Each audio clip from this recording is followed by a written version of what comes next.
I got a cheat ability in a different world, and become extraordinary even in the real world. Volume 6. Prologue. Part 1. The world's disposal ground. It was a place where negative powers from all over the world gathered and swirled around, and one of the evil was humming there. Fufan, I wonder how I should kill them. Cutting them up is good, but burning them is also amusing. Oh, spraying poison on them sounds interesting too. What kind of screams will they make? I'm looking forward to it. One of the evil talked about such cruel things with a childlike innocence. His appearance was that of a young boy, with reddish-black hair and odd eyes of red and blue. Then, another evil shimmered by and appeared right beside the young boy. This evil was a young man with blue-black hair and gold eyes, with a somewhat unworldly appearance. You're in a good mood, aren't you? Well, yeah. After all, I can finally kill those holy, right? I'm so excited that I can't even sleep. If you're that motivated, it'll make it easier for me to ask you. What is it? What's the request? The boyish evil asked about the young man's statement with a somewhat pompous look, brimming with curiosity. The young man smiled at him. Be happy. This is your first job. Go and destroy the Regal Kingdom. Regal Kingdom? It was an unfamiliar name to the boy, and he tilted his head. Come to think of it, I don't know anything about human countries. Ah ha ha ha ha ha. Sigh. It's not a laughing matter. You should at least know their geography. If you don't, you won't even be able to go there for the task. Yes, so? What's the point of destroying that country? The Sword Saint is there. Exclamation mark. The boyish evil's eyes widened at the young man's words. It seems that the Sword Saint is now in the Regal Kingdom. Besides, there will be many people gathering in the Regal Kingdom for the upcoming national celebration. How about it? Is this a suitable setting for you? The boyish evil, who was listening to the young man's words with his face looking down at the ground, now raised his head. There was a malicious smile on his face. That's Amartying. What is it? Are you going to give me the Sword Saint? Not only that, but you're even giving me the other humans in that place. Yeah. You're not lying, right? If you lie to me, I'll kill you. I'm not lying. What do you say? Will you do this favor for me? The boyish evil nodded with a smile at these words. Of course, I will. Phew. That's good. But the attack must be timed to occur during the Regal Kingdom's national festival. Do you understand? You don't have to tell me. That's when many humans will gather, right? Rather, that's the only option. I like it. I like it. It's a slaughter party. I'll make it the best party ever. Actually, the boyish evil was tempted to go for the killings right now, but he restrained himself as he decided to hold out until the time when he could kill a lot of human beings at once. His excitement was still palpable, but he asked the other evil about something that had been bothering him. But why did you give this task to me? I thought you were going to kill the Sword Saint. Indeed, it is the Sword Saint who was the most likely candidate for killing the Fist Saint to whom I had lent my power to. But that doesn't mean that I have to kill the Sword Saint. No, it's fine as long as one of us can destroy the Sword Saint and all of humanity. Well, whatever. I'll let you guys think about the complicated stuff. We'd like you to use your head, too. That's difficult. I'm always trying to think of the most interesting way to kill. I don't have time to think about anything else. Oh well. Anyway, I'll leave you in charge of Regal Kingdom. We will prepare for the attack on the other countries. Okay. So, can I go now? That's fine, but what are you going to do? To put on a nice show, of course. Well, as long as they don't know you're there, you can do whatever you want, yay. Then I'll be heading there as soon as possible, and then I'll set it up so I can kill all the humans. The boyish evil's mind was already focused on killing the people in the unknown place. Oh, Yeah. Can I borrow some of the fallen saints? The fallen saints? Yeah. That's surprising. I thought you planned on doing this all by yourself. That's unexpected, right? You know what? Sometimes it's more fun to do things with several people, you know? I see. Well then. The evil with the appearance of a young man snapped his fingers and a crack in space appeared, and two people emerged from it. One of them was a half-naked man, showing a slender yet well-trained body. He had short, dark blue hair and sharp eyes. He was carrying a long spear on his back taller than himself. The other man wore a black costume which looked somewhat like a ninja from Earth. His mouth was covered with a black cloth as well, and his long green hair was pulled up into a single bun. His eyes, which had the same green, looked very cold-hearted. There were two grass-cutting sickles hanging from his waist. The two men immediately knelt down before two evils. Did you call us? Would these two suffice? Yes. They seem to be. The spear and sickle saint, right? Yeah. Although their abilities have been reduced, they are still former holy. I think it will be no problem. The two new men who appeared were originally bearers of the holy title that opposed the evil. Now, they became the pawns of the evil, and had come to be called the fallen saints. The two fallen saints quietly bowed their heads, but they could not stop their bodies from trembling in the presence of the two evils in front of them. The power of the two evils was so great that they could feel the difference in their abilities. When boyish evil, who was aware of the two's trembling, looked at them and smiled wickedly, a new distortion in the place was suddenly created. It was a distortion of space that seemed to ooze darkness, but this distortion itself gradually took shape, and eventually, a single monster was created. The monster quietly opened its red eyes. Gugya. What? That's. The two fallen saints took a precautionary stance facing such a monster. Then, when the monster caught sight of the boyish evil, it attacked him. However, the boyish evil, who was being attacked, simply looked at the monster with cold eyes. Sigh. This is why I hate newborns. They don't know the difference in ability, they don't fear death, and that's why they're not fun. What a nuisance. Gugyi? When the boy's evil waved away his hand carelessly, the monster was blown away and rolled on the ground haphazardly. The spear saint, who was just staring at the scene in dismay, opened his mouth with a look of surprise. That monster. Ah, you guys are seeing it for the first time, right? That's an evil beast. That is not a part of us. So, that's the evil beast. That's right.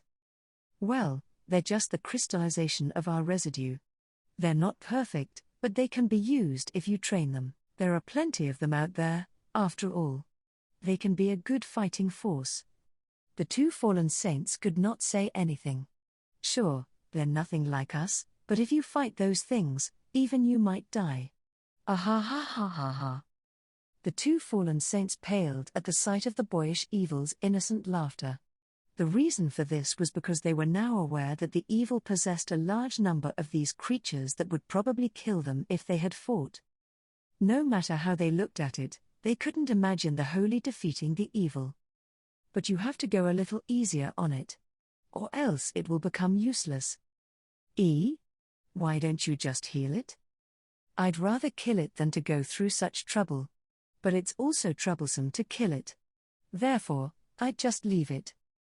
Ah ha ha ha ha ha ha. Why, you're terrible. There are plenty of them out there, after all. The boyish evil, who laughed for a while, told the young man, who was still smiling. Then I'll be off for a while, and while I'm at it, could I take a few of those evil beasts with me to use as well? Yeah, do what you want. I have high expectations. Yes. Oh hey, you two, what's with your lackluster response? I'm gonna kill you if you keep that up. Oh. I'm sorry. The boyish evil threatened the two fallen saints, who were still dumbfounded, and left the place. The young man who saw them off also left for his own business. Only the evil beast that was blown away earlier was left behind. Gugga, Guggy. The evil beast was no longer breathing and looked like it was about to die. But Gi. Suddenly, something that looked like a magic circle unfolded underneath the body of the dying evil beast, and the magic circle shone violently. The evil beast desperately tried to escape the magic circle, but its body could not move as it wished, and its body became entangled in the magic circle's light. And when the light subsided, the figure of the evil beast was no longer there. Part 2. Meanwhile, at the same time that evil was taking action, a secret experiment was being conducted in the Regal Kingdom, in the basement of the castle that Lexia and Luna had visited the other day. A group of people in black robes surrounded a large magic circle were in discussion, each holding a book in their hands. The people in robes were sorcerers of the Regal Kingdom. "How are things going?" "Your Majesty." Then, August, the king of the Regal Kingdom, came down the stairs with a woman in an elegant dress. The woman was about the same age as Yuya, with long blonde hair curled vertically. Her golden eyes carried a mixture of flamboyance and elegance. The woman, with her strong-willed eyes downcast, was standing behind August. Then one of the robed men opened his mouth. "Everything is going well. Although I had never imagined that such magic existed. That's only natural since it summons heroes and saints from other worlds."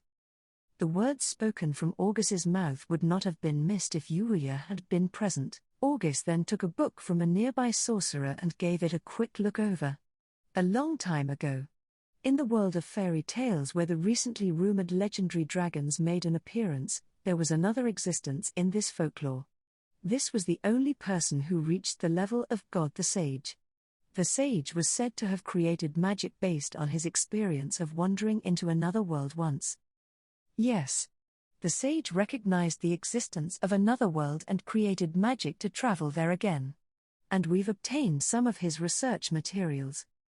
And the application of that research is this magic circle. August said and gazed at the huge magic circle drawn in front of him.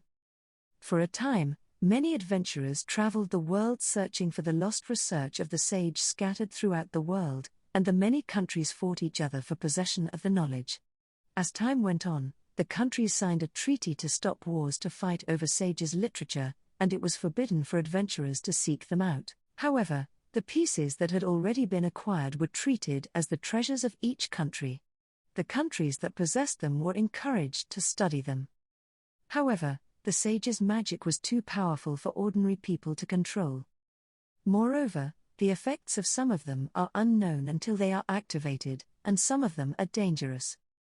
In the story, it was said that in that other world was developed by an unknown technology that we do not know about, and it was very prosperous. Are we so cornered that we have to rely on this unknown technology? Yes. One of the sorcerers nodded gravely at August's words. August also lowered his eyes with a bitter look on his face, but his eyes had a look of determination. "But, if we don't do this, we will be destroyed by the evil. We have no choice but to do this. As Sword Saint Dono is here, there's nothing to worry about, but in many places, the holy, which was supposed to oppose the evil, had disappeared.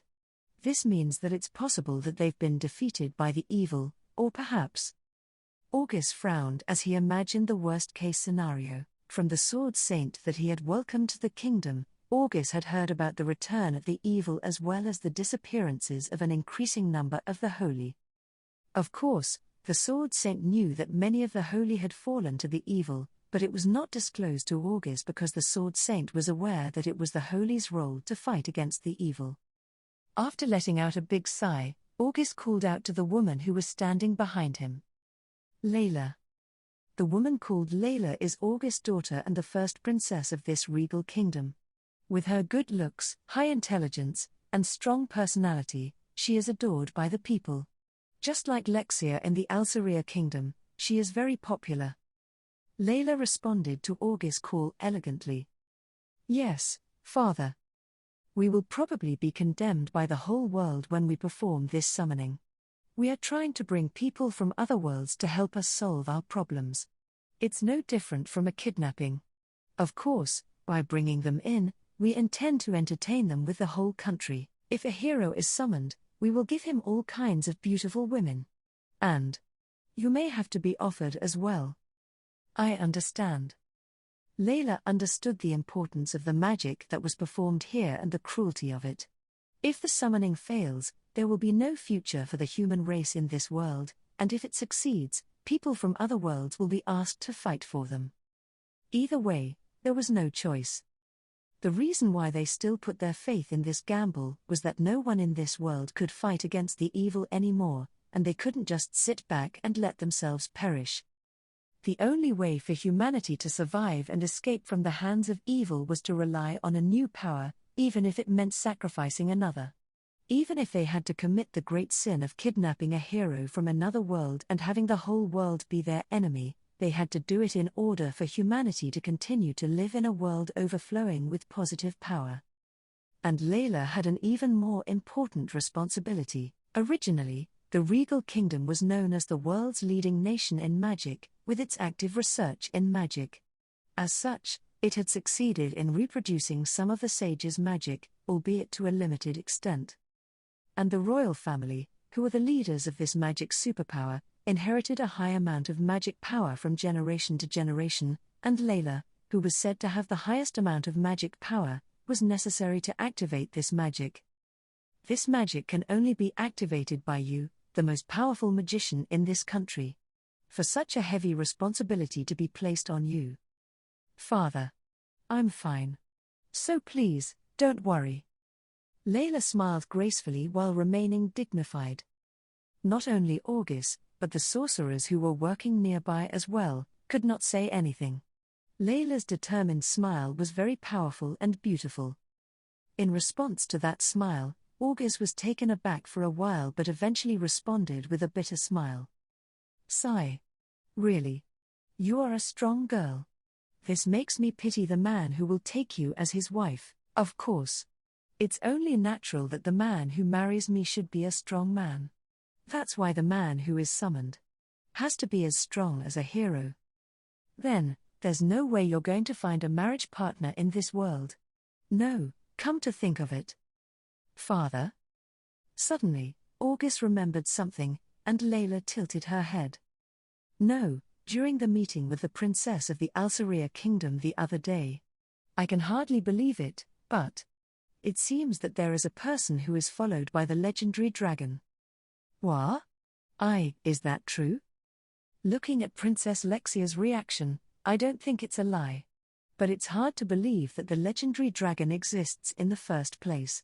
However, the earthquake that shook the earth during that time was unusual. Some folklore says that it was originally sleeping in a valley said to be near the Alceria Kingdom. It is said that the dragon had awakened and was tamed by a man. No way. So, what is the name of that man? Yes. I believe he was called Yuya. That name sounds quite unfamiliar. Yes. I've never heard of that name around here either. It's not a common name in the Alceria Kingdom either, so he must be someone from another country. However, it is said that this person is the fiancé of Princess Lexia. But I don't know if this is true or not.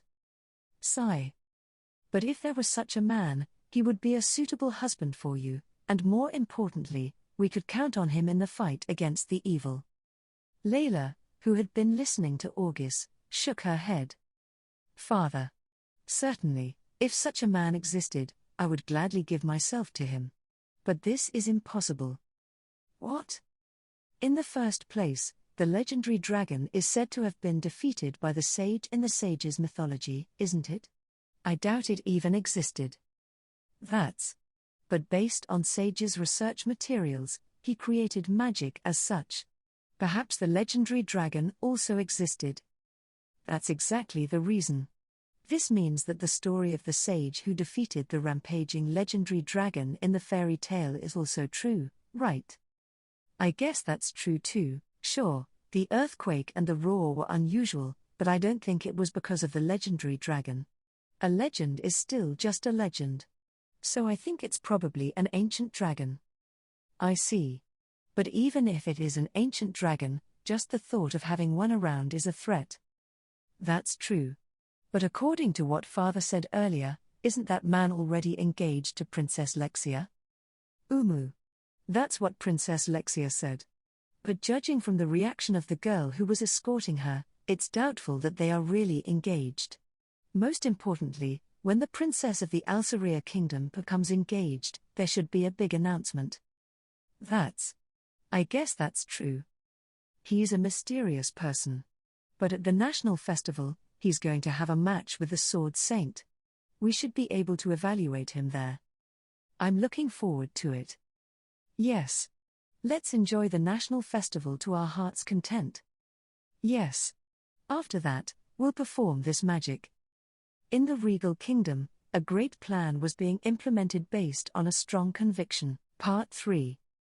The story is once again set on the Earth's Uzai Academy. Phew.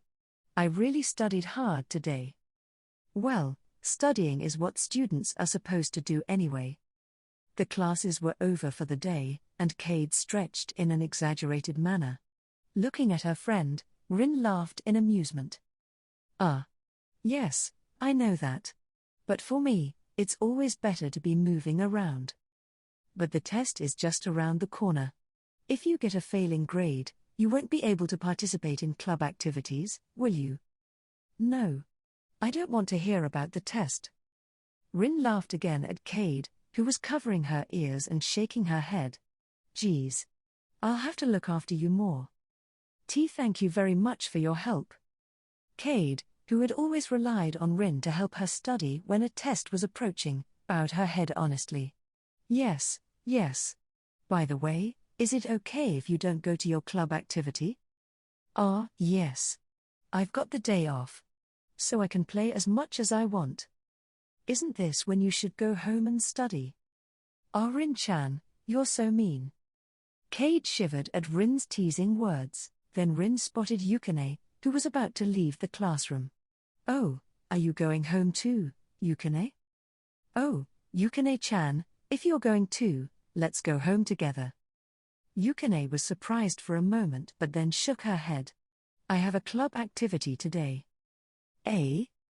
Oh, you're in a club now, Yukine? The two of them widened their eyes as they realized that Yukine was participating in a club activity for the first time. Yukine-chan, weren't you in the Going Home Club before? Yes. But I recently found a club activity that looked interesting, so I joined it. Really? What club is it? Occult Research Club. Occult Research Club? Both Cade and Rin were surprised by the unexpected club. I really thought it would be the light music club or something. No, Cade. That sounded like she's a member of a band or something, but isn't that a bit prejudiced? I wonder? Well, I didn't know there was an occult research club. Yukine tilted her head curiously at the two's reaction. What? Is it really that strange? The occult is interesting, you know. Really? What is it about it, by the way? It's a place where you can study phenomena that don't exist in real life. I see. Then Yukine suddenly thought of something and approached the two girls. Since you're free, would you like to come to visit? Actually, we don't have many members, and even though I joined the club, it's about to be closed down. So we need new members. No. I'm already a member of the track and field club. I think it's interesting. Rin-chan? Cade rolled her eyes at Rin's reaction. Well, I'll give it a try. That reasoning is acceptable. Why don't you just visit once and see for yourself? I got some interesting literature just today. Really? I'm curious. Are you scared, Cade? Oh, of course I am. The occult is about ghosts and devils, right? Yes. See. How can you not be scared? Rin, feeling a bit mischievous at Cade's frightened appearance, told her with a smile, well, that's okay. Just listen to me today. Rin-chan? Then I will guide you, said Yukine. Wait. I didn't say I was coming. For the test, I will be accompanying Cade in her studies, so you can accompany me to the club, can't you? You see, the test is coming up soon, right? Ugh. Cade groaned in pain when she was struck there. Now, let's go. Yeah. This way. Rin-chan is really a demon. Cade was half crying, but she followed behind Rin and Yukine. Cade and the others arrived at one of the empty classrooms in a place they don't usually frequent. This is the Occult Research Club's clubroom. Ugh. The atmosphere feels a bit gloomy. You're just worrying too much about that, you know? I wonder. Despite the hesitation between the two, Yukine opened the door to the classroom. Please come in.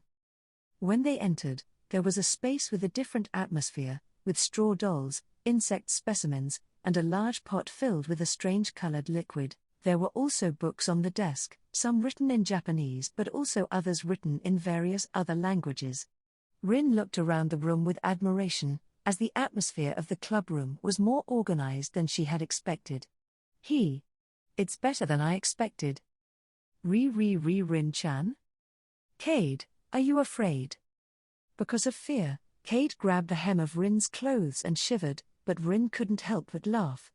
By the way, what are you going to do today? Rin asked Yukine. This. In response to Rin's question, Yukine took out a book from her bag and showed it to Rin. What's that? I found it in my favorite second-hand bookstore.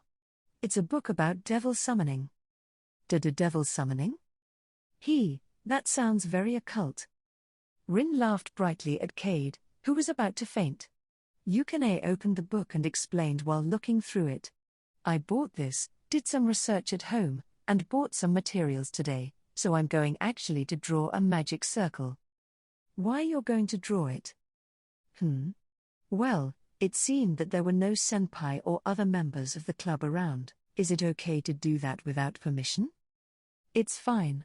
There are only a few of us, to begin with, but each of us can research any field that interests us. My interest is in devils and stuff like that. I see. Yukine moved her desk to the edge of the classroom and laid a large piece of paper on the empty floor. She then drew a magic circle on the paper with a red magic marker, referring to the book on devil summoning she had picked up from the second-hand bookstore. I thought you were going to use some kind of blood to draw the magic circle, but it's just with the magic marker? Said Rin.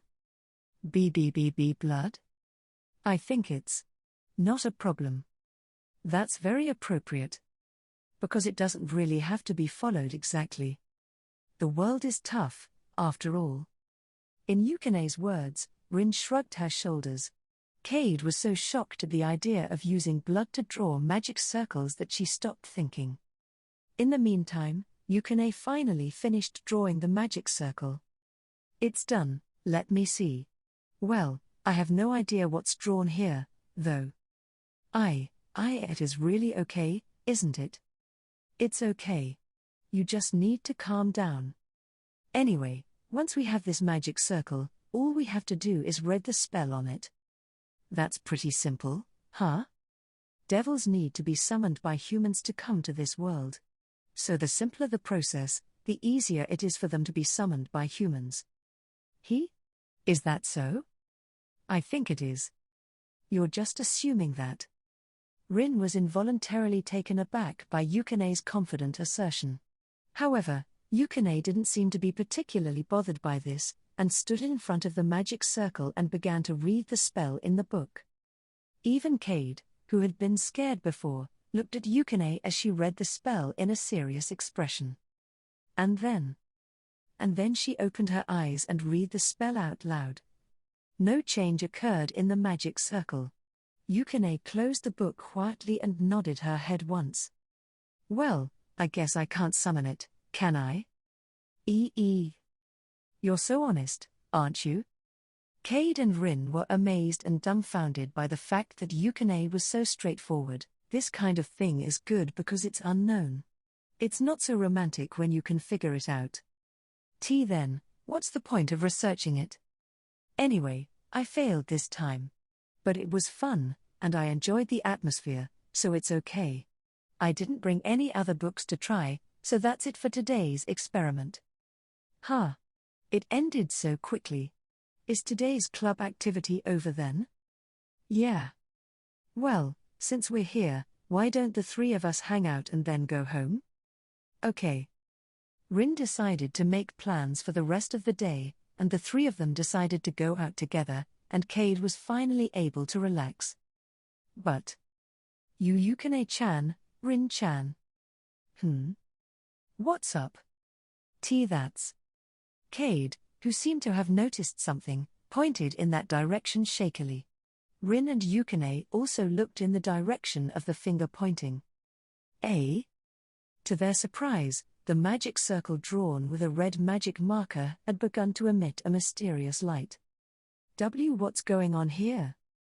Amazing, this book is real. That's not the point. It's bad, Rin-chan, Yukine-chan. The light is getting more intense. Cade started to panic more than before, but even Rin did not expect this situation and started to panic. Yukine. What kind of devil did you say you were summoning? I don't know. But I drew a magic circle that can summon the most powerful devil in the book. I knew it.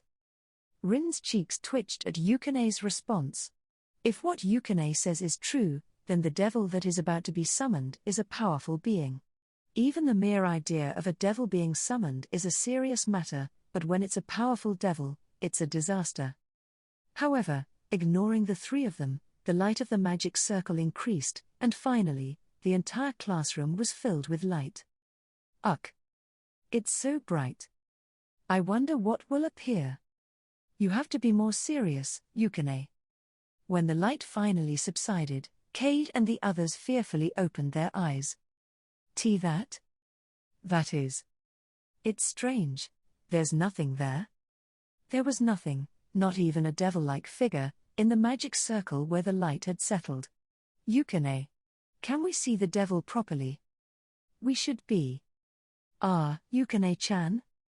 Yukine nodded at Rin's words and approached the magic circle in question without hesitation. And she tried to touch the magic circle and lifted the paper on which the magic circle was drawn, but no changes occurred. Yes. It glowed that much, but it seems to have failed. Too bad. What do you mean by too bad? Well, I was surprised when the light came out of nowhere, but I guess I can understand the disappointment. It's a shame that Yukine's experiment failed, considering that they might be able to meet an unknown being, even if the word devil conjured up fear. For a few more moments, Yukine reread the book and checked the magic circle she had drawn, but she could not confirm the devil's existence, so she finished cleaning up and left the club room this time.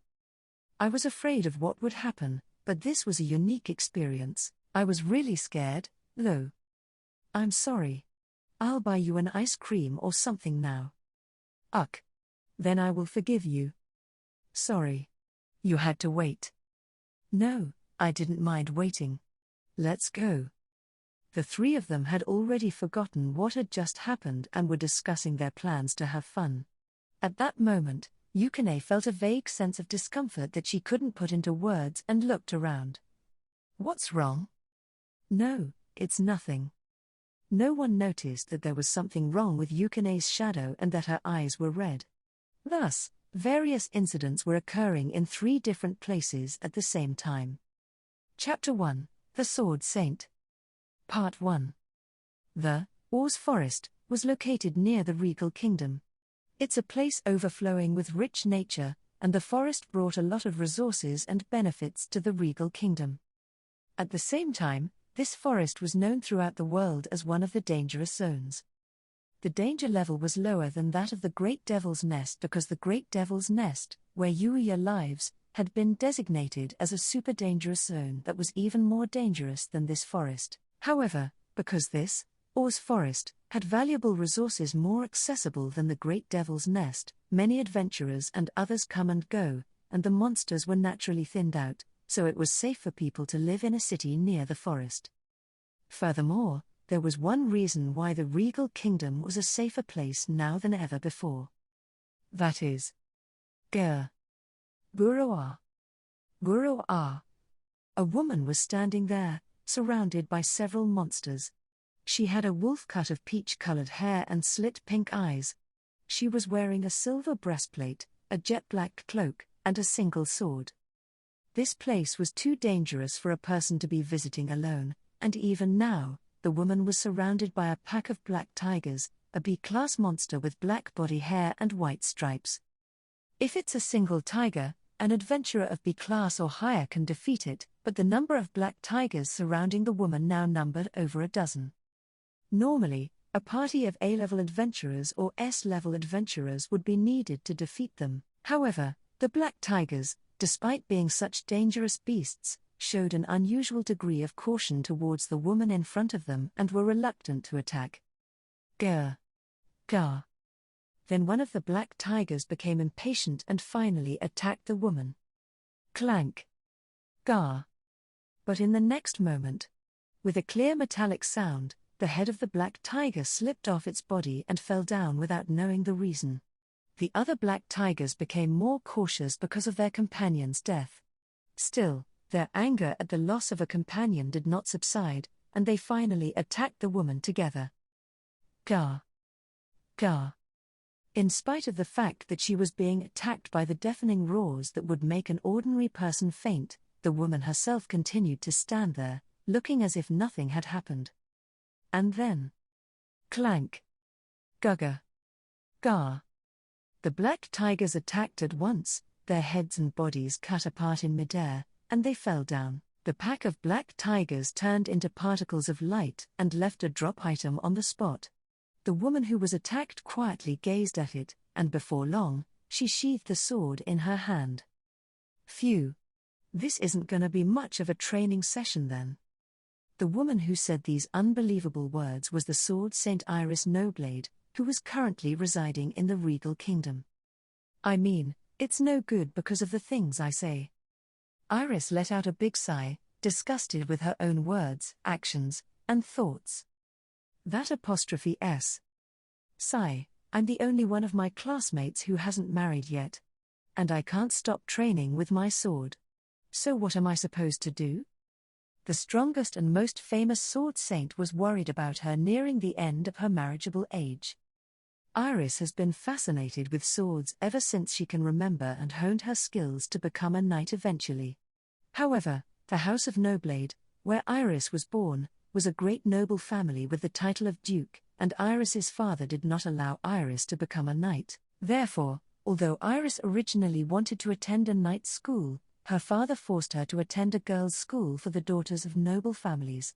Naturally, Iris rebelled against her father's decision. But with the pressure from the Noblade family, and with the persuasion of those around her, she reluctantly entered the girls' school. I was sent to a girls' school, but it didn't mean much to me. Gar. Suddenly, remembering her old self, Iris sliced through the new monsters that were attacking her. However, Iris does not seem to have pulled out her sword, and only a clear metallic sound echoes. Her parents intended for her to enter a girls' school to learn how to behave like a lady and to prepare her to marry into another noble house or royalty eventually.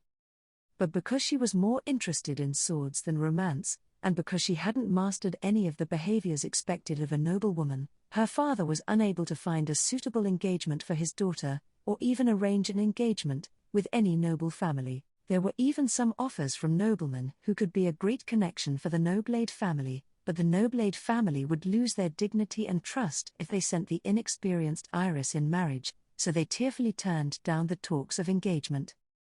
Buroa. Gar. Iris cut down the monsters one after the other, showing a sense of composure that made it hard to believe that she was being attacked by monsters.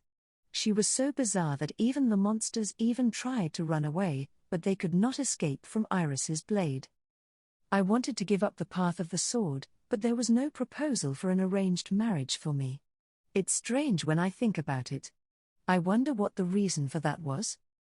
Iris, who was unaware of her parents' intentions, grew up doing whatever she wanted, even though she was not able to quit the girls' school halfway through.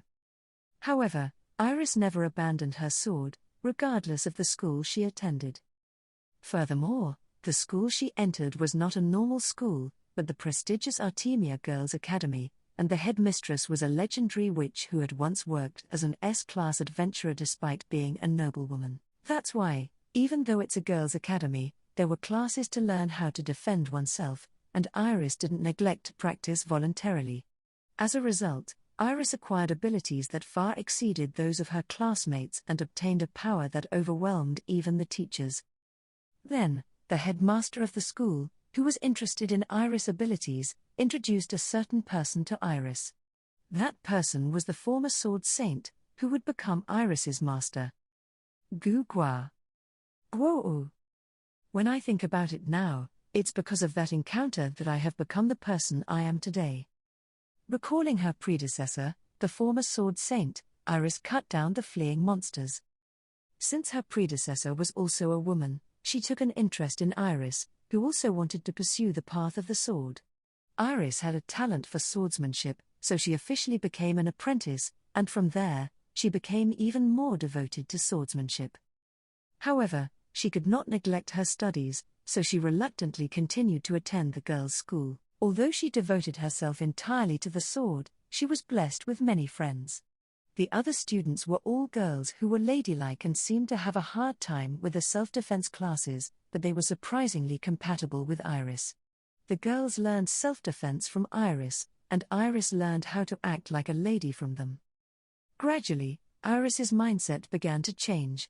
At first, Iris had no interest in anything but swords, but by the time she was about to graduate, she was as interested as any woman in topics such as romance and marriage. It was common for the fairy tale existence of a holy to be feared more than necessary by those around her, but perhaps because she was blessed with the environment of the girls' academy, Iris was surrounded by many friends, which was unusual for a holy.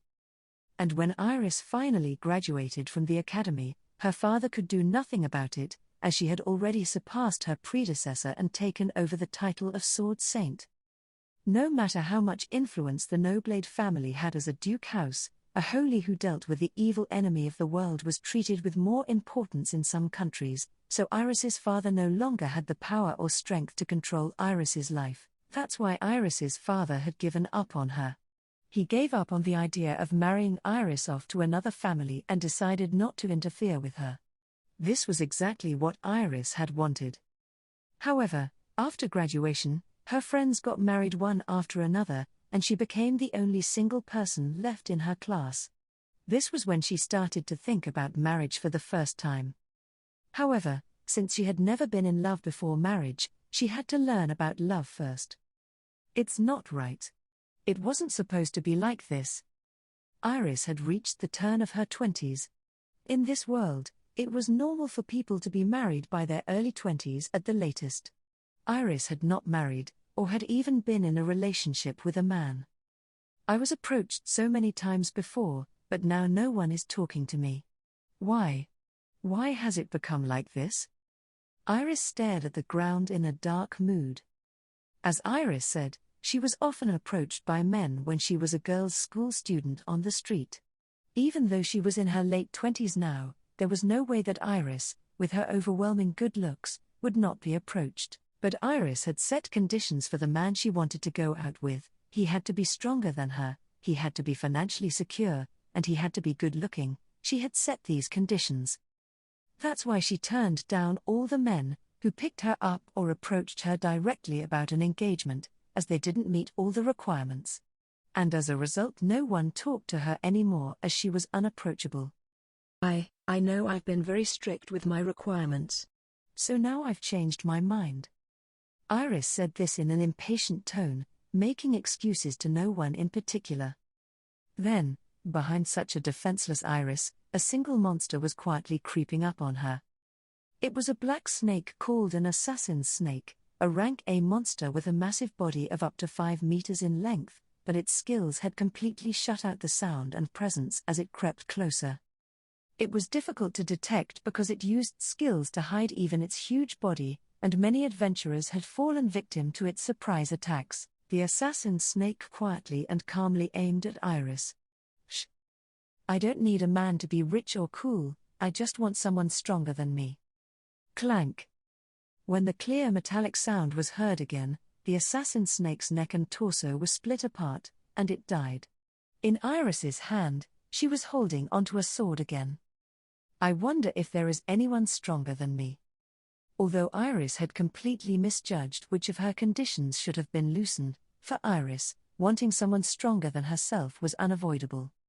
She grew up without knowing about romance, and as she developed delusions of being in love, she longed for a prince who could protect her and save her. Iris could not abandon this fantasy she had once yearned for. The somewhat disappointing sword Saint Iris was overwhelmingly strong, but she was struggling against a powerful enemy called marriage. Chapter 1 Part 2. After the fight with the Fist Saint, Master Usagi had completely recovered from his wounds, partly thanks to Akatsuki's sanctuary skill. However, the physical strength he had lost could not be easily regained, so he took a break from training with me and went somewhere for rest. Even so, I couldn't skip my regular training, so I continued my own training with the help of Yuti and Knight. If I had to, I could have asked Uma-san to help me. Still, since there was too much of a difference in skills between him and I, it wouldn't have been helpful in my training. More importantly, Uma-san wasn't very interested in helping me to begin with. I'm not saying he should be my sparring partner, but it would have been nice if he could at least give me some advice on where I might be lacking. But forcing him to help is not a good idea either. So, after the fight with the Fist Saint, I gradually regained my composure and was living a balanced life with school. After a long time, Master Usagi visited me. It's been a while. Ah, Master Usagi. It's been a while. How have you been? No problem. My wounds were already healed in the first place. All I needed was some rest to regain my strength. If that's the case, it's good then, but... As I was worried about whether his strength would return so easily, Yuti came out into the garden of the Otherworld's house. Don't worry. A holy is not that weak. Above all, they have a gift from the planet. Gift from the planet. T/N, I'm not sure if I should translate it as a planet or a star. The kanji is Hoshi. I've been involved with the holy and the evil for some time now, but having reached this point, I could tell from what Yuti had said that there were still some abilities that I wasn't aware of. But for me, I'd rather live in peace without getting involved.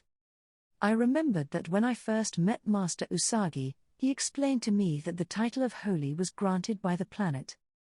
Master Usagi nodded in response to Yuti's words. Yeah. I had briefly mentioned it when I met you. We Holy are chosen by the planet and given the title. And being chosen as a holy comes with an obligation to raise a successor. By letting that successor inherit the title, the holy will continue. Well, some of them did not find a successor and disappeared in the past. Just like Gilbert, who you dealt with recently. He has no disciples. So there won't be a next Fist Saint. No. The disappeared Fist Saint will be selected by the planet again, and the title will be given to that person. I don't know if one will be selected right now, though. I see. As I nodded at Master Usagi's words, he continued. As you can guess from what I've said so far, there is a close relationship between us, the holy, and the planet.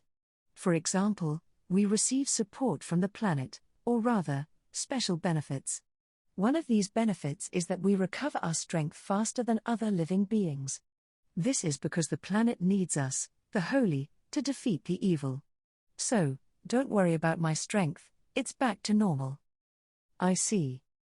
I was relieved to hear Master Usagi's words, but then I suddenly realized something. Huh? In that case, what kind of existence does the Fist Saint and Yuti who attacked us have? Although Yuti has not yet become the Bow Saint, she still has the power of evil, and as for the Fist Saint, he has both the power of holy and evil, right? Isn't this a bad situation for the planet? Master Usagi gave a bitter expression to my pure question. Your point is correct. This situation is dangerous for the planet. The holy, which were supposed to counter the evil, are now turning on the planet and humanity. If that's the case, won't the title of holy be taken back by the planet? That's impossible. The planet can give the titles, but it can't take it away. I told you before, didn't I? We, the holy, are like the cleaners of this planet. And examples like the Fist Saint are the so-called outbursts of that function. It's uncontrollable. What an inconvenient existence. A holy bearer is a powerful force when on your side but a nuisance as an enemy, and you can't even strip them of their title. Also, I was wondering about one more thing: when the holy fight against the evil, their stats are doubled, right? When you fought the Fist Saint, did your stats increase? At my question, Master Usagi let out a tired sigh. I wish that was the case. In other words, my status remained halved. I was surprised to hear Master Usagi's unexpected remark. Then, Yuti tilted her head in wonder. Question. Is that also the same as when you fought me? Yes, that's right. We, the holy, will only have our status unlocked when we fight against the evil. In other words, if our opponent is a holy, or if they have acquired just part of the evil's power, our status will not be unlocked. The only time it can be unlocked is when I'm fighting the real evil. I couldn't say anything else. Although it is possible to gain power from the planet, it is still very difficult, isn't it? No, without this kind of restriction, when a person like the Fist Saint comes out with their status unlocked, there is no way to reach their level. The reason why Master Usagi was defeated by the Fist Saint was probably that Master Usagi's status was halved, while the Fist Saint was able to borrow the power of evil. Master Usagi looked at me with serious eyes as I was thinking that it would be bad if there were more and more situations where a holy being like the Fist Saint gained the evil's power. And also, Yuya. Why, yes. So you've obtained the power of the real evil. Huh? I was surprised by the unexpected statement. Yuti was also astonished by Master Usagi's words. Denial. That's not right. The evil power inside Yuya was originally mine. In other words, it's only a part of the power of evil. I thought so too. However, the power that drifted from Yuya at that time was so dense and powerful that it could not be described as just a borrowed part of the evil. It can be said that the power of evil had completely assimilated with him. In other words, it's a power with the same quality as the evil that I once faced. At the time with Yuti, it was like the power of evil was mixed in. But in your case, your whole body was filled with the power of evil. I had heard about what happened from Yuti and Master Usagi when the Fist Saint attacked. It's hard to believe, but it seems that I, with the power of evil running rampant inside of me, defeated the Fist Saint. Even though they told me the situation, I don't remember anything from that time. And that rampant power was the power of evil itself. And it seems that the power of evil that I took from Yuti had become stronger. Even though this was explained to me, it didn't make sense to me. Then I suddenly heard the voice of the evil inside me, which I hadn't heard since the fight with the Fist Saint. Phew. I slept well. Question mark. What's wrong? As I raised my voice, Yuti and Master Usagi looked at me curiously. I told them that the evil inside me had just woken up, and Master Usagi suggested that I ask it about my fight with the Fist Saint. Good morning. Oh, I thought you would be more exhausted. Ha ha ha. So, what's up? Now that I look more closely, I can see that the Kicking Saint and even my previous host are here. No, the other day, the Fist Saint attacked me, right? It seems that my power that manifested at that time was not the same as it was with Yuti. It was more like the power of evil itself rather than your power. Do you know anything about that? So that's what this is about. It's simple. The reason is that your heart was too white. Huh? This is the first time I've ever heard of such a thing. What do you mean by too white? Didn't I say it before?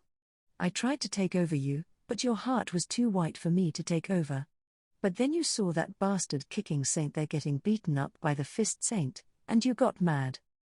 I got mad? That was unforgivable at the time, so. The anger that you felt at that time was so black that it far surpassed even Yuti's desire for revenge.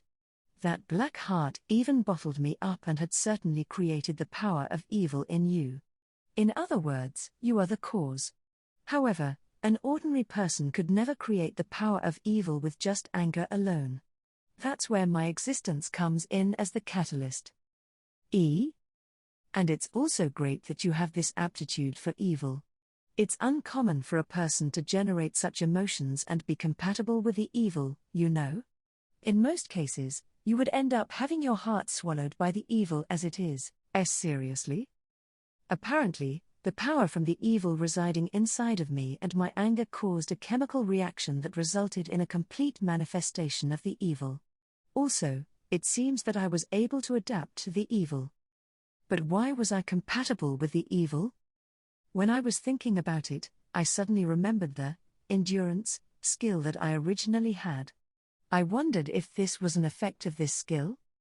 When Master Usagi heard my explanation, he furrowed his face. Things have gotten complicated, haven't they? Then, what am I supposed to do? You have no choice but to master that power. If not, you'll become a target for us, the Holy, to defeat. That would be a problem. It's not funny to be involved in this conflict, and then be defeated. Master Usagi let out a big sigh at my panicked reaction. Sigh.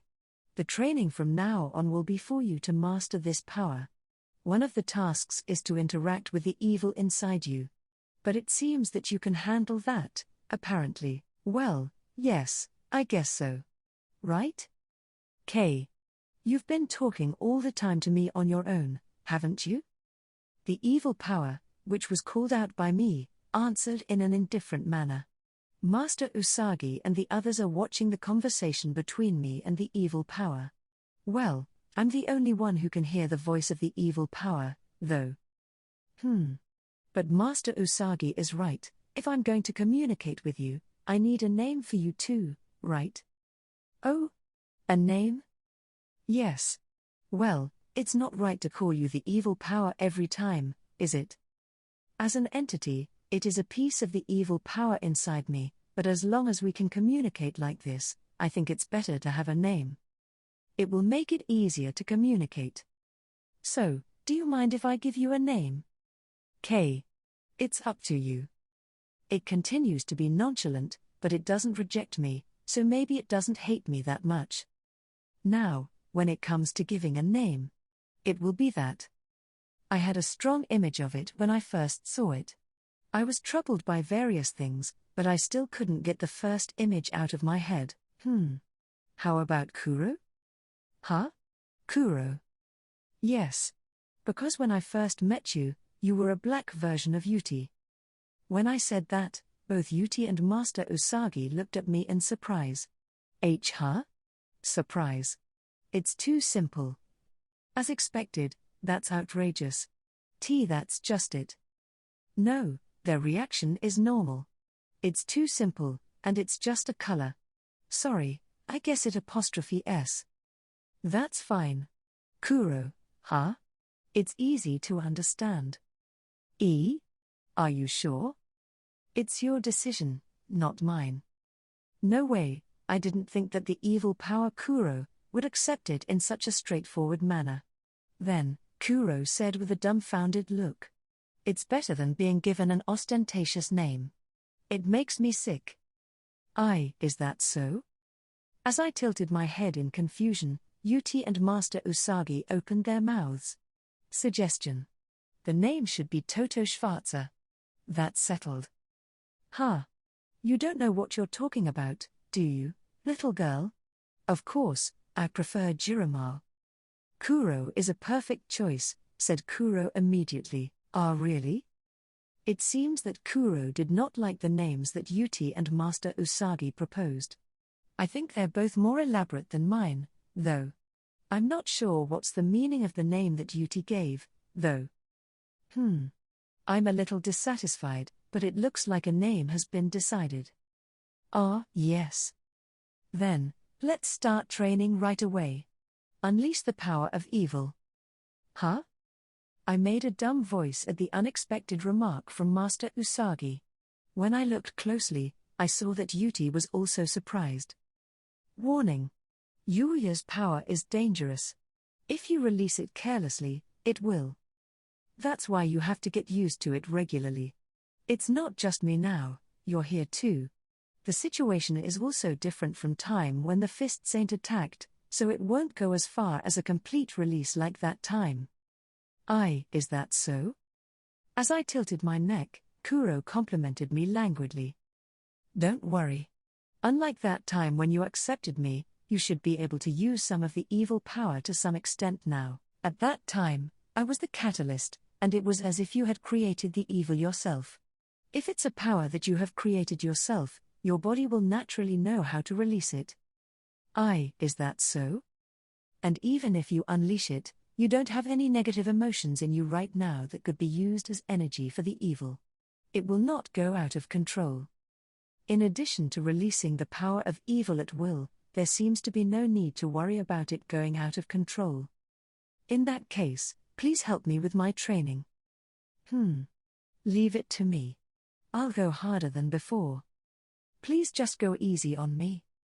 With the help of the motivated Master Usagi and Yuti, I began to train in earnest to master the power of evil. Part 3.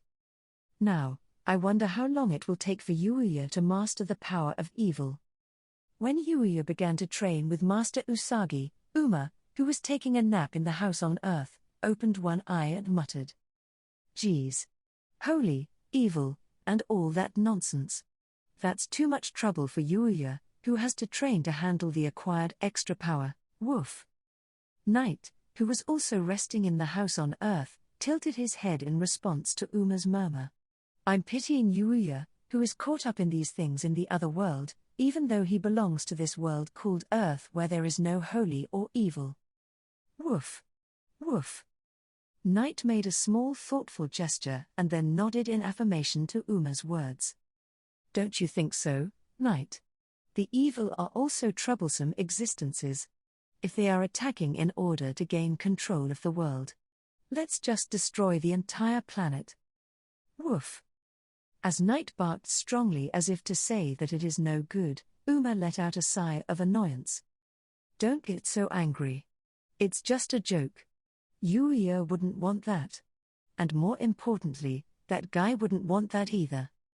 As he said that, Uma stared into the distance, thinking of the sage who was no longer in the world. Then, interrupting the gloomy conversation, the sleeping Akatsuki woke up with his stomach exposed. Fugo. Fugo? So you're awake too, Akatsuki? Fugo. Bui, bui. Akatsuki woke up and thought that he should get up, but then he realized that Yuuya was not at home and started to sleep again. This guy's really got his own pace. Isn't it better if Yuuya is a little more like Akatsuki? Woof. Knight couldn't say anything to Uma's words. Well, that's fine. Yuuya also just started his training, so I will take another nap too. The moment Uma was about to say that. Woof. Uma suddenly sat up with an inexplicable expression on his face and stared towards the front door. His eyes seemed to be fixed on the earth itself rather than the front door though. Knight tilted his head in wonder at Uma's behavior. Didn't you notice, Knight? Woof. It might be difficult for the current Knight. I guess you'll find out when you grow up. As Uma said that, he turned his attention to the earth. I felt a faint presence of evil from this world called Earth. But it doesn't seem to be the power of evil itself. Anyway, it is strange that such a being is on this planet. I've never felt anything like this before. Uma said to himself. Uma had sensed a faint presence of evil from the earth. Why is there a presence of evil from the earth? Also, where did the presence of evil come from? It was an instantaneous event, so even Uma did not know. I didn't imagine this. I felt it for sure, albeit faintly. But the presence of it has completely disappeared now. I don't understand. Uma continued. Although he thought about it, Uma had no way of confirming the situation since Yuya told him not to go outside the house because there are no dragons on Earth. It's really inconvenient at times like this. Why don't I just go out without telling Yuya? Woof. Woof. Knight, startled by Uma's words, rushed to stop him, and Uma let out a sigh. Sigh. Just kidding, just kidding. I'm not going to do anything like that. But you should also be aware of my desire to go out there. Woof. Unlike himself, Uma was not allowed to leave the house on Earth freely, so Knight could not say anything more. It's not Knight's fault, but seeing that Knight was pouting, Uma smiled bitterly. Geez. He's so cute and obedient, even though he's a Black Fenrir, a legendary race that rivals my own. But should I tell Yuya that there was a presence of evil from the Earth? Said Uma. This was the moment when Uma thought so. Ring, ring. It's time to eat. The clock had just rung for lunch, and Uma's attention went straight to lunch. For Uma, who couldn't look around the Earth, eating was one of the few things that allowed him to experience the other world, and that was why he looked forward to mealtime more than anything else. Because of this, the thoughts about the presence of evil that he felt on Earth had slipped entirely from Uma's mind. From Yuya's perspective, it was a big problem, but from Uma's perspective, it didn't matter where the evil appeared, he was more interested in the food. This was the gap between the priorities of Yuya and Uma, who was an absolute powerhouse. Fumu. What's today's meal? I want to eat curry after a long time. Uma said so and then went to urge Yuya to cook with an exciting look. How will this affect Yuya? No one knows yet.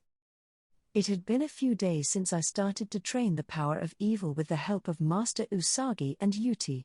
It was true that I was able to release the power of evil, as Kuro had said. Still, it wasn't easy to adjust the output as I wanted, or rather, to adjust the power. When I unleashed the power of evil, my stats certainly increased, and I was able to unleash attacks with tremendous power. But it was too powerful, and I was overwhelmed by it. If I were to fight in the city like the time when I first met Yuti, the damage to the people around me would be tremendous. In addition, the power of evil could not be released for a long period of time. During the training when we were sparring as a pair, the power of evil was suddenly cut off, and suddenly the fight was done in a normal state. When I had the power of evil, I was able to fight evenly with Master Usagi, but I was beaten to a pulp as soon as I lost my power. By the way, when I asked Master Usagi if he could double his stats when he fought with me because my power was from the evil, he said that he could adjust his stats, so when he fought with me, he fought with normal stats. The reason why he still beat me up was purely because of the huge difference in level and the large gap in stats between us. And even now, while using the power of evil, I was in an even match with Master Usagi. Humph. My kick, clothed in the power of evil, was swept away by Master Usagi's kick like a soft willow, and he counterattacked. By the way, when I used the power of evil, a black aura overflowed from my body, and my eyes changed to red. Hey, you're getting it. I know. And when I used the power of evil, I asked Kuro to help me. Kuro controls the power of evil inside me so that I can somehow control it. Or how should I say this? Master Usagi is a monster. After all of my attacks are blocked. However, by watching the movements of Master Usagi, I have been able to adapt his techniques gradually. I'm not sure, but lately, I've been able to catch the movements of Master Usagi and Yuti with my eyes. I wonder why? As I continued to do such practices, I suddenly felt as if I had forgotten something important. Huh? What was it? Then, Master Usagi, who sensed that I was distracted, intensified his attacks. To be thinking about something else while you're training, you've got some nerve, huh? That. Whoa. While dealing with Master Usagi's attack, my thoughts were still struggling to remember something that I had forgotten. What? Am I forgetting? As my mind worked frantically, I finally remembered what I had forgotten. I'm going to have a test soon. It completely slipped my mind. I've been preparing and reviewing every day, but it's not good. I have to study for my test. Concentrate on your training. But if I don't study for the test, I won't be able to concentrate on my training. Shut up. Gah. Finally, I was attacked by Master Usagi and blown away. I have to study. As I said that for the last time, I lost consciousness. I'm not sure if I can say that things are going well. But my training to handle the power of evil continues. Chapter 2, To the Sea with Everyone. Part 1. I managed to convince Master Usagi to allow me to seriously study and prepare for the test to my satisfaction. And today was the last day of the regular tests. It's over. Cade shouted in a voice that could be heard throughout the classroom as she stretched as hard as she could after handing in the last test. As she did so, I tried my best to avert my gaze from Cade's chest. When I looked closely, I saw that the other boys were staring at Cade. Is it okay to look at her so much? She will get angry. As I thought about it, Rin approached Cade. Hey, Cade. That is, as expected, your service is too good, isn't it? Phewie? Service? Your breasts. As Rin pointed out, Cade slowly checked her situation. And then. Tilda. Her face turned bright red, and she immediately stopped stretching. Seeing this, I could hear the blatantly disappointed voices of the boys in the surrounding. That Kanzaki, she did something unnecessary. It was a momentary Shangri-La. Boys, I can hear everything, okay? As soon as Rin said that with her veins stood out, the boys all straightened their posture. They are so easy to understand. Cade, who noticed that I was watching their exchange, came over to me, her cheeks still red. How was your test, Yuya-kun? Yeah. I was wondering if it was able to reflect what I studied properly. Is that so? I asked Rin-chan to watch me study. And then I got a lot of the questions that Rin-chan predicted. That's great. When Cade's words made me involuntarily turn my gaze towards Rin, she was scratching her head in embarrassment. It's not a big deal. Anyone can make predictions if they know the characteristics of the teacher. That's absolutely not true. I don't think it's that easy either. In the first place, what does it mean to grasp the characteristics of the teacher? Well, I'm not very good at it to begin with, so I studied the whole test range. Still, perhaps because I've leveled up, my memory was definitely improving. Also, my eyesight had gotten better as well. The things I had studied instantly flowed into my head. What is it? This feeling. Before I leveled up, I couldn't even learn anything from my studies. When I was thinking about this, the others who were getting along with me, such as Ryo and Shingo-kun, gathered around. Oh, everyone is here. Hey, how was everyone's test? Well, I think I did better than I expected. I didn't have any problems either. I think I'm fine, but. No, I want to think I'm fine. No, I looked after you, so don't say such pitiful things. Rin looked at Cade's reluctant face with a dumbfounded look. As I smiled bitterly at the interaction, I noticed that Yukine, who was in the seat next to mine, was in a daze. What's wrong, Yukine? I'm just tired. Is that so? By the way, how was your test? I just want to think about the fun things in life right now. In other words, it was not so good. While we were having this conversation, other students were heading home or to their club activities. Oh, by the way, is Cade doing okay with her club activities? When Ryo suddenly asked that, Cade nodded. Yeah. The club activities themselves start tomorrow. Oh yeah, how is your club activity, Yukine? Hayudu has club activities? Ryo looked at Yukine with surprise. Yukine joined a club activity. What kind of club is it? Is it a light music club? It's the Occult Research Club. You've gone to an unexpected club. However, Cade and Rin seemed to know about it and didn't seem particularly surprised. I'm free from any kind of club activities today. And I haven't brought any experiment books with me today either. Why you have to be very careful with that. For some reason, Cade said that to Yukine with a twitch in her cheeks. Did something happen to them? Well, that's right. Now that the test is over, summer vacation is just around the corner.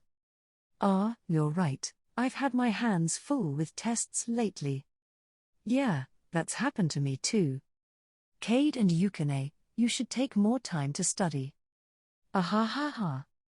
I realized from Cade's words that the summer vacation was indeed coming soon. That said, I have no particular plans. And if I had to pick an activity, it would be to spend more time in the other world. I want to check out the whole area in the Great Devil's Nest as soon as possible. When I was thinking about that, Cade suggested with sparkling eyes. So why don't we all have some fun together? There's also a summer festival, right? That's fine, but you know that summer vacation is not only about playing, right? Eh? Is it not? You've got a serious problem there. We have to do our summer homework, too, don't we? And I've heard there's a lot of it. Cade and Yukine were astonished by Shingo-kun and Rin's words. Did they really think there was no possibility of that? No, I guess some schools don't have it. The two of them realized that it was not just a fun summer vacation. As they turned white as burned-out ashes, the classroom door unexpectedly opened. Is Yuya-san here? Kaori? Oh, Yuya-san. The one who came to the classroom was Kaori.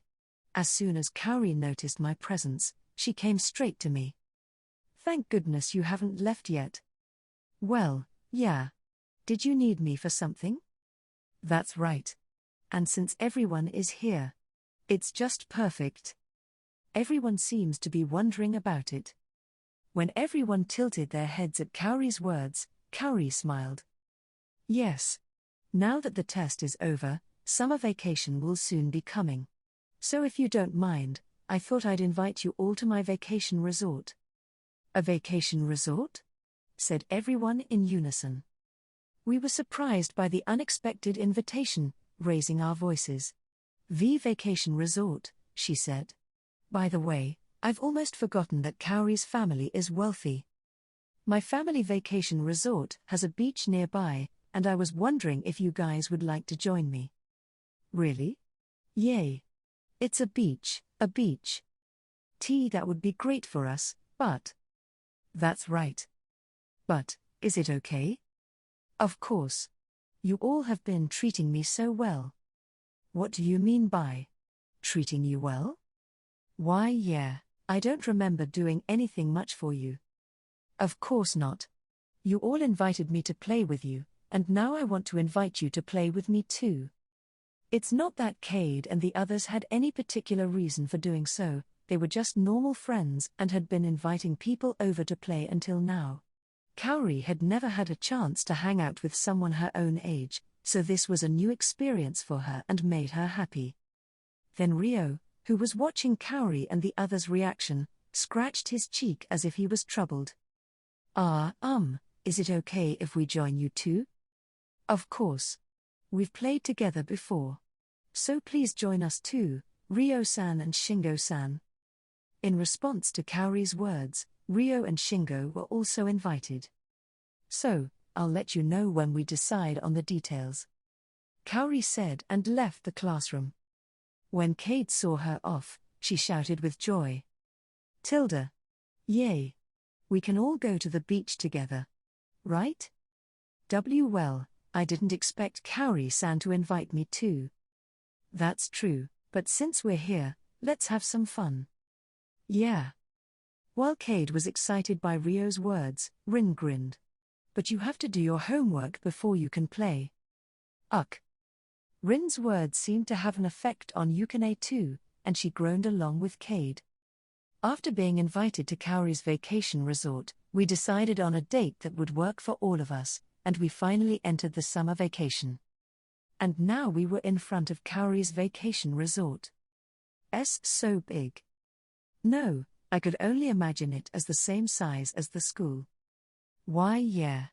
When I saw it in person, it was just Rio, Shingo-kun, and I was stunned to see the vacation resort where we would be staying. The vacation resort we were invited to was a log cottage built surrounded by nature, in one of the most popular places for rich people to build vacation resorts. However, the cottage was fully air-conditioned, and there were even convenience stores and supermarkets nearby, so I guess it was a wonderful place to stay, and above all, there is whoa. Beach, it's the beach, Rin-chan. Yes, I see it. The view is beautiful. There was a swimming beach, just a short walk from the cottage. Cade's eyes sparkled looking at the beach, and Kaori, who was preparing the cottage, came over with a smile. I'm glad you enjoyed it. Of course, I am. Thank you. Fufafu. I will show you to your rooms, so please follow me with your luggage. Yes, said everyone. Kaori urged us to head inside the cottage. Naturally, the bedrooms were separate for men and women, but the room where we boys slept was so spacious that there was plenty of room for all three of us to sleep together. The women's room must be quite spacious as well. Or rather, now that I've realized it, I can't believe I'm spending time under the same roof with girls. Of course, there's Yuti staying in my house now, but I'm not used to that yet either. In such a situation, I still can't believe that I'm having a private sleepover with other girls like this. As I was putting my luggage in my room and taking a breather, Cade and the others came to the boys' room. Come on. Guys. We're going to the beach. Why you're so energetic, huh, Cade-san? That's obvious, Shingo-kun. I've been looking forward to this day. Well, she even worked unusually hard on her summer vacation homework. I don't want to remember that. But I did my best. As Rin said, we each finished our summer vacation homework early for this day. I've always been the type of person who finishes my homework early, but Cade and Yukine were different. They were almost dying from the homework before they came to this place. All right, then, let's get changed quickly and go play on the beach right away, shall we? Yeah. That's why we're going to go change our clothes. After saying that, Cade and the others went back to the girls' room. Then one of the girls, Kaori, stayed behind and beckoned me over. Yuya-san. What's wrong? Speaking of which, is everything okay with Yuti, Uma-san, and the others? I smiled bitterly at Kaori's words. Yuti said she'd rather not participate. She doesn't like to be around a lot of people. That's true too. So, was it bothering her when I suggested she transfer to the school? Oh, no problem. Apparently, she's having fun at school and making friends. I'm glad to hear that. It seems that Yuti had made friends at school, which was a relief to me. She even promised to hang out with her friends during this summer vacation. Also, Uma-san said he's refraining for the same reason as Yuti. Is that so? Yeah. However, I have to prepare food for Uma-san, Knight, and Akatsuki, so I have to go back using magic for that. Really, Yuya-san's magic is very useful. Kaori smiled bitterly at my words. As Kaori said, the teleport magic is very convenient. That's why I had to be careful to not be seen by others. After listening to my explanation, Kaori went back to change with Cade and the others, and I changed into the swimsuit I had prepared for the day and headed to the beach with Rio and the others. Part 2. Oh, it's so crowded. Why, yeah. I wonder if we can find a spot. Rio, Shingo-kun, and I arrived at the beach ahead of the others, carrying parasols in our hands and looking for a vacant spot. But since the temperature was high and it was a perfect day for swimming, there were a lot of people. Oh, it's a bit far, but wouldn't that be a good place? The place Rio pointed to was indeed a little far from the crowd, and there was a space available. Well then, Yuya. It's a little far, But it's a good place. Eh? Sure, but do you need help? Shingo and I can set this up ourselves. Why, yeah. So, Yuya-kun, why don't you go and call Kade-san and the others? Okay. Ryo and Shingo-kun asked me to go and bring Kade and the others. Even so. Do I look weird? When I said that, I looked down at my appearance. The only swimwear I've ever owned was the one I use for school classes. When I talked to Ryo and the others about it, they said that I should have a swimsuit for having fun, so I decided to go a little overboard and buy one. Thanks to the materials I got in the other world, I earned some money when I exchanged them for cash. It's a bit of a luxury. As I was checking my appearance, I suddenly noticed that people around me were looking at me. Isn't that guy really cool? Shall we go talk to him? Yeah. But I think I've seen him somewhere before. Ah. Isn't that the guy who was in a magazine before? That's right. Whoa. I thought the photos were edited, but he looks really cool. I mean, look at those abs. Isn't it amazing? They're so tight. Those are really nice muscles. They're really well trained. Those abs are like chocolate bars. You could grate daikon with those oblique muscles. I hear some unusual voices, but it's probably just my imagination. While feeling strangely uncomfortable and waiting for Kade to arrive, I suddenly heard a voice calling out to me. You Yes? When I turned my gaze toward the voice, I saw several unfamiliar women standing there. See, can I help you? When I asked them, I was so nervous that I was at a loss for words, and they looked at each other. I knew it. Yes, you're the one who was in the magazine with Miyu-chan before, aren't you? Yes, that's right, but you can I take a photo with you? Photo? Why do they want my photo? As I panicked, the women closed the distance between us and took out their phones to snap a picture with me. Thank you. No, it's. After taking the pictures, the women left looking happy, although I had no idea why. Oh, I guess this is what people call coming in like a storm and leaving like a storm. As I watched them leave in a daze, I heard Kaori's voice. Yuya-san. Kaori. Then I saw Kaori's figure and was transfixed.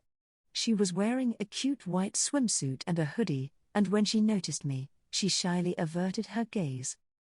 My swimsuit. Isn't it weird? Huh? No. Not at all. It looks good on you. It suits you well. I was so nervous that I didn't know what I was saying, but Kaori smiled happily at my words. Is that so? I'm so glad that Yuya-san said that. This is not good. Until I came here, I was completely unaware of the fact that playing on the beach means that everyone will be wearing a swimsuit. That's right. They said they were going to change their clothes, right? Because of the school lessons, I didn't think anything of it, but after thinking about it, I realized that this is how women get into their beautiful swimsuits. Huh? This means that. Yuya-kun. Oi. Phew. It's so hot outside. I feel like I'm melting. After Kaori, Kade, and the others came to me, despite my nervousness and stiffness. Kade wore a cute frilly swimsuit and hot pants, Rin wore a black sporty swimsuit, and Yukine wore a salopette swimsuit and carried a floating ring. Each of them looked great. What should I do? I'm not sure where to put my eyes. They are all very attractive, so I had trouble finding a place to look. Hey, look over there. Whoa. Their level is too high. Can we talk to them? No, they're that guy's friends, aren't they? I'm so jealous. The men around me were admiring Kaori and the others in their swimsuits. When I looked closely, I saw that some of the women were also admiring them. They are beautiful even from a woman's perspective. The sight of Kaori and the others made me feel unrealistic, and I couldn't help but think that while having a faraway look in my eyes. Then, Cade peeped into my face curiously at my situation. Yuya-kan? What's wrong? Huh? Ah, no, it's nothing. Really? So, what do you think of me? Yui?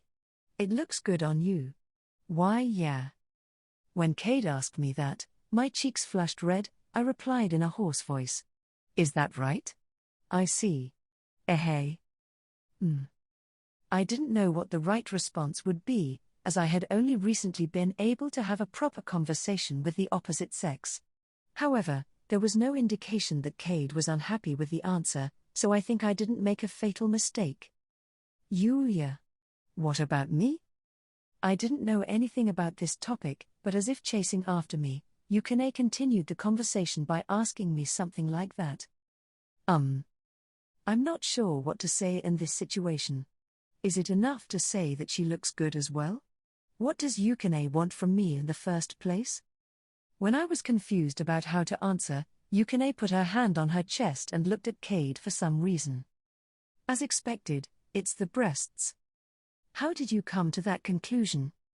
I didn't think of anything in particular, and I didn't say anything, but Yukine glared at Cade's breasts with resentment and then looked at me with a frustrated gaze. I didn't even think about the breasts one bit, you know? It's a false accusation.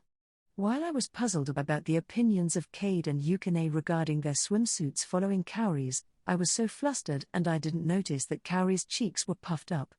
But seeing my continued fumbling, Rin came up to me with a grin and poked me with her elbow. Oya? Oya? Yuya. Are you nervous seeing Cade and the others in their swimsuits? That's. Of course it is. Ah ha ha ha ha. That's surprising. You look like you're already being used to this kind of situation, though. My answer made Rin laugh out loud. She said that I'm used to it. There's no way. Where does that come from anyway? I don't know. Well, unlike me, Cade has a great style, Kaori is beautiful, and Yukine is cute. Eh? No, Rin is also very beautiful, though. Huh? Because she said something strange, I couldn't help but tell her what I was thinking, and she raised her voice in an unusually indifferent way. In response to Rin's reaction, I realized that I had just said something embarrassing. No, it was because Rin said something weird that I reflexively replied. I'm not the kind of guy who can say something like that without hesitation. I want to be able to say that out loud one day, though. I mean, Kaori, Yukine, Cade are all beautiful, but Rin is also very slender, like a model, and looks great in a mature swimsuit. I wasn't sure why she was saying that. It's just that I'm so nervous when people approach me so openly. Is that so? Ah ha ha ha ha. Rin said and quickly walked away from me. On closer look, it's unusual to find that Rin's cheeks are dyed red, and she's averting her gaze awkwardly. It makes me more embarrassed when she reacted like that. Well then, let's get going. Ryo and Shingo-kun have already gone ahead and saved a spot for us. I see. If that's the case, we should get there quickly and thank them. You're right. I was not too fond of the situation, so I told everyone about Ryo and Shingo-kun. The atmosphere returned to normal, so I took a breath. Thank goodness. It's too stimulating for me to deal with everyone by myself. As soon as we met up with Ryo and Shingo-kun, we did some careful warm-up exercises and then all headed to the beach to start playing. Ryo seemed to be able to do just about anything, and he showed off his athleticism on the beach as well, swimming far and wide. Shingo-kun was not so good at swimming, so he played in the shallows with a beach ball that Kaori and I had brought with us. Then, when Ryo came back from the long swim, Cade suggested, "Hey, let's all play beach volleyball together." Oh, that sounds good. We all agreed to Cade's suggestion, and when it came time to divide the teams, Shingo-kun volunteered to be the referee. So, we decided to make 3 teams, Kaori and I, Ryo and Yukine, and Rin and Cade. Yuya-san, let's do our best. Yes, let's do our best. The moment I nodded to Kaori's words, I remembered the ball game tournament the other day. On that day, due to some trouble, Kaori and I were paired up to play tennis. That was where I found out that I should not let Kaori play sports. However, by the time I remembered that, the match was about to start, and our opponents were Cade and Rin. We immediately get to face Yuya-kun and Kaori. Can we win this? I don't know. Please go easy on us, okay? Well, I think I would have to work harder rather than being soft, though. As I thought about it, the match began with Kaori's serve. ED, Blast. Part 3. I shifted my body to the side in response to the ball coming at me from behind. The beach ball went right through where I had been a moment ago with great force. I'm sorry, Yuya-san. It's okay. I can avoid it, but if Cade and Kaori were teaming up, it might have been dangerous. As I was thinking of that, Rin grinned when she saw Kaori's serve. It seems that Kaori is not good at sports, huh? Let's aim at her. As expected, that's Cade. This is a match, you know. It's a great strategy to win. And Rin began to aim at Kaori with the next serve as she declared, sorry. Kaori managed to deal with Rin's serve, but the ball flew in the wrong direction. That direction was out towards the sea. However, I thought that I shouldn't let the ball go out. I ran along the surface of the sea without thinking, caught up with the ball, and returned it to Rin's court. Wait. How can you pick that up? I mean, how can you run on the sea's surface like that? Why, you must have seen it wrong. No, I think so too, but I was chasing after the ball, but it was definitely not normal to run on the surface of the water. Or rather, I'm surprised that I can run on the sea's surface myself. It seems that during my training with Master Usagi, my leg strength had become extraordinary. However, after I returned the ball to Rin's court, Kaori was the only one left on our court. Rin took advantage of that and scored a point. I tried to get back onto the court, but my feet got caught in the sand. Well, I don't have much experience moving in the sand. It's hard to move, and it takes more energy than usual. This seems to be a good practice for me. Although I was here to play, I couldn't help but think about such things due to my training with Master Usagi. After that, Kaori was intensively targeted, and Cade's team defeated our team. Yuya-san, I'm sorry. I'm just slowing you down. Well, don't mention it. At the time of the ball game tournament, it was still possible to cover since we played tennis, but it wasn't as easy to do so in beach volleyball. Of course, Kaori always tried to keep the ball in play with volleys and receives, but all of them flew at me with lethal force. On the other hand, if there was a competition where that ball could be fully utilized, I think Kaori could compete well enough. After all, it was not only unpredictable but also very fast, so that even I had to rush to avoid it. I think it's at a level that even the monsters I fought in the Great Devil's Nest would be afraid. I was really surprised. After that, we also played against Ryo's team, but the result was still our loss. Cade's team won in the end. Yuya-san, I'm sorry. That we lost because of me. No. You don't have to worry about it. I'm not sure what the right thing to say to her would be, so I just panicked. But then, with a grin on her face, Rin called out to Kaori. Kaori's team lost all of their games. Isn't that a sign of a disaster? Why, you don't have to say that. Rin laughed out loud at Kaori's reaction. We enjoyed playing beach volleyball for a while and decided to take a break since we played for a long time. Let's take a break and eat somewhere, shall we? Yes. We all agreed to Ryo's suggestion and decided to have lunch at a beach house. The place we were at was far away from the crowds, so there were only a few people at the nearby beach house. When we turned our attention to the more crowded area of the beach, we noticed that the beach houses there were very busy. Even though there seemed to be more people over there, is this beach house okay with you guys? I think it's fine. Yeah, I guess so. It's probably only crowded there because it's in a good location. The taste won't have much difference. So we headed to the nearest beach house. Oh, Tenju and the others. What a coincidence. What? I'm surprised. What's Sawada-sensei doing here?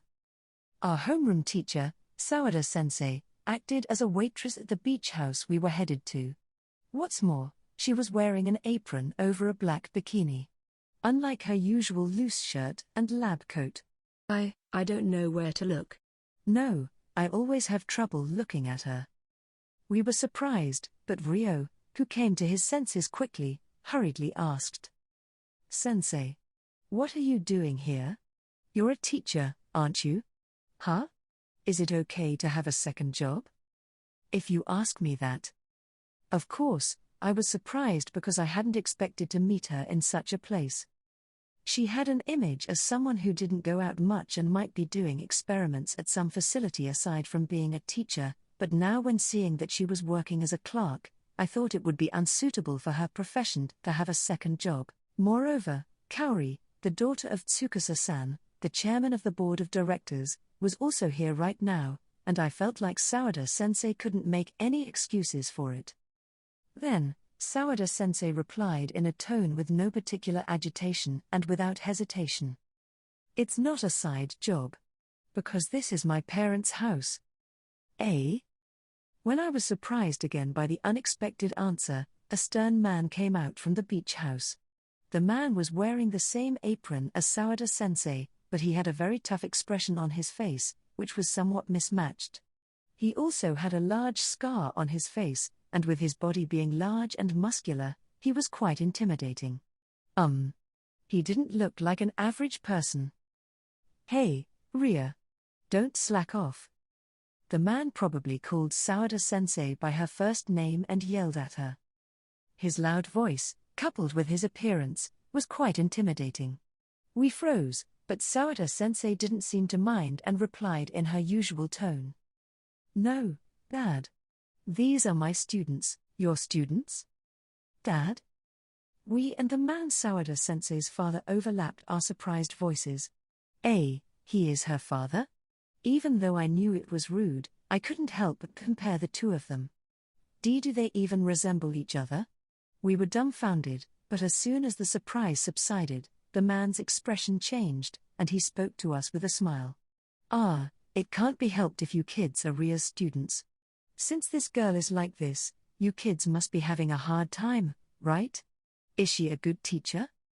Why yeah, she's a very good teacher. When Kaori, the chairman's daughter, answered in confusion, Sawada-sensei's mouth twitched. You don't trust me, do you? I am an excellent teacher, you know? Even if you're talented, I don't know if that makes you a good teacher. That's for the students to decide. That's a good point, I guess. Sawada-sensei laughed and nodded.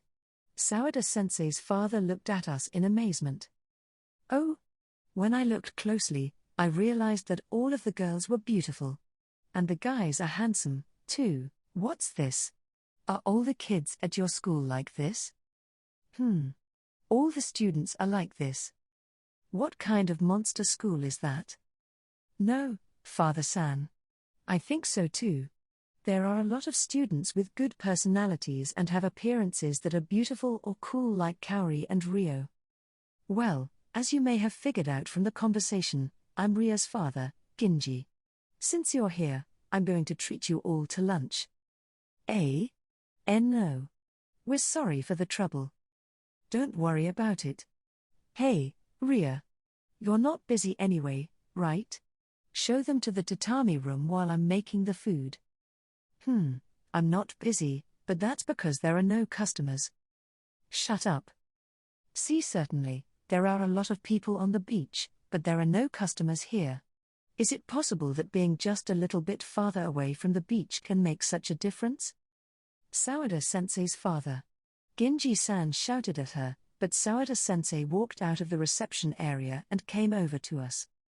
So that's it. Sensei's family runs this beach house. That's how I was forced to help out during the summer vacation if I was free. Of course, I don't get paid. I see.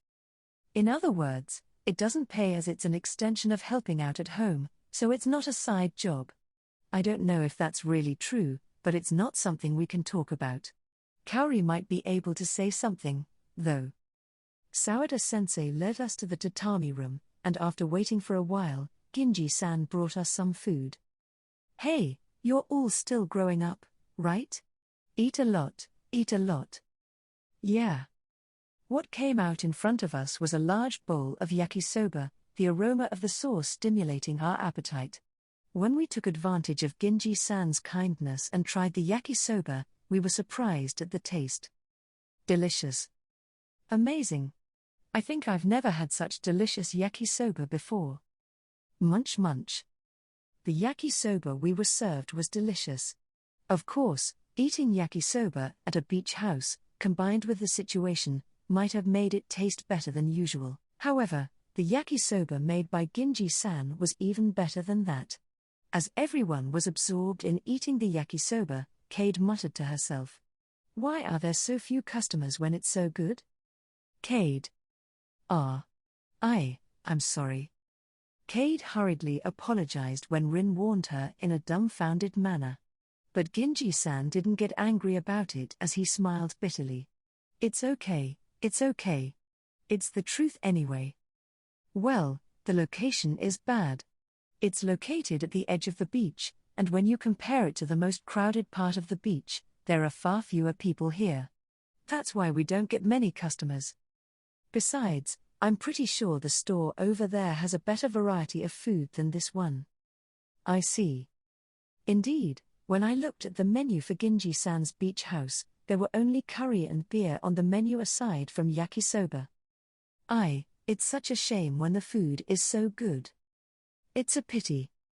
As Shingo-kun and Yukine said that, Sawada-sensei seemed to notice something and stood up. Right. Oh? What's the matter, Ria? Sensei's got a great idea. Good idea? We tilted our heads in confusion, but Sawada-sensei nodded confidently. Yeah, a good idea. Blast. Part 4. Okay, Table 3, 2 yakisoba noodles, please. Here, 1 glass of beer. 2 curries, please. Before we knew it, we were working at Ginji-san's beach house temporarily, which was different from our original purpose of playing on the beach. Sawada-sensei's good idea was for us to work as helpers. I suddenly thought back to Sawada-sensei's behavior at that time. Sawada-sensei said, "There are some of the most beautiful men and women in the school here. So I'd like to ask you to be our sales staff." Sales staff? Of course, we'll pay you. With that in mind, we began our work here. Moreover, Ginji-san seemed to be somewhat troubled by the lack of customers, so when he asked us to help him, we took the job. Well, Ginji-san treated us to yakisoba. I also had a chance to taste his curry as well, which was also very tasty, so I think Ginji-san's food will attract many repeat customers, and I'm going to help him with that.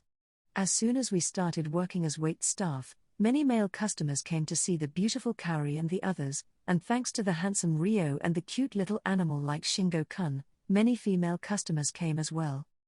As the number of customers increased, Ginji-san was cooking at an incredible pace. That's a happy cry, oi.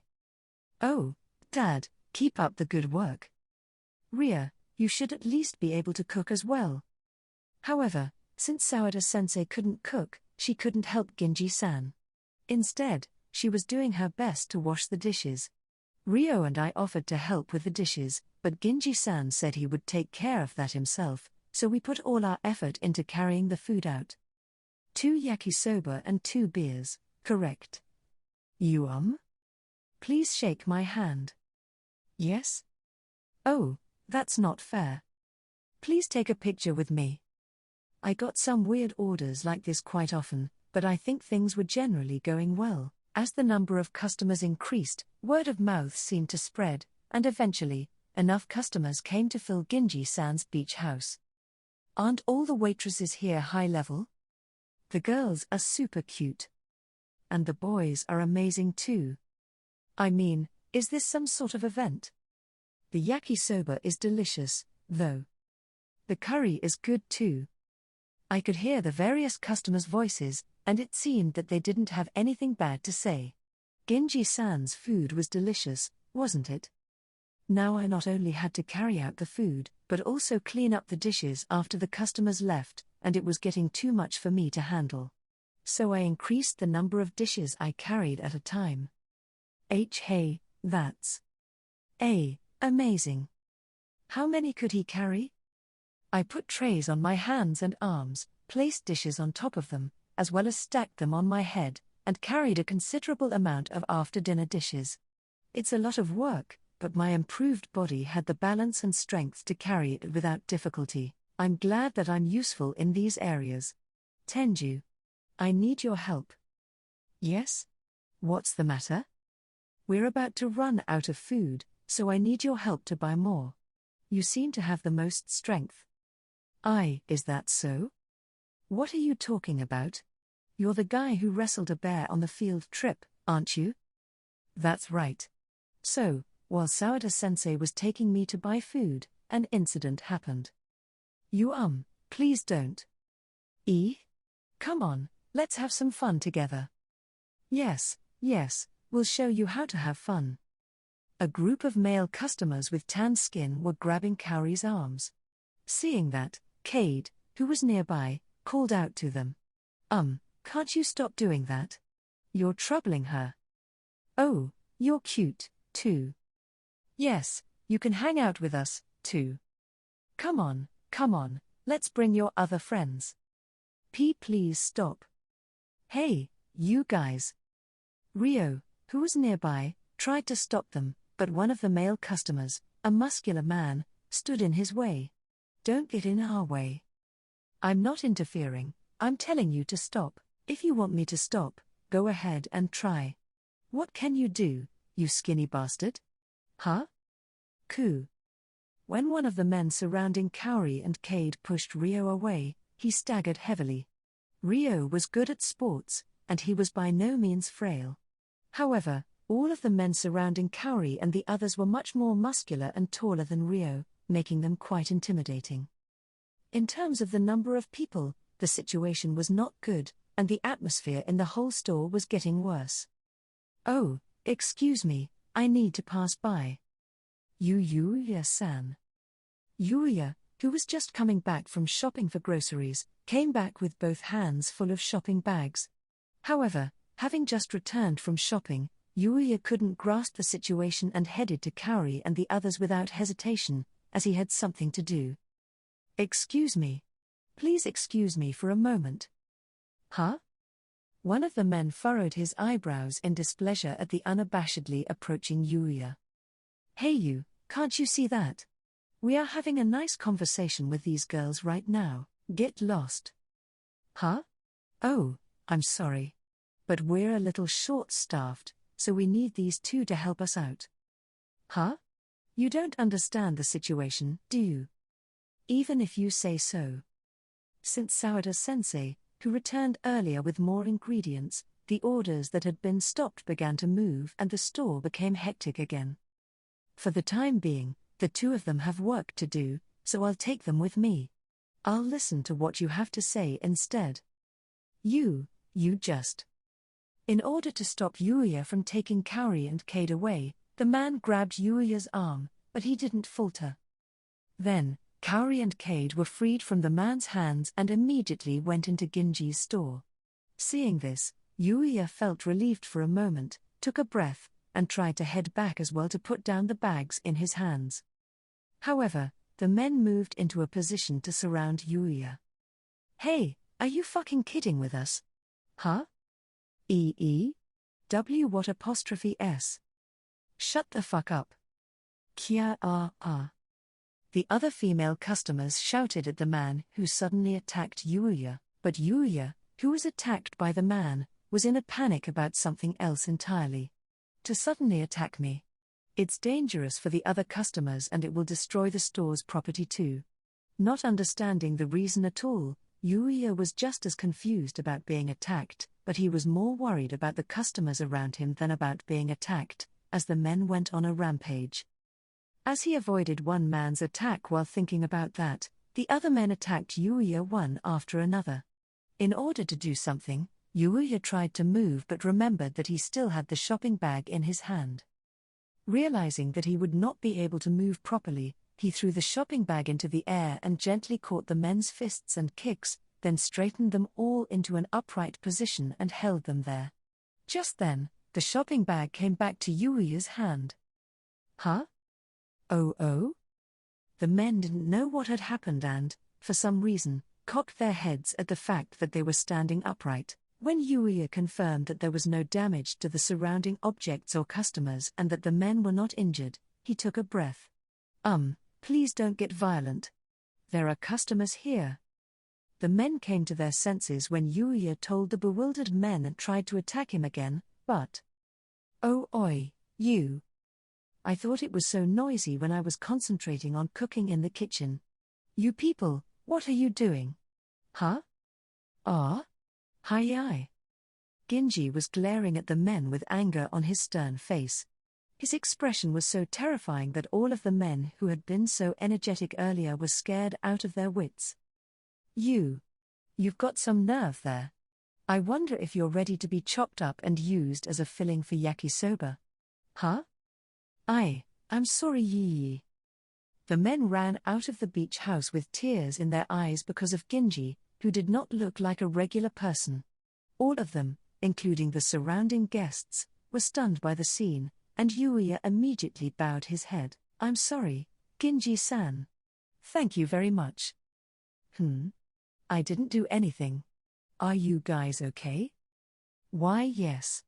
We're fine. Ryo-kun and Yuya-kun helped us. No, I didn't do anything. Yuya was the one who saved you. I see. Yuya, you're amazing. When I looked closely, I could see that you've been working out like crazy. Tenju is one of the most physically gifted in our school. All of the PE teachers were amazed. They said he could be in the Olympics. That's just. Genji's cheeks twitched at the information provided by Sawada-sensei. And then the surrounding guests began to applaud. That was amazing. Yeah. It was like watching a scene from a movie. I mean, I've only seen moves like that in the manga. It was so fast, I could barely understand it. That. Yuya, who didn't expect to be praised, was bewildered by the reaction of the people around him. Ginji laughed at the situation and turned to his customers. Well, our waiter is awesome, right? Well, please continue to enjoy your meal. Thus, despite the troubles, Ginji's store, thanks to the hard work of Yuya and the others, as well as Ginji's cooking, achieved the highest sales ever. Chapter 3, The Mysterious Shrine Maiden. Part 1. After we finished our unplanned work at the beach house owned by Sawada-sensei's family, we went back to the beach to have fun. At that time, Ryo and Shingo-kun were approached by women. Many people also approached me, probably because I stood out at Ginji-san's beach house, and that confused me. However, we didn't have to worry about anything happening to Kaori and the others again like at the beach house, thanks to the fact that we all stayed together as much as possible. Then we went back to the cottage for our dinner and to have a rest. In the meantime, I moved to a secluded place and went home to prepare dinner for Night and the others. Uma-san seemed to have slept all day, and everyone stayed quietly at home. When I finished preparing Night and the others' meal and snuck back to the cottage, Yukine brought a book with her from her room. Everyone, do you have a minute? What is it? Yukine-san. When Kaori tilted her head, Yukine held out the book in her hand and proposed to us. Do you want to test your courage? A test of courage? Rin and Cade seemed to have realized something, especially Cade, whose cheeks twitched. Yukine-chan? Are you serious about this? Test of courage? I'm serious. No. Cade-san? We are confused by Cade's loud shout at Yukine's words. What happened to her? Then, Rin smiled bitterly and again told us about the occult research club that Yukine is a member of. So, is the test of courage related to that club activity? It's not just because of the club activities. But when I was researching the cottage area before coming here, I found a place that looked like a good place for a test of courage. So I just suggested it. A good place for a test of courage. Cade continued to react loudly to Yukine's words. Maybe she's not very good at ghosts and such. Fortunately, I'm not so bad at it, so I'm fine. In a different world, I had fought with a ghost-type monster called Wraith. I don't know if the ghosts in this world have the same characteristics as the monster called Wraith, though. I used to come here a lot with my father, but I didn't know there was such a place. Yeah. There seems to be a pretty old shrine. When Yukine replied to Kaori's surprise, Rio suddenly had a question and asked her. I understand that the shrine is the best place to test our courage, but is it open at night? It looks like it's open. But you shouldn't make any noise. Just enjoy the atmosphere. Yeah, that's right. Even though it's open even at night, causing a disturbance was out of the question. So, we should all go to the shrine. Cade raised her hand when Yukine said that with an unusually rough snort. No, I don't want to. Lie. Cade seemed to like it even though she said she didn't. I'm not that weird. It's interesting, you know? Ryo-kun. I'm also a little interested. Even Kaori? Cade looked around as if she was looking for a friend, as if she didn't expect that there would be so many people interested in a test of courage. That's right. Shingo-kun? You don't want to do the test of courage, right? Well. I'm sorry about that. I'm also a little interested in it. No way. Cade's face turns pale in despair. She seemed to be in a state of shock. Yuya-kun, how about you? I was. Sorry, I'm not that bad at it, so. Ugh. I don't have any friends. Cade groaned and got teary-eyed. I'm sorry for what I said. Then, Rin laughed out loud at the sight of Cade. Ah ha ha ha ha. Just give up, Cade. Besides, the place we are going to is a shrine, you know? Isn't it rather safe? Safe? You see, a shrine is a place where gods reside, right? There won't be any scary devils or ghosts there, you know. I wonder if it's... Right. Rin said this to persuade Cade, but is it really true that a shrine is safe? Although it is open at night, a shrine is like a home for the gods, right? Even humans would not like it if people came into their homes without permission in the middle of the night. I feel it would be somewhat wrong. But if that is the case, wouldn't it be a nuisance to make a New Year's Eve visit to the shrine? Cade was about to be persuaded by Rin's words, but then she noticed something and shook her head. But if I don't go, I'd be safe to begin with. TSK. Rin-chan, why did you click your tongue? Geez. Then, do you want to stay here? Huh? When Rin's unexpected words surprised not only Cade but also us, Rin grinned. We'll simply go to the shrine to test our courage. If you're scared, you can wait for us here, Cade. But you'll be alone in this cottage, you know? Hi. Cade shrieked at Rin's smile. Rin-san, you have said a terrible thing. Then, Cade shivered with tears in her eyes and finally screamed. Rin-chan, you're a demon. Ah ha ha ha ha ha ha ha. Thus, Cade will also participate in the test of courage. Are you okay? I'm fine. It doesn't sound like it, but... As we approached the shrine, Cade seemed to get more and more scared and was now clinging to my arm. At first, I was very nervous about Cade clinging to me, but the way she clung to my arm and how she looked at me made me more worried than nervous. If you're so scared, do you want to go back to the cottage? Don't leave me alone. No, if you're going back, I'll stay with you. But Cade didn't seem to hear my words and kept walking while shaking her head. In the end, we're going to go with everyone. Then I noticed Kaori was watching Cade and me. Kaori? What's wrong? Huh? No, it's nothing. Really? If it's nothing, then it's probably nothing. Ugh. I should have been scared from the start too. With that thought in mind, I turned my attention to Cade, who continued to struggle with her fears, and did not notice Kaori's murmur. Yuya. You are also a sinful man. Huh? I tilted my head when Rin said that in a meaningful way. Sinful, huh? Did I do something to offend anyone? As we moved forward following Yukine, we stopped when she stopped. This is our destination, wow. It's huge. Why yeah. And it's pretty mysterious. As Shingo-kun said, the shrine in front of us looked more mysterious than scary due to the fact that it was in the middle of a forest with the moonlight shining on the shrine. The beauty of the place made us admire it for a while. I didn't know there was a place like this nearby. It's a nice place, regardless of whether this is a test of courage or not. Cade thinks so too, doesn't she? Yuan. It's beautiful. The mystical sight of the shrine seemed to make Cade forget her fears, even if this was only temporarily. And then Yukine, who was also admiring the shrine and the surrounding atmosphere, muttered. It's beautiful. But it wasn't the right place for a test of courage. Well, that's okay. That's how we got to see the beautiful scene. It was the moment when Rin was about to say so. I feel some mysterious presence. Exclamation mark.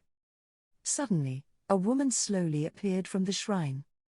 The woman was dressed in a shrine maiden attire, her glossy black hair was tied on both sides, and her bangs were neatly trimmed. Her eyes were lifted up, and she seemed to have a strong spirit. She looked to be about the same age as us, but she seemed to have a holy aura about her. When all of us were surprised by the shrine maiden's sudden appearance, Cade pointed at such a woman and exclaimed, G, triple G ghost. Where's the ghost? The woman's words were met with a look of disbelief. We came here to test our courage, so I can understand why Cade might think she's a ghost. But no matter how you look at it, she's a shrine maiden of this shrine. The shrine maiden let out a sigh and looked over at us. There's something strange going on here, so I came over to. What? You don't look like worshippers, are you? Yukine answered the shrine maiden's questioning expression straightforwardly.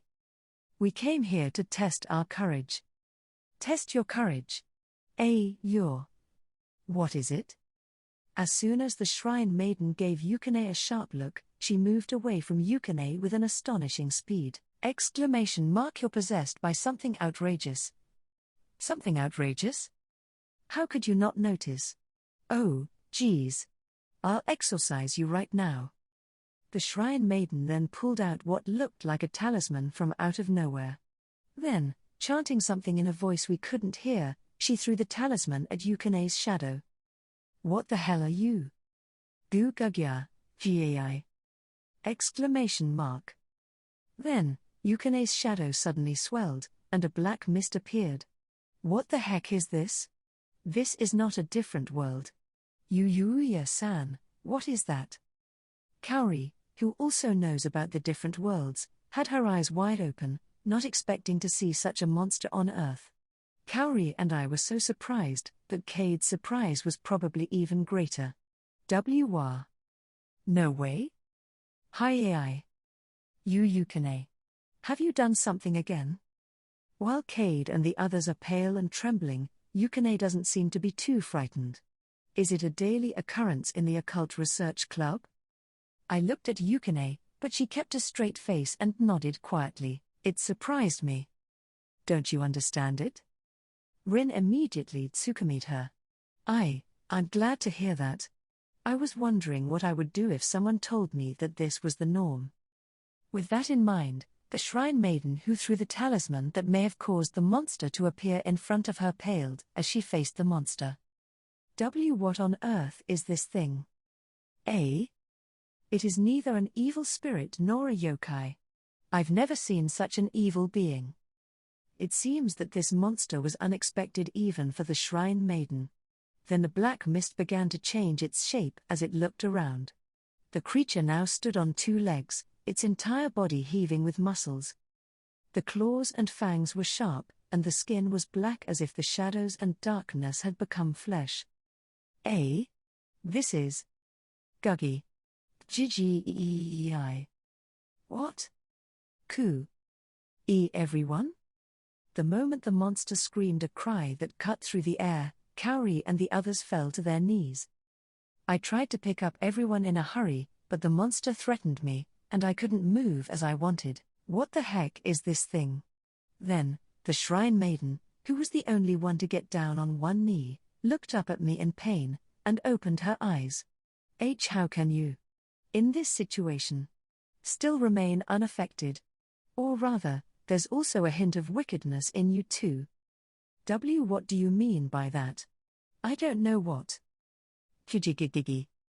For me, it was as if everyone had suddenly collapsed due to the screaming of the monster in front of me. There was nothing wrong with my body. The monster seemed to be even more alarmed by the fact that I was not affected in any way. While I was confused by the situation, Kuro, who had been quietly sitting inside me all this time, called out to me with a big sigh. Phew! There was a strange presence, so I came to check it out. Why is this guy here? Hey, Yuya. This is the place called Earth, right? Yes, but... Kuro. Do you know what this monster is? I know what it is an existence that has failed to become an evil. So, it's an evil beast? When I listened back to the unfamiliar words, I couldn't help but ask. The Shrine Maiden, who was moaning in pain, looked at me with a doubtful expression. Why you? Who the heck are you talking to? Oh, that. You're so careless, aren't you? Oh well. Listen to me without talking. The evil beast in front of you is not a good thing either for you or for this world. I don't know why it's in this place at all, but... First of all, if you leave it alone, there will be some serious problems, said Kuro. Even if you say that it will cause a lot of trouble. The evil beast is so strong that it's called the evil incarnation. Knight and the others are not here right now. Will I be able to handle this on my own? As I was feeling uneasy, the evil beast, which has been on guard for a long time, attacked me as if it had lost its nerves. Kujigigigi. Gugigigya. Uck. That's dangerous. Geei. The Shrine Maiden tried to take out some kind of talisman again, probably to protect me from being attacked, but she couldn't move her body enough and ended up losing the talisman from her hand. I considered hurrying to avoid it, but I couldn't because Cade and the others were just behind me. Then, my body, which naturally moved to fight back due to my training with Master Usagi, kicked the evil beast on the side of the head while half dodging its attack. Gi? The evil beast took my kick and was blown away, hitting a nearby tree and slipping down. Goob Gi. I thought it was a decent kick, but you're still standing, huh? Even though I kicked it with all my might, the evil beast was still alive as it tried to stand up, though it looked like it was in pain. Although not completely, it still has the power of evil and is probably quite strong. If that's the case. At the moment when the evil beast hurriedly tried to retake its stance, the Shrine Maiden unexpectedly jumped out. She released a talisman at the evil beast. Get out of here. Gugigya. When the talisman touched the evil beast, it began to suffer. Then, it desperately tried to remove the talisman but was unable to do so. Finally it disappeared in a cloud of smoke. That talisman is. Or rather, who the heck is this Shrine Maiden? More importantly, how is Kaori and the others? I rushed over to Kaori and the others to check on their condition. Then, it seems that all of them are just asleep, which is a relief. Thank goodness. Hey, you. Huh? When I turned my gaze towards the voice, I saw a languid-looking Shrine Maiden glaring at me. Why were you the only one who was safe? And can you explain to me the power that overwhelmed the monster earlier? I was at a loss for an answer, not knowing what to say. Chapter 4, Wriggling Malice. Part 1. I was able to get permission for Kaori and the others who were still asleep to rest at the shrine, so I took advantage of the hospitality and carried everyone to bed. So, what was that all about earlier? After putting everyone to bed, I was interrogated by the shrine maiden like that. I don't even know what that thing was either. You're lying. You must have something to do with it, right? Otherwise, it wouldn't explain your power to defeat the monster earlier. Even if you say so. When asked if that has anything to do with me, it seems that the monster is an evil beast that is a corruption of the evil from the other world, so I can't say that it has nothing to do with me. However, I have no idea why such a being appeared on this earth. For a moment, I thought that the door to the other world in my house might be the reason why it came out of there. Still, it would have to break through the mysterious barrier covering Sage San's house in the other world. More importantly, Knight and Uma-san would have noticed it, though Uma-san would likely have left it alone. With that in mind, the shrine maiden, who once again wore a serious expression, opened her mouth. I don't know exactly what, but there is a presence of evil in you, too. So, I will exorcise it. Eh? The sudden offer made me shout in a distracted voice. Do you mind? I don't know if you're aware of it or not, but I can feel the same evil presence in you as in that monster. So if I don't exorcise it right now, you'll be in trouble again. No, that's... Hey, is this woman trying to make me disappear? Said Kuro. The shrine maiden's words made Kuro, who was inside me, panicked. Certainly, the evil beast was extinguished with that talisman, and it may be effective for Kuro as well. It's not like I''M. It's okay. For now, take off your clothes for the exorcism. Why? I opened my eyes to the shrine maiden's sudden request. Taking off my clothes. I was confused, but the shrine maiden frowned unhappily. Can I? In order to exorcise that evil presence, we need to borrow power from the holy air that floats around the world. So, the more skin you expose, the easier it is for the Holy Spirit to enter. That's why I'm telling you to take off your clothes, because they're in the way. Yuya. You should never take off your clothes, said Kuro in a hurry. No, I'm not taking my clothes off. Why not? I said, take them off. The shrine maiden finally took a hard line and tried to pull my clothes off. I know she's trying to be nice, but I don't want Kuro to be exorcised, and I don't want to take off my clothes either. I'm stronger than her, but if I resist with all my might, I might injure the shrine maiden, and more importantly, my clothes will tear. What should I do with this? Oh, geez. Stop your useless resistance. No. Help me. Yuya-san, what is going on here? When we were startled by the unexpected voice, Kaori was glaring at us with fierce eyes. Yuya-san. Who is that woman over there? And why is it that Yuya-san is undressed? Kaori was about to say that much, but she seemed to recognize my current appearance once again, and her face gradually turned red. Kaori. It's a misunderstanding, That's right. It's not like I'm doing anything wrong. The shrine maiden and I rushed to clear up Kaori's misunderstanding. Then Kaori, who managed to regain her calm after resolving the misunderstanding, looked around again. By the way, where are we? We were supposed to have come to test our courage. In response to Kaori's reaction, I couldn't help but look at the shrine maiden, who also had a puzzled expression on her face. No way, does she have no memory of meeting that evil beast? Then after Kaori, Cade, Rin, and the others woke up, and everyone was confirmed to be safe. However, none of them seemed to remember anything about the evil beast. Seeing the reaction of Kaori and the others, the shrine maiden quietly approached me. It seems that everyone doesn't remember anything about that. Why, you're right. Phew. I would really like to ask them some questions, but they don't seem to know much about that monster either, so there's no need to tell the rest about it. I'm worried about what it might do to their body later, but I've never seen anything like it before, and there's nothing I can do about it. Well, I've been attacked in the same way, and there's nothing physically wrong with me, so I think everything will be fine. Certainly, considering the fact that everyone suddenly fainted, it would be better to think of some kind of effect. For the time being, I checked the condition of everyone with their identification skill, but I didn't see anything strange. It's okay. Anyway, if you learn anything from this, don't try to test your courage again, just leave quietly. That's all the Shrine Maiden said as she turned to leave. Wait, please. What? When I hastily stopped her, she looked at me with a slightly unhappy expression.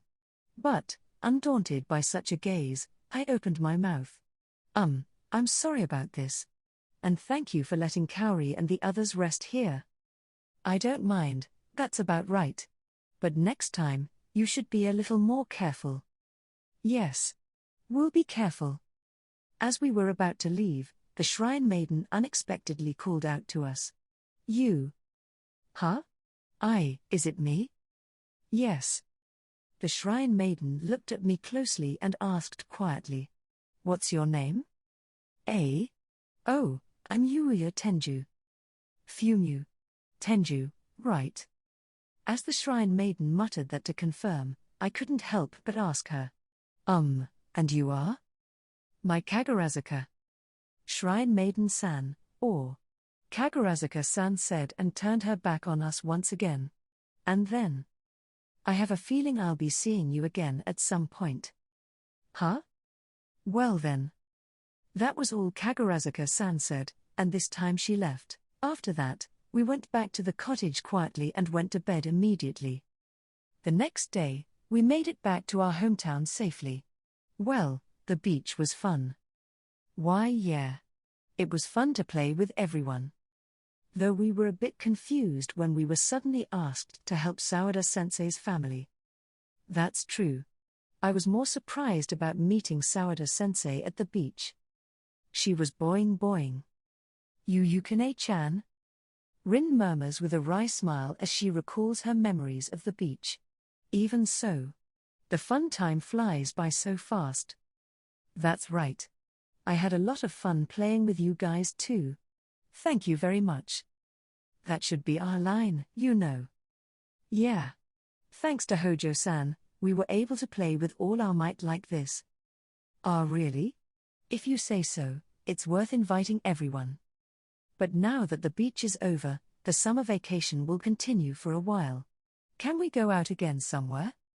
When I suddenly suggested this, Cade's eyes lit up. That's good, let's play. I've already finished my summer homework, after all. That's because I took care of it for you, thank you very much for the help, hee hee. So, what's next, a summer festival? Oh, a festival. That sounds great. Yeah. Then let's have a festival next time. So, after promising to go to a summer festival, we parted ways this time. Then I went straight home too. I'm home. Woof. You're back, welcome home. Booey. You finally returned. Now, prepare the food. I'm starving. Knight and the others greeted me. In the past, it would have been hard to imagine playing with friends and having someone welcome you home like this. While enjoying such happiness, I prepared food for Knight and the others. But as I prepared the food for them, I kept thinking about something. What is that monster? The evil beast? I've heard that it's an incarnation of evil. What's more, how can it cross into this world? I asked Uma-san about something that had been bothering me. Uma-san. What is it? I'm hungry now. Go ahead and make me some food. I want to eat curry. Why, yes, I was going to ask him about the evil beast that had crossed into this world, but as I was busy preparing the meal, I missed the chance to ask him. Part 2. It was the next day after I came back from Kaori's vacation house. The summer vacation is still going on, so today, I was thinking of cleaning up my grandpa's warehouse, which I hadn't done recently. Then, Uma-san, Yuti, and others came to see me, as if they were interested in my grandpa's warehouse. I've always thought this place had a strange vibe, but looking at it again, I can feel it more strongly. Affirmative. It's strange. Is that so? There are indeed many things in this room that Grandpa acquired during his travels, all of which are of unknown use, but... As I contemplated and tilted my head, Uma-san let out a sigh of exasperation. Yuya. You're in a room with all this power swirling around you, and you don't feel a thing? Huh? It's not just one kind of power. Every single one of them has a power that I do not know. Who is this? Grandfather of yours anyway? Well. There are things that even Uma-san doesn't understand. Grandpa, what did you really have collected? I was going to clean it up now, but I'm getting a little afraid to touch it. However, if I don't do it, it won't be finished anytime soon, so I start to sort it out. Uma-san looked interested in the beginning, but he eventually got bored halfway through and went back to another room in the Earth House. Yuti also said she was going to practice archery and headed to the garden of Sage-san's house in the other world. Well, I was going to do it alone from the beginning, so that was fine. While sorting it out little by little, I also activated my identification skill while I was at it. Really, Grandpa, where did you get these from? Some things, even with the identification skill, I couldn't even tell the name of the item, let alone its effect. For example, I don't know what the principle of this thing is, but I can't tell the name, the effect, nor the material of this cubic stone, floating on a pedestal. No, really, why is it floating? It's not like it's magnetic. As I continued to sort through the items while activating identification skill, I suddenly found something familiar. Huh? This looks like something a monk would carry, doesn't it? It was something called Karkara, and in my mind, it was a thing that a monk would carry. I'm not particularly surprised that such a thing would come out of nowhere in a world overflowing with things whose purpose is unknown, but it does make me curious. I thought that the identification skill would not work on this one either, but this time it did. However, Heavenly Karkara, it's somewhat quite a bit of a thing, but what is it? This exercise is. What's more, there was only one word of effect written on it. I can't understand anything about this. What is it? This is similar to the talisman that Kagurazuka-san was using the other day. The other day, when an evil beast attacked me, I suddenly remembered that Kagurazuka-san, the shrine maiden I had met there, had used a talisman to kill the evil beast. I wondered if that was also a kind of exorcism? An item I don't understand? Is it a weapon? As I was bewildered in front of the unfamiliar item or weapon, I noticed. Woof. Woof. What's wrong? Knight. Suddenly, Knight barked, and as I wondered what was wrong, I felt the presence of several people following Knight. What is it? I paused for a moment and put the Karkara I had in my hand in the item box, then headed for the garden of the Otherworld house. There, I found Owen-san, Lexia-san, and the others. All of them walked quickly into Sage-san's garden. We managed to get here somehow. Hey. We've set foot in this great devil's nest many times already, but I still wonder how we've survived. In any case, it's thanks to that person, followed by Captain Owen, and Luna, who was appointed as Lexia Summer's bodyguard, is also quite strong.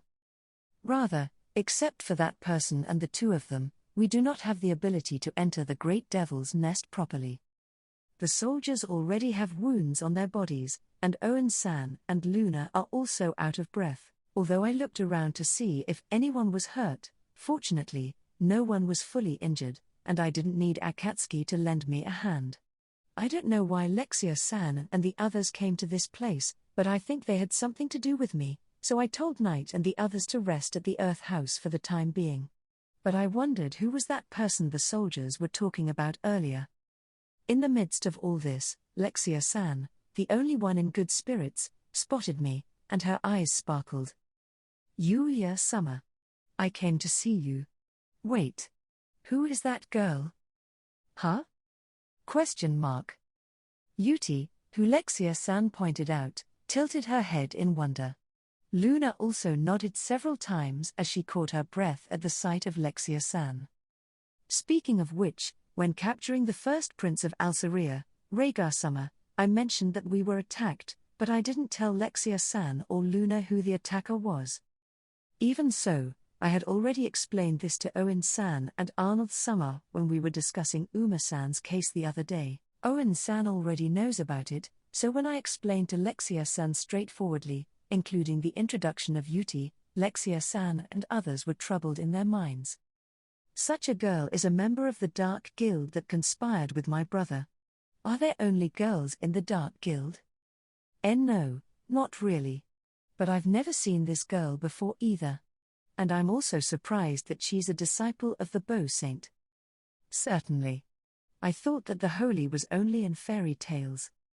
In response to their reaction, Yuti tilted her head even more and said something outrageous. Unknown. I'm not involved with the Dark Guild anymore. Huh? That seemed to be the first time Owen-san had heard of it, and everyone rolled their eyes. By the way, Lexia-san's words reminded me of the fact that Yuti is related to the Dark Guild. More than that, the information that he is a disciple of the Bow Saint is more significant. Before, I tried to kill the people who killed my master. But it was the work of the evil, so now I have no reason to kill humans. I still hate them, but I won't take that feeling out on people who aren't related to me anymore. It seemed that Yuti had made up her mind about other humans in her own way, and unlike when she first attacked me, now she no longer thought of any human being as an enemy. This was probably due in large part to Kaori and the friends she had made at the school on Earth. It really was a good thing that I transferred Yuti to my school. Conclusion. That's why I'm not in contact with the Dark Guild anymore.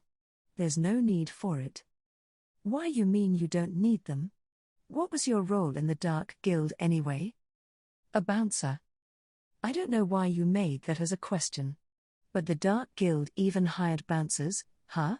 You're not a member of the guild like me, but you probably have connections with the upper echelons. No wonder I never see you. Affirmative. I used to see him all the time, he seemed like a great guy. Owen-san, who was listening to Yuti, is pondering with a grim expression. In other words, there is no one in the Dark Guild that is as good as Yuti.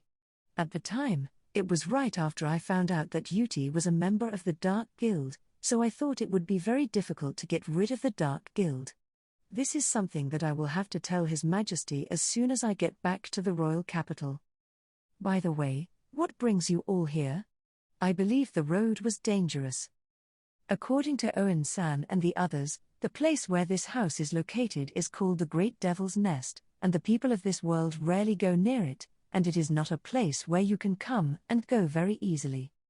However, Owen-san and the others had come to such a place many times just to meet me. There's no convenient item like a telephone, and there's no magic, so there's no way to contact me either. No, even if there were a phone, it wouldn't have been in my house. Oh, about that. I protected them, you know. Master Usagi. Apparently, Master Usagi was the one who escorted them to this house. Was it Master Usagi that the soldier was talking about earlier? What exactly happened? What? As usual, I was on my way here to train you when I saw a rare human figure, which was unusual. And since they were struggling at the entrance to the Great Devil's Nest, and it seemed they wanted to see you, so I brought them along. I see. It's true that if Master Usagi had been escorting them, they would have been safe. However, the soldiers were strangely tired of that, so I couldn't help but turn my attention to them. It's too strict. And more than double the usual training. Being forced to go one-on-one with a goblin elite.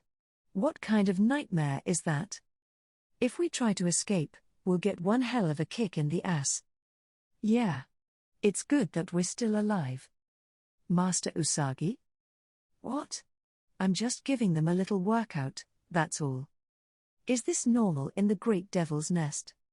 He's a rabbit, and he's strong, I don't get it at all. And he's speaking normal human language? Apparently, Oin-san and the others were tired because Master Usagi had trained them, and the soldiers were pale in the face. Thank you for your hard work. Oin-san coughed one to change the atmosphere. Ahem. By the way, the reason we came here today is… Oh, that's right. Yuya-sama, let's go to the festival together. Part 3. Oh, that's right. Yuya-sama, let's go to the festival together. Huh? Lexia. That's too much to say, no matter what. When I raised my voice dumbly at Lexia-san's sudden words, she went on with a sparkle in her eyes. It's fine. This girl. Yuti, was it? Affirmative. I have a lot of questions I want to ask Yuya-sama about Yuti, but it's more important that you go to the festival with me. No, that doesn't explain anything. Luna said tiredly at Lexia-san's state and then told me with a serious expression. The fact is, the Regal Kingdom, which has friendly relations with the Alceria Kingdom, is holding a national festival to celebrate its centennial. And Lexia is inviting you. Huh. Well, it's hard to say without checking my schedule. And by the way, you can't say no to that. Why? It would indeed be difficult to refuse the request of the princess, Lexia-san, but it's not that it's difficult, it's that it's impossible because of my status. I'm a commoner, you know. Despite my surprise, Oin-san explained it to me while holding his head. Well, I am very sorry. Lexia-sama's behavior has caused the Regal Kingdom to take an interest in Yuya Dono. Yes? Why me? What can I say? I'm just an ordinary person. That's not true. You don't have to deny it all at once like that. Yuya. Lexia and I just learned about it in the Regal Kingdom. I heard that. You tamed a legendary dragon, didn't you? Oh, you mean Uma-san? It's not that I tamed him, it's that it was a coincidence. You should have realized something was wrong at that point. Surely. No, I'd completely lost my senses. I'm starting to forget that Uma-san is a legendary dragon. After all, he's either sleeping or eating all day long. When he first came to Earth, he was interested in my textbooks and books about Earth, but he seems to have gotten bored with them. I need to buy a TV so that he won't be bored anymore. I'm really sorry that he can't go around the Earth freely. Sigh. Anyway, the Regal Kingdom has taken an interest in you. The King of Regal is very interested in you, and we made a promise to him. What promise? The king wanted you to participate in a tournament in front of the people at the founding festival. What about my will? A tournament, you say? It's that, right?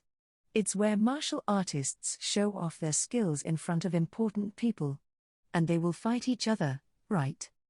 Why am I involved in such a situation? Lexia-san averted her gaze somewhat awkwardly at the dumbfounded me. The king of that country said that Yuya-sama is weaker than the Sword Saint. Huh? Little girl. Did you just say Sword Saint? Master Usagi, who until then seemed uninterested, reacted to Lexia-san's words and asked with a slightly surprised look. However, Lexia-san seemed to be more bothered by Master Usagi's words than that. Who are you call little girl? In the first place, who are you? You're a bit stronger than Oin and the others, and just because you can speak human language, don't get carried away. What is it, Yuya? Didn't you tell these people about me? If you ask me that. Or rather, why Master Usagi didn't tell them your name himself? I did name myself. It's Usagi. Can that be called a name? When Master Usagi said that, I tilted my head. Well, he's telling the truth, but he's not teaching them anything important like he's a kicking saint or anything like that. So, thinking about it again, we were being protected without really knowing this person. Since the rabbit suddenly spoke to us and had a power that we could not match, we were forced to follow him quietly. Owen-san also muttered in astonishment. Master Usagi can be very forceful. It can't be helped. I awkwardly introduced Master Usagi. This is my master, Master Usagi. He is the holder of the titles of Kicking Saint and Ear Saint. Eh? What? This person? Yuya, how much more do you want to surprise us? When Lexia and the others found out that Master Usagi was a holy, their eyes widened, and they froze. According to Owen-san's story, just like Uma-san, holy is existence in fairy tales that is beyond admiration. When I was thinking about that, Master Usagi tilted his head in wonder. What, you haven't fully introduced me yet? Eh? What else do I have to introduce?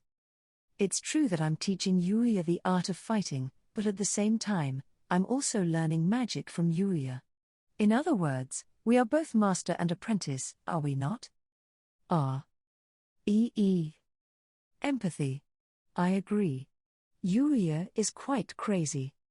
It's not only Lexia-san and the others, but even the soldiers who were listening in the back were startled out loud by Master Usagi's words. No, I can understand being a disciple of the holy, but… Hey, you don't know what a disciple of the holy means, do you? A disciple and master of the holy, the master of the legendary dragon. Who the hell exactly is this? Yuya Dono? I feel that various things are being mentioned about me, but all of them are force majeure. Master Usagi rescued me when I was in a pinch, and I owe him a debt of gratitude, but it wasn't long before I became his disciple and then his master. I have so many things to say, but Master Usagi's words completely misunderstood me as an extraordinary person. Not caring about my feelings, Master Usagi smiled fearlessly at Lexia-san. So, that's why? Do you understand now? Little girl. Yuck. As expected, when she's dealing with Master Usagi, she has to admit that she's been called a little girl. In fact, I don't know how long Master Usagi has been alive, but he's the best aside from Uma-san. Then Master Usagi's smile disappeared, and his expression became serious, and he looked at Lexia-san again. Now, enough with the teasing. I'll ask you one more time, is there really the Sword Saint in the Regal Kingdom? Why, yes. That's what the king over there said. Then, the king heard about Yuya-sama's greatness and said that the Sword Saint was greater than Yuya-sama. So I denied it, and before I knew it, Lexia-san's end of the sentence gradually disappeared. She was really taken for a ride by the king of the Regal Kingdom. But this is all there is to it. I don't know why Lexia-san thought that I was stronger than the Sword Saint, but the Sword Saint is the same as Master Usagi, right? I can't even beat Yuti, who was only a disciple, so how could I possibly compete with the Sword Saint? I am sorry. This is only a preliminary match, right? So I will. You should participate. Eh?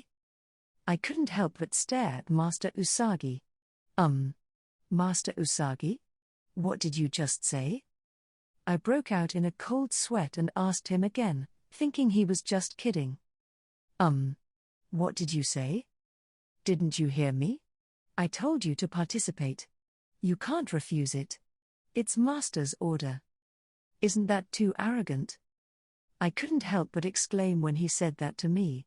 However, Master Usagi crossed his arms and smirked.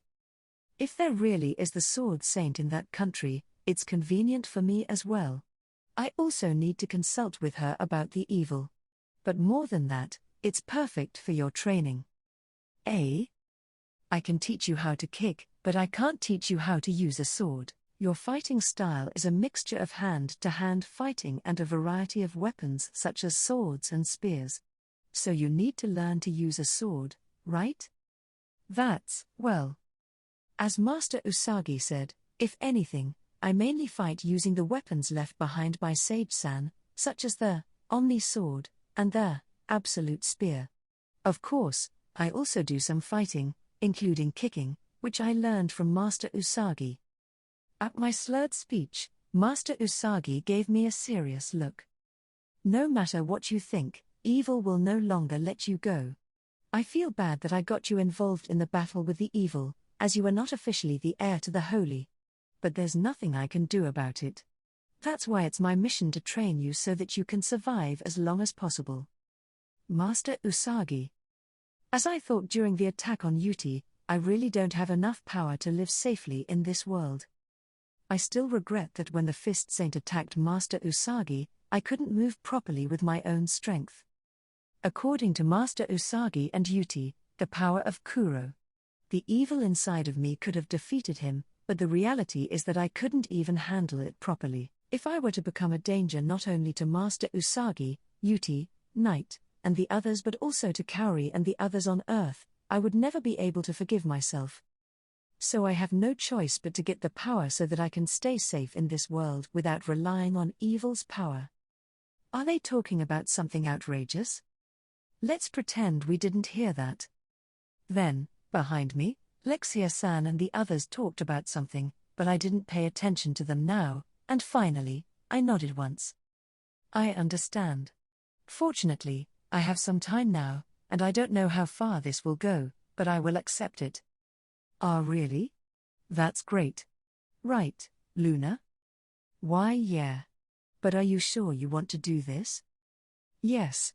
But, as I said, I'm not as good as Lexia-san expects me to be, so if you can take that with a grain of salt. When I said that confidently, Master Usagi smiled ferociously. Then, I will continue to train you so that you can compete with the Sword Saint at least a little. Eh? Little girl, when is this national festival? Huh? Oh, let's see. It's in a week, but... A week. It's so short, but I'll make you better than now. Are you ready for that? Yeah. I was trembling with fear, wondering what kind of hellish training awaited me in the week leading up to the national festival. While Yuya was receiving training from Master Usagi in preparation for his match against the Sword Saint, the young boy Evil and the two fallen saints were talking in the Oz Forest in Regal Country. Tilda, I can't wait to go on a rampage. I want to mess up the Sword Saint and hear her scream. Gugya ah? Guru oh. The boy with the shining eyes, Evil, was taking out his stress of not being able to attack the Regal Country in front of him on the monsters around him.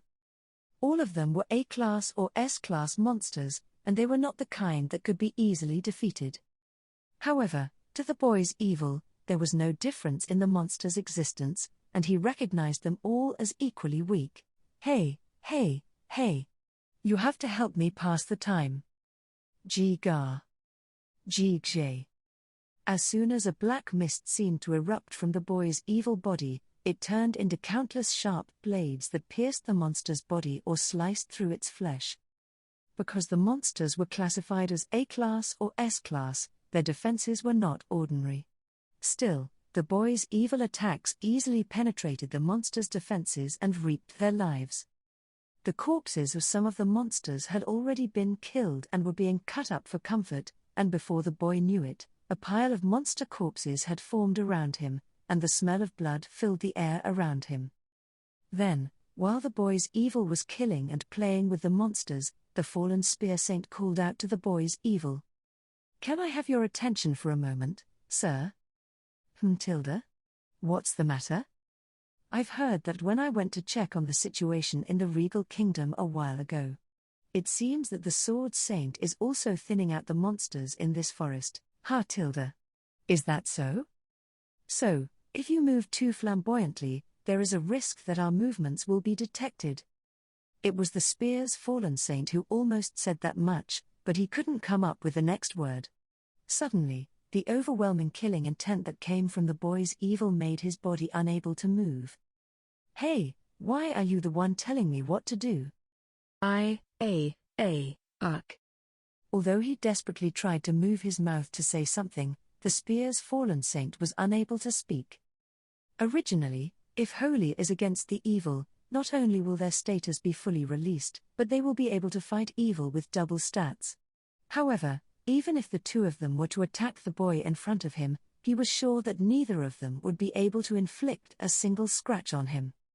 This is the reason why he descended on the evil as the fallen saint, because there was such a difference in their abilities, and they had made it clear.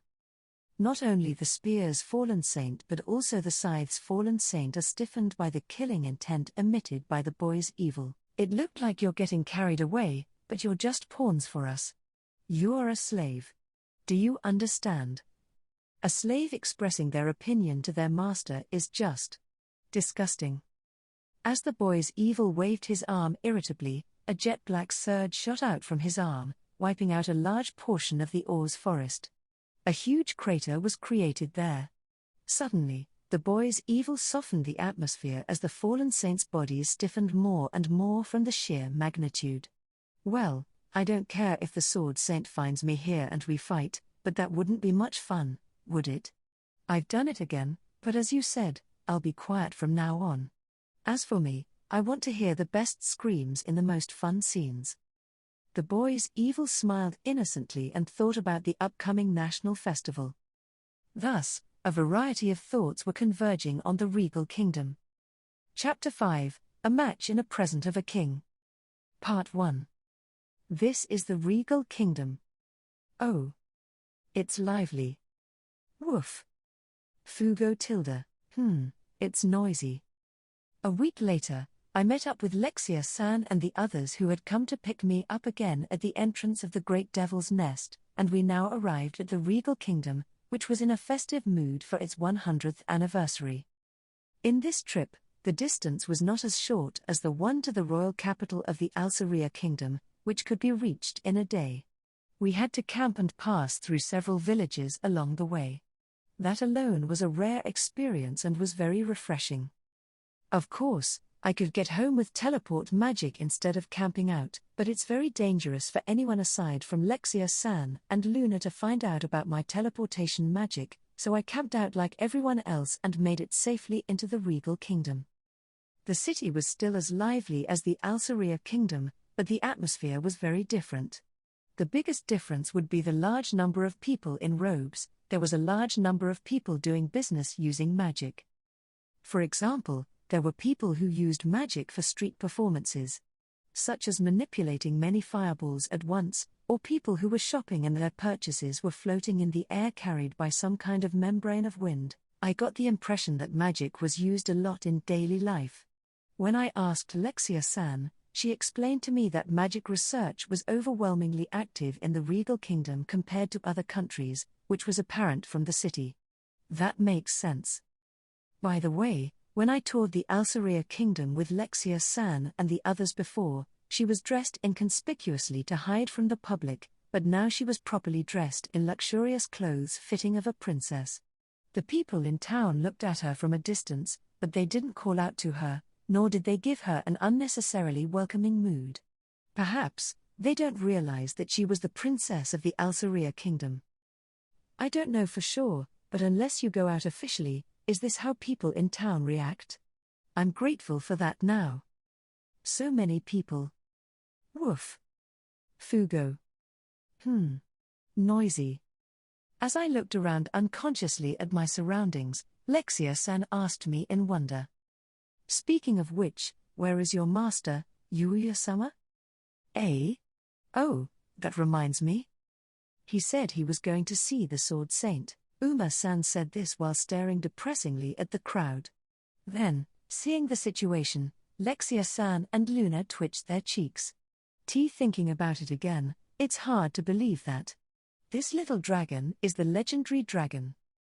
Items that allow you to change the size of your body are extremely rare on their own, but using it on a legendary dragon is even more so.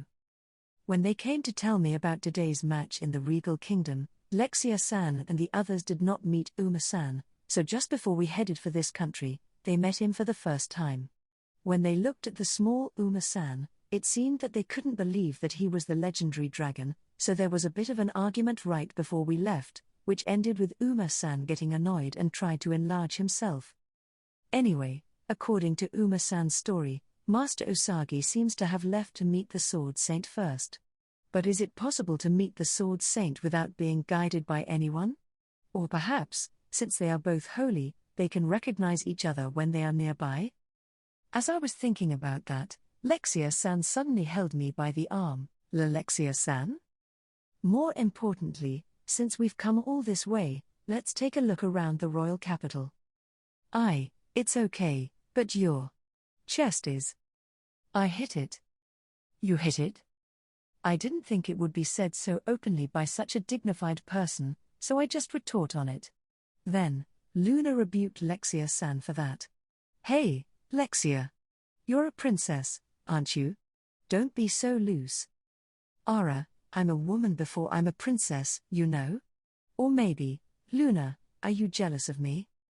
Ugh. Luna groaned, her face reddening at Lexia-san's words. There's no way that could be. Then you should just be quiet. I'm going to have a great time touring the festival with Yuya-sama. You should just escort us from behind. Gugu. Lexia-san? And Luna too. Yuya. Why yes. When Luna suddenly called out, I straightened my back and replied, and Luna quickly took my arm on the opposite side of Lexia-san's. Luna-san? I'll go around the festival with Yuya too. What? What about the escort? Lexia, I'm a woman too before I'm a guard, you know. Ugh. For some reason, Luna had a triumphant expression on her face. In contrast, Lexia-san showed a frustrated expression. My thoughts were completely stopped by the unbelievable situation of having both of my arms grabbed by the girls. Lexia-san was the one who asked me to marry her, and Luna was the one who gave me a kiss. It would be impossible not to be concerned about it. First of all, there are not only Yuya here, but also the legendary dragon, Yuti, Knight, and Akatsuki. What safer place could there be? That's. It was true that there's no safer place than here with Uma-san and the others present. I don't know if Uma-san would be willing to protect us though. This is probably why Owen-san and the other soldiers were escorting from a little distance away. Now, Yuya. Let's take a look around here. Wait. Yuya-sama, let's go over here.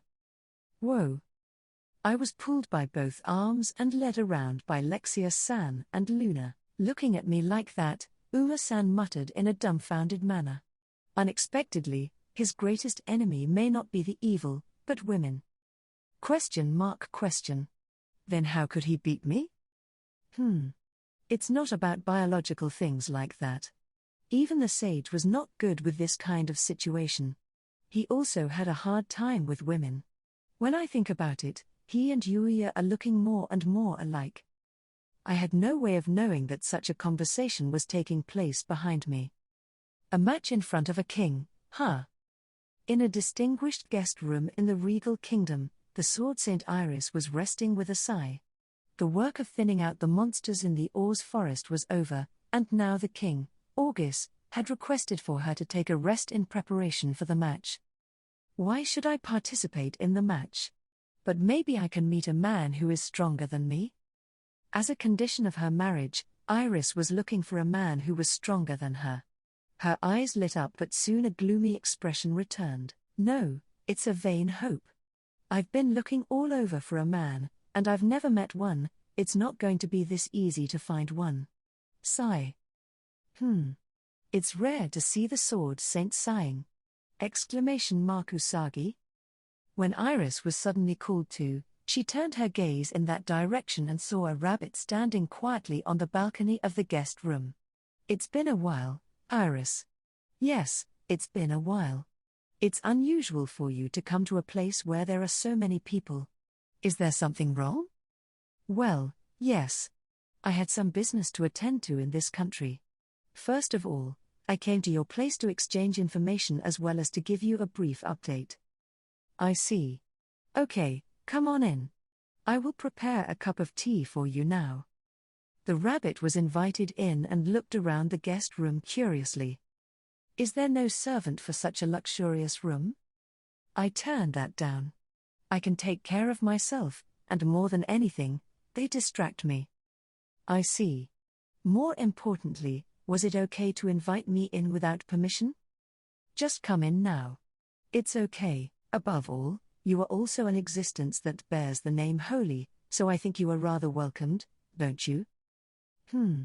Human nature is really simple to understand. Oh, if you put it that way, I'm also human. An existence that bears the name Holy is no longer an ordinary human being. That's terrible, it sounds like I'm a monster. After preparing tea for the two of them, Iris sat down in front of the rabbit and asked again. So? You came all the way to see me, and I wonder if something happened? The Fist Saint has fallen to the evil! I see. Iris quietly opened her mouth and took a sip of tea. I was able to predict it because of the information I received to some extent. Yeah. Everyone knew that he was the most uncontrollable of all the holy. That's why it wasn't too surprising that he fell into evil. But he used his power to start hunting other holy ones. I see. So that's why we lost contact with many of them. For a moment, a sad expression appeared on her face, but she soon said this in a calm tone. But even if the Fist Saint has fallen into the evil, there are still some holy who could stop the Fist Saint from going out of control, right? For example, the Bow Saint is. She was killed by humans. What? Iris was taken aback by the rabbit's words. Holy is an existence that protects human beings from evil. Yet, she was killed by humans, the object of her protection. It was difficult not to be surprised. What do you mean? That girl who loved humans the most was killed by humans. Yeah. But it was the evil who made it work that way. The humans instigated by the evil killed the Bow Saint. Is that so? That's why I thought I'd seen a lot of evil beasts lately. Are there a lot of them? Yes. I had a vague idea about the evil beasts from the information of the Fist Saint and the situation of the other holy, but the fact that the evil beasts have sprung up means that they are starting to move in full scale. I guess. The fact that evil beasts are popping up everywhere is proof of how much negative power is pouring out. It's only a matter of time before we have to move. So, do you know how many holy are left? When Iris asked him that, Usagi made a pained expression. I'm not sure. It seems that Magic Saint is still alive. But the others were either hunted by the Fist Saint or fell into the evil as well. As I thought, there are other holy who have fallen to the evil. Iris, who knew the information but did not want to believe it, let out a sigh of regret. After talking that much, Iris realized something. Come to think of it. You said you had business in this country, but were you also invited by the King of Regal? I thought you were a holy who was not good at interacting with humans. Oh, is that what you think? The rabbit smiled at Iris's words. You're going to have a match today, aren't you?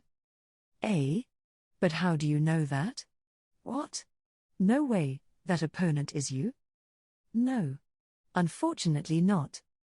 So, if it's not you, then who's it going to be? I haven't heard any details about the opponent yet. But if I may say so, I don't think there is anyone who can compete with me properly. Don't worry. You're dealing with an extraordinary talent. Wait a minute. Why are you talking like you know about my opponent? That's because your opponent is my disciple! The rabbit's words caused Iris to widen her eyes. Your disciple, you say? Did you take a disciple? It seems to me that you're the most unlikely person to take a disciple, along with the Fist Saint. With Iris's honest impression, the rabbit averts its gaze grimly. You thought of me as the same as the Fist Saint, huh? But, well, I can understand how you feel about that. I'm training him because I think he'd be an excellent disciple for me. You praise him so much. This disciple of yours seems to be quite strong, doesn't he? Well, you can look forward to it. If you're not careful, you could be tripped up. I see. I'll keep that in mind. After exchanging information that way, Iris, curious about the rabbit's disciple, moved to the arena to watch the fighting competition before her match. Part 2. What an amazing crowd. After Lexia-san and Luna took us around the city and enjoyed various things, we came to the arena where the match would be held. It seemed that a fighting tournament was being held before the main event, the grand match, and we decided to watch it. However, as soon as the tournament was over, we entered the arena through the back entrance instead of the regular entrance to immediately prepare for the main event. When the arena attendant saw Lexia-san, he led us to a room. It was a room with a massive wooden door, and the decorations were quite luxurious, but I wondered who was inside. His Majesty is waiting for you here. Eh? Very well. To my surprise, it seemed that the King of Regal was in the room, and I panicked at the sudden meeting with the king. Wait a minute. I'm not wearing any formal attire. Don't worry. Yuya-sama is already a noble even if he's not wearing anything. That doesn't sound like a reason, does it? What does it mean to be noble even if I'm not wearing anything? It's not just me, but there's also Yuti, Knight, and the others along with me. Luna opened her mouth in a dumbfounded manner, perhaps sensing my concern. Well, I guess everything will be fine. If I may say so, Yuya was caught up in their convenience. I don't think he's going to get upset over something like this. Is that so? Suggestion. If he gets mad at you, just leave. That would be even worse. What should I do? I'm so nervous. As I panicked, the attendant who had shown us in knocked on the door, and I heard a voice from inside saying that we were allowed to enter. The attendant opened the door, and Lexia-san walked proudly inside. I also hurriedly entered the room while bowing to the attendant who was opening the door for me. Inside the room, there were two cool middle-aged men who looked like foreign actors and a woman in a dress about our age waiting for us. All of us entered the room, but Owen-san and the other soldiers seemed to be waiting outside the room and didn't come in. Well, I suppose since we're going to meet the king of another country, they must look intimidating or have some other reason I don't understand. Still, Luna was there, so Lexia-san's escort was in place. Then, a man in exceptionally luxurious clothes welcomes us with open arms. Oh, Lexia Dono. Nice to see you again. Yes, it seems that August summer has not changed at all. While I was completely deflated by the room's atmosphere, Lexia-san and a person who looked like the King of Regal started the conversation with a smile.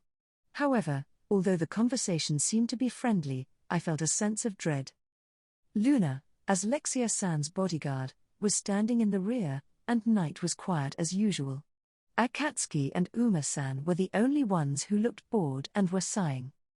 Yuti looked around curiously as if this room was something unusual, and I was the only one who seemed to be nervous about the situation.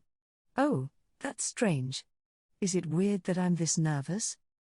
I was frozen in place, but I suddenly felt a gaze on me, and when I turned my head in that direction, I saw the woman in a dress staring blankly at me. Is there something wrong? Huh? No, it's nothing. I see. My mind almost went blank thinking I had done something wrong, but apparently I had not. If so, why was she watching me? It's probably because she doesn't know who I am. It seems that might be the reason. When I was convinced that way, the man who was conversing with Lexia-san turned his attention to me. Speaking of which, is that gentleman? It seems he has a lot of companions with him. Yes, that's right. This is my fiancé, Yuya-sama. Fiancé?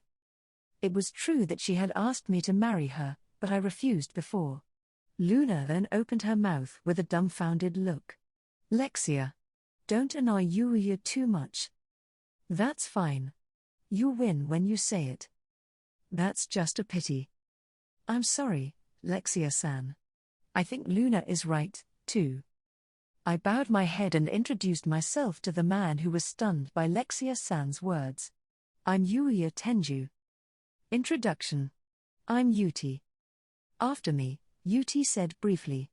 I went on to introduce Knight and the others as well. These are my family members, Knight, Akatsuki, and Uma-san. Woof. Fugo. Humph. Knight barked interestingly, but Akatsuki waved one of his paws indifferently. Uma-san didn't even move from his prone position. Before I could rush to warn Uma-san and Akatsuki, the man opened his mouth in surprise. This is the first time I've seen a dragon that speaks human language. I've heard the rumors, but I never thought you really tamed the ancient dragon. Eh? When the man said the word ancient dragon, I couldn't help but tilt my head. What are you saying? The next moment, a tremendous amount of intimidation took over the room. It was pressure that came from Uma-san and was directed at the man in front of me. Nevertheless, all the glass in the room was broken, and the walls even cracked. The pressure alone can affect the surroundings to this extent. However, for the man who seemed to be the king, the other man, and the woman in the dress who were directly being subjected to the pressure, their faces were white beyond blue, and they were shaking. I will ask you again. What do you call me just now? That's. I froze in surprise, not expecting such a sudden release of pressure, but I hurriedly called out to Uma-san. Oh, Uma-san, stop. You can't do that. Yuya, why are you stopping me? They've lumped me in with the likes of those ancient dragon. How can I allow them to insult me like that? No, I don't know what this ancient dragon is anyway. No way. You have to know at least that. Uma-san opened his eyes and stared at me as if he couldn't believe what I was saying. At that point, the pressure that had dominated the room earlier disappeared, and the people who had been liberated by the pressure fell to their knees on the ground, panting desperately for breath. Oh, sorry, I am so sorry. I hurriedly approached them, lending them my shoulder and asking them to sit on the chairs in the room. Then, apparently dissatisfied with my words, Uma-san started to complain. Hey, Yuya. Why are you apologizing? I don't know what was so unpleasant for you, Uma-san, but if you felt insulted, then it must be the truth that it was so unpleasant for you. But the pressure Uma-san applied was too much for a normal person to endure, you know? Besides, everyone is meeting Uma-san for the first time today, so it's natural that they don't know about you. That's why I'm apologizing to everyone for not being able to stop Uma-san. You goo-goo. Uma groaned at my words and lay down again, looking dejected. However, I'm sorry then. Yes, he uttered a single word of apology. The man, who seemed to have finally caught his breath, opened his mouth with a tense look on his face. Me too. I am very sorry. It seems that the story about the Genesis dragon is true. Yes. I'm not the same as those small fries. You should be aware of that. An ancient dragon is considered a small fry. The other man muttered in a shaky voice. I'm not sure, but it seems that for Uma-san, the ancient dragon is weak, but for humans, it's a tremendous existence. Well, dragons can't be considered weak, on the contrary, Uma-san is too strong. As I was thinking about this, a woman in a dress opened her mouth with her eyes wide open. But the legendary dragon was supposed to have been defeated by the sage in the legend. Layla. The man hurriedly chastised her for her stupefied speech. Did she say sage just now? When I was surprised by the woman's words, Uma-san averted his gaze awkwardly. I was just in the middle of a youthful rage when he beat me up and stopped me. From that point on, I stayed quiet, and that's probably why everyone is talking about me being defeated. It is true that when I met Uma-san, he said something like that. The other men were stunned by Uma-san's explanation, but then a man in gorgeous clothes laughed out loud. Ha ha ha ha ha ha. I didn't know that. I see. It seems that the sage in the legend was an extraordinary person, wasn't he? Humph. That's right. I don't think there will be a better person than him. Or maybe. For some reason, Uma-san turned his gaze to me when he was about to say that much. What is it? Then he just laughed at me and said nothing. What is it, really? Then the man in the gorgeous clothes cleared his throat. Ahem. Now, we haven't introduced ourselves yet. I am August, the King of Regal. The man over here is the Prime Minister, Royal, and this is my daughter, Layla. Ah, hello. I involuntarily gave the two of them an elegant bow and bailed them out. It's not good. I'm not sure I have enough manners or class. No, however. Yuya Dono does not seem to be from around here from the sound of his name, but Yuya Dono is quite a man, isn't he? Is that so? No, you have a legendary dragon with you. If this isn't outstanding, who would you call it? Ha ha. Is that really the case? It's not that Uma-san wanted to be tamed by me, it's just that I happened to tame him. Thinking about that, the king of the Regal Kingdom, August Summer, gave me a sharp look. If this is the case, there is no need to worry when the evil attacks, right? No, I don't think that Uma-san is going to help us fight the evil. Huh? Hearing my words, not only August Summer but also Royal-san and Layla Summer froze. On the other hand, Lexia-san and the others are also surprised. What does that mean? In other words, the legendary dragon, Uma Summer, is not going to lend us a hand? While August Summer flinched with a menacing look from Uma-san then snickered and opened his mouth. Humph. Humans are so daring. I'm not interested in the holy or the evil. You can deal with it on your own. That's what he said. No way. August Summer muttered regretfully from the bottom of his heart and sat down helplessly. Although I understand how he feels, it is also true that it has nothing to do with Uma-san. Although it seems that if he wanted to, he could destroy both the holy and the evil, but it's not that he himself is being attacked. And from his point of view, he's probably not interested in the existence of humans themselves. If that's the case, the concern about the conflict between the holy and the evil is completely for the humans' convenience, and it would be strange to involve Uma-san in it. Well, to be honest, I'd be happy if he could help us, but if he doesn't want to, I can't force him. When August Summer and the others were in a darker mood than expected, Lexia-san finally couldn't hold back and spoke up. You've been talking like this is a fairy tale for a while now, but what do you mean when you say the evil is going to attack? I see, we have heard about it from the Sword Saint, so we know about it to some extent, but Lexia Dono and the others still don't know about it. August Summer said so quietly. The world is in a crisis right now. I also thought it was only in fairy tales, but the existence of evil is threatening the world now. Evil? Yes. Have you ever heard of the holy and the evil? Yes, well. I've heard it in legends, too. I have heard that the evil, which is a collection of the negative aspects of humanity, and the holy, which protects humanity from the evil, have been fighting for a long time. You're right. And they are not just fairy tales, they are actual stories. No way. And from what I've heard from the Sword Saint, it seems that the evil is on the move again and is trying to attack us, humans. Affirmative. It's true. Yes, it is. I woke up because I was hungry and also because the smell of the holy and evil was too intense. Not only did Yuti say that, but Uma-san also confirmed that, and Lexia-san and the others had no choice but to believe it. Then, while Yuti said with great confidence, August Summer tilted his head in wonder. Yuti, was it? You said it quite confidently, what is your basis? Foolish question.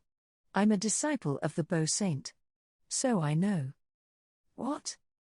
I'm also a disciple of the Kicking Saint. When I told them that, August Summer and Royal-san, and Layla Summer raised their voices in surprise. Not only you have a legendary dragon with you, but you're also a disciple of the holy?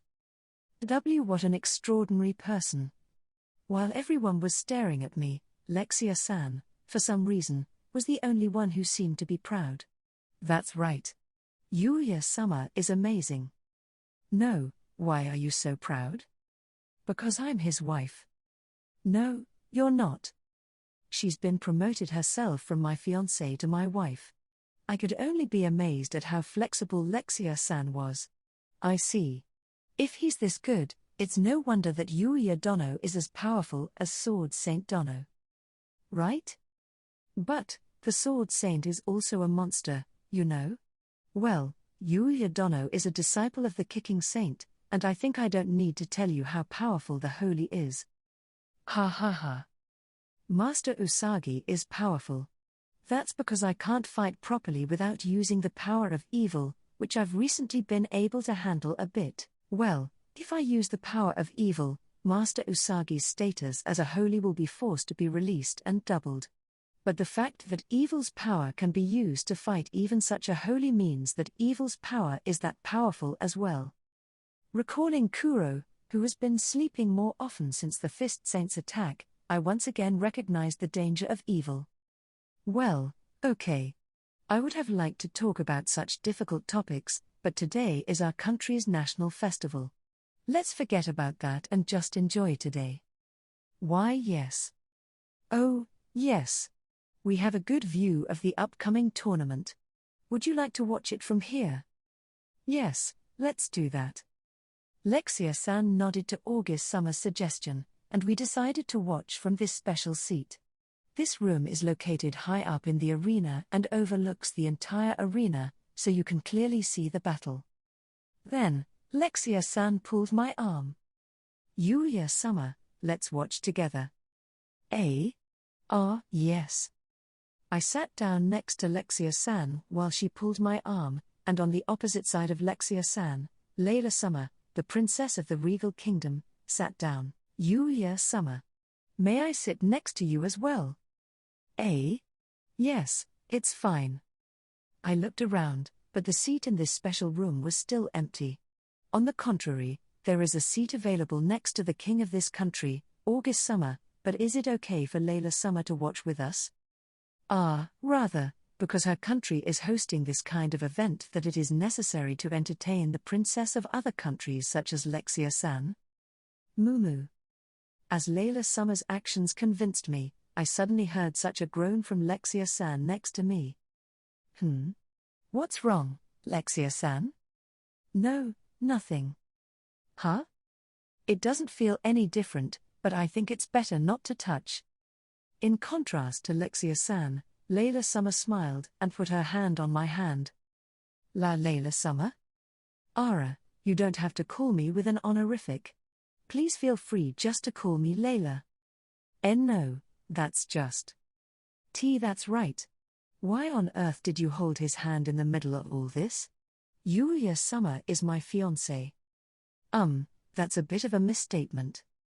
Lexia-san said that in panic at Layla Summer's behavior, but Layla Summer only smiled leisurely. But Yuya Summer said it's not like that. Isn't it just a misunderstanding on Lexia Summer's part? No, I'm not mistaken. It's true. It's true. In my mind. I'm not saying it's true, but. Anyway. Please don't interfere with Yuya Summer and me. In response to Lexia-san's words, Layla Summer's smile turned bitter. Since I'm the royal family of the Regal Kingdom, where magic research is very active, I think I can give Yuya Summer a more detailed explanation of the magic that will be used in the upcoming tournament than anyone else, isn't it? That's. Lexia-san closed her mouth involuntarily at Layla Summer's words. Certainly, I've heard that the Regal Kingdom is a magic powerhouse, and as a royal family member of the Regal Kingdom, Layla Summer would be able to explain to me what magic I don't know. I don't have any problem using magic thanks to Sage San's magic circuits and magic theory, but I don't know anything about other commonly known magic. I'd appreciate it if she would explain it to me, so, may I take your word for it? Yes, of course. Magugu. When I asked Layla Summer again, she smiled, and Lexia-san had a regretful expression on her face. I'm sorry about that. I was just curious about the magic. As I inwardly apologized for Lexia-san's situation, I remembered something. That reminds me, where is the Sword Saint? I heard that the match is going to be held after this tournament, and I asked about the Sword Saint, Who will be my opponent? August Summer, who was sitting some distance away, smiled. Oh, Sword Saint Dono is waiting in the guest room until the match. Before the match begins, Yuya Dono and Sword Saint Dono will be summoned by the officials, so please follow them. Understood. Umu. Let's start now. August Summer said, slowly stood up and stood in a position where all the audience could see him. Then, something that looked like a microphone was placed in front of August Summer. Then he opened his mouth to the microphone. At that moment, August Summer's voice echoed throughout the arena, and all the excited spectators fell silent to listen to his words. I don't know what the principle is, but it must be a magic tool with the same purpose as a microphone. As I wondered what kind of magic was being used, I couldn't help but notice that August Summer's opening speech was over, and the crowd was getting excited. I'm sorry. I didn't listen to you properly. When I moved my gaze to the arena while feeling sorry for myself, I saw that the first match was about to take place, and a strong man and a slender man in robes appeared in the arena. Did they look like two opposites, a magician and a warrior perhaps? When the battle began, the strong man charged the robed man with his huge sword, swinging it as he looked. However, the man in robes kept his distance from the attack, chanted something, and pointed his palm at the strong man. Then, a fireball shot out from his palm, aiming at the strong man. I hadn't had many opportunities to see other people use magic, so it was refreshing to see someone else shoot magic. That's a fireball, a fire attribute magic. If you're a regular magician, you'll need 2 more chants to cast a spell of that power, but that magician seems to be skilled enough to shorten it. How? Layla Summer explained it to me, but I couldn't really understand how amazing it was. Of course, the monsters in the Great Devil's Nest use magic, but they don't chant like that. And, as it was written in Sage San's book, people generally shoot magic while chanting. If I'm following Layla Summer's explanation, it seems like it takes a bit longer chanting to release the magic of that power, but with the knowledge of Sage San, I couldn't say for sure. Moreover, when I looked closely, I saw that the man in the robe was only using fire, so there seemed to be a binding attribute as well. According to Sage San's book, chanting was unnecessary, and attributes were irrelevant, but what's essential was imagination, so I guess this Sage San's way of thinking differed from other people's. As I watched the fight with a fresh mind, the warrior man eventually won by cornering the magician man and pushing him away. I've been training with Yuti a lot lately, so I'm slowly gaining experience fighting against others. However, it's still not enough, so watching others fight like this is a great learning experience. It's not something that can be applied to all battles in the arena's limited space, but it's still a valuable experience. As the matches progressed, the level of the competition increased as the winners fought each other. The final match was swordsman against swordsman, and it was a fierce sword fight. I watched the fight closely and concentrated on trying to make the moves as my own.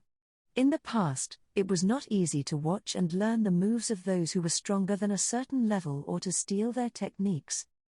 But now, for some reason, I was confident that I could perfectly master the moves of the swordsmen and magicians who were engaged in fierce battles in the tournament in front of me. What is it? This feeling. As I was puzzled by the sensation that I had never felt before, the match finally came to an end. Then there was a knock on the door of the room, and an official walked in. Excuse me. I'm here to invite the opponent of Sword Saint Summer. Part 3. Excuse me. I'm here to invite the opponent of Sword Saint Summer. Yuya? Why yeah, what? Invitation. Yuya, you have been called. Oh, is it my turn already? Are you okay? Because of my lack of response, Yuti looked into my face with concern. No, I'm fine. It's just that I was watching the fight earlier and was surprised that I seemed to be able to handle myself better than I expected. I understand. Is it the harmful effects of that time? Or a benefit? That time? I'm not sure what Yuti was referring to, but I don't have time to ask. As soon as I tried to follow the attendant, Lexia-san and the others gave me words of support. If it's you, Yuya Summer, you can definitely win. Please do your best. Go show them what you're capable of. Woof. Buoy tilde. Holy, huh? At best, they can only scratch my foot. I don't know if Uma-san was cheering me on, but I'm going to do my best so I don't end up showing disgraceful behavior. I made up my mind and followed the attendant. Please wait in this waiting room. When I entered the waiting room, I found Master Usagi inside. Ah, Master Usagi. It's finally coming, huh? When Master Usagi saw me, he smiled. Yes, well. Or rather, I heard you were headed to the Sword Saint, but what were you doing there? We just exchanged some information and talked about how good you are. That's good. The Sword Saint will fight you seriously, you know? Why did you do that? I'm not confident I can last 5 seconds if the Sword Saint really comes at me, you know? Master Usagi gave a stern look at the dumbfounded me. What are you talking about? If the opponent isn't serious, it wouldn't be a training exercise. Ah, that may be true, but... And also, when you fight, don't show a poor appearance, okay? If you lose, the quality of me as your master will be questioned, you being unreasonable here. Isn't it impossible for me to win if the Sword Saint is serious? What should I do? No, this is Master Usagi's way of encouraging me. Yes, that must be it. Let's just believe that. I don't know how serious the opponent would be, but if I were to ask Master Usagi that, he'd probably tell me to really try and win, so I kept my mouth shut. I was sweating uncontrollably, and I suddenly realized something. See, come to think of it, Master Usagi was here from the beginning, but... Did anyone guide you here? No. I entered on my own. You just do whatever you please, don't you? I had a feeling it was that, but... I was stunned by Master Usagi's sense of freedom, but I suddenly decided to ask him about the strange feeling I was experiencing with my eyes. Master. Since defeating the Fist Saint, my eyesight has become strangely better. Perhaps I can see faster movement, or perhaps I can absorb the techniques I see. What? Master Usagi made a dubious expression at my words and pondered on his own. Could it be that? Indeed, at that time too? Master Usagi. When I tried to call out to Master Usagi, who had started pondering by himself, the attendant came back to call me again. Excuse me. Now. A rabbit. The attendant who came in tilted his head when he saw Master Usagi in the room, and I hurriedly opened my mouth. Oh, don't worry about it. Anyway, can I go now? Yes. I'll show you the way. Well then, Master Usagi. I'll go now. Yeah, go ahead. After being sent off by Master Usagi, I moved to the entrance of the arena. At that time, I have changed my clothes to the Bloody War Demon series, so that I can be ready to fight at any time and have everything prepared. However, I took off my helmet so that my face could be seen, as I was about to meet the Sword Saint for the first time. After waiting for a while, I heard the voice of August Summer. It seems that he is giving an explanation about the match. It's not good. I'm getting nervous. But unfortunately, time does not wait for me, and before long, August Summer's speech seemed to be over, and I went through the entrance. Then, I flinched in the face of the cheers that went up all at once. I can't believe the crowd is this huge. When I was in the audience, I didn't particularly care about the number of people watching, probably because I had a strong sense that I was part of the audience, but when I stood in front of them all, the cheers were so overwhelming that I almost backed away. But there was no way I would run away, so I put a lot of pressure on my stomach and managed to hold my ground. So you are the Usagi's apprentice, huh? A woman's voice reached my ears as the crowd cheered loudly. As I turned my gaze towards the voice, a woman came through the entrance on the opposite side of the arena from me, her eyes still closed. The woman had an elegant presence that seemed out of place with the arena, and I could have been convinced that she was a noblewoman. However, The sword on her hip and the woman's overwhelming presence made me understand that the woman in front of me was my opponent, the Sword Saint. Ah, you are the Sword Saint? No way. I've heard that she is the strongest of the holy, so I thought she would be more stern and scary, but she's not at all what I imagined. Yes, that's right. I'm Iris, the Sword Saint. And you? The woman in front of me, Iris-san, slowly opened her eyes and then froze in surprise when she saw my face. Wah. You What is it? When I asked her about her unexpected reaction, she suddenly put her hands on her cheeks and suddenly crouched down. What's this feeling in my chest? See, could it be that? This is love? You It's nothing. I'm only interested in men who are stronger than me. Huh? Is that so? What the heck is she talking about? Iris-san then cleared her throat as I was trying to figure out what was going on. And you are? I'm the disciple of the kicking saint, Yuya Tenju. Yuya-kan, right? By the way, how old are you? Well, I'm 16. There's about a 10-year age difference. No. It's not uncommon for people to have an age difference these days. I mean, it's something to be envied. I don't know what she's been talking about since a while ago. I don't know, but I've been getting chills since a while back. As I shivered involuntarily, Iris-san, who had been strangely excited a moment ago, suddenly gave me a sharp look. Well, but if you don't have the ability, we can't talk about it. Of course, I'll give it my all. I took out my Omni sword and held it up quietly. All right, bring it on. At the end of Iris-san's words, the signal to start the fight was finally given, and I stepped in with all my might and slashed at Iris-san. But you will never reach me with that! Exclamation mark. My attack was deflected with a clear metallic sound before it could reach Iris-san. However, as I did so, I noticed that Iris-san's arm had momentarily blurred. Don't tell me.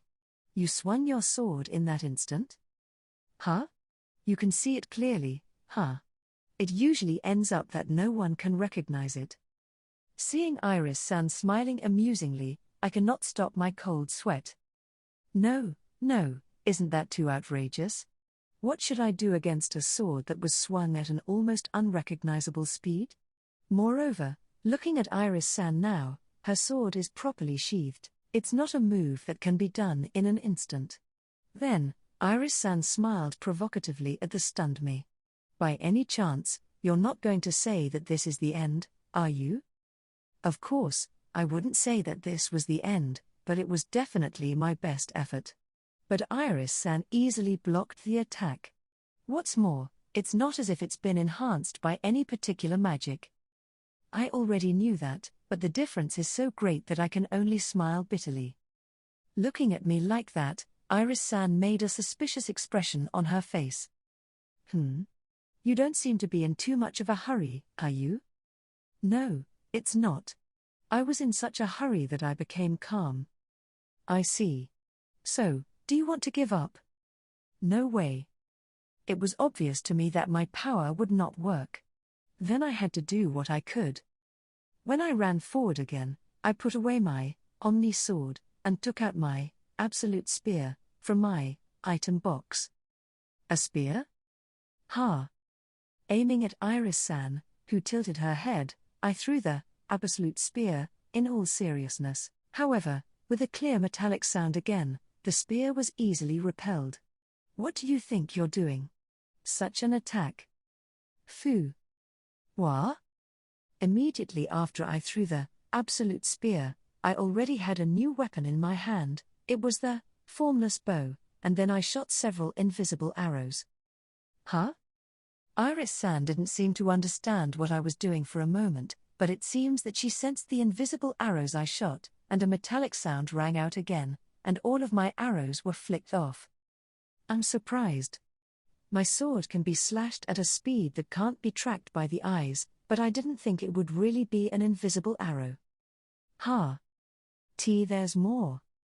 It seemed that Iris-san was talking about something, but in order for me to fight Iris-san properly, I could not give Iris-san the time to attack me. I had to attack her one-sidedly with a saturated attack, so I continued to attack her relentlessly. Even so, my attacks were still handled by her sword with a speed that couldn't be followed by the eyes. Then I launched the absolute spear at Iris-san again, which had just returned to me, with a kick that was directly taught by Master Usagi. Iris-san rolled her eyes when she saw the powerful spear that suddenly entered the uninterrupted barrage of arrows. Wait, no way. The absolute spear, which was more powerful than the one I threw at her a few moments ago, couldn't be easily deflected by Iris-san. It's the first time I've seen her take it seriously with her sword since the mock battle began. This is. Iris-san was still able to block the absolute spear, but I was waiting for that momentary gap in her defense. Wait. That big hammer of yours, it looks like it's something dangerous. Yes, I was preparing to attack with my World Strike. Unlike other weapons, this weapon has a large gap, so it is difficult to hit.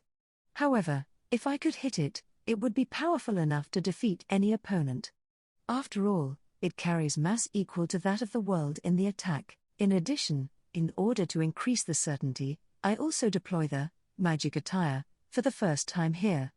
Then, a pale blue light gushed out of my body and burst like a bolt of lightning. Iris-san's eyes widened at the sight of me. Part 4. Now what? That's the best I can do. But. Iris-san stared at my World Strike with a thoughtful expression. Just before her sword collided with my World Strike, she guided its movement with her sword, as if to catch all the impact of the collision. The impact from World Strike went straight into the nothingness. However, it seemed that it was not easy to receive this attack, even for Iris-san herself, and she did not have the time to follow up on my gap after the attack. This kind of attack is just not possible. Iris-san's face distorted, and she stared at her hands. When I looked closely, her hand was trembling slightly. Maybe she was numb. No, I don't think it's possible to take on a mass equal to the world and only get numb. However, now that my strongest attack was blocked, I don't think this move will work again in the future. I had taken advantage of an opening since she hadn't seen it before, but I don't think I'll be able to do the same next time. Iris-san had a serious expression on her face as I broke out in a cold sweat. It's not that I was careless, but it was too unexpected. Who are you really? Who am I? Even if you ask me that. Okay, fine. But you do understand that your attack is no longer going to work, right? What are you going to do about it? Now that the World Strike, that has been strengthened by magic attire, was prevented, there is almost nothing else I can do. Iris-san suddenly smiled at me as I desperately thought about it. Phew. Well, Yuya-kun was the one who attacked until now, so now I will be the one to attack, okay? Exclamation mark. At that moment, the dynamic eyesight and thinking speed enhanced by magic attire succeeded in barely catching the movement of Iris-san, and when I reflexively took out my Omni sword and took a defensive posture, I felt a tremendous impact on my hand. Ara, I didn't think you would be able to block the first attack. But if you take it directly, your hands won't be able to withstand it, you know? As Iris-san said, my arm was numb from the blow I just received. If I can't take the impact, as well as Iris-san did, I'll probably be killed in no time. However, well, I won't give you time to pass it off. I was overwhelmed by the raging sword attack. I managed to hang on by strengthening my physical abilities and eyesight using the magic attire. Still, if I had been in my normal state, I would have been killed with the first blow. I'm surprised. You can prevent this as well. Are you really Usagi's disciple? Yes, I am.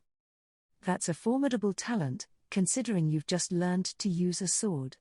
But unfortunately, I'm going to have to push through. Coup.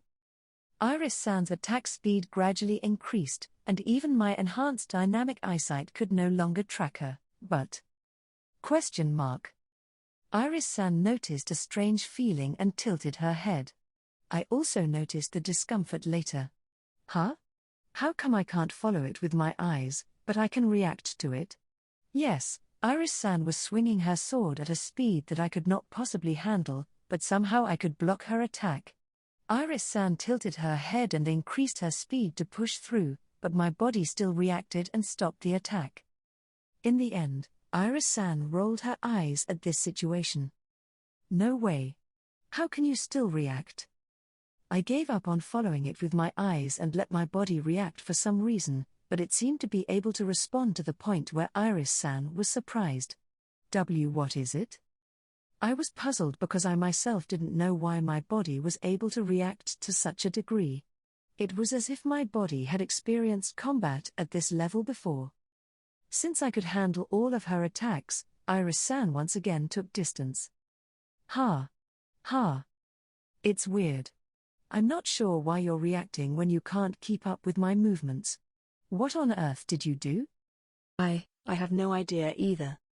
Well, so you're not going to tell me that easily, huh? But I wonder if you can outrun this as well. When Iris-san said that, she closed the distance even faster than her first attack. With that, the ground cracked and shook the entire arena. Then, sword flash. It was still a fast, untraceable slash, but the power put into it was different. Earlier, she had focused on speed and the ability to strike repeatedly, but the blow she had just unleashed on me was a heavy blow that emphasized power. Even if I could react as I had earlier, it would be the end of me if I took it directly. In order to overcome this attack, I have to negate the impact, just as Iris-san taken the impact of the World Strike earlier, or I will be cut down like this. However, I don't have that kind of skill. But... Exclamation mark.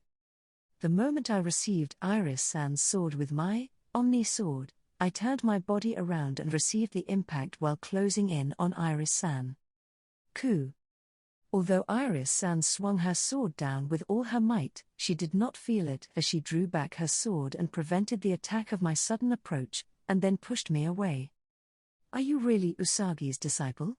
By all means, you are not at the level of a disciple, but a holy class. No, you should be more than that. Iris-san was sweating as she said this. For some reason, when I saw Iris-san's attack, I instinctively knew that I could pass it off.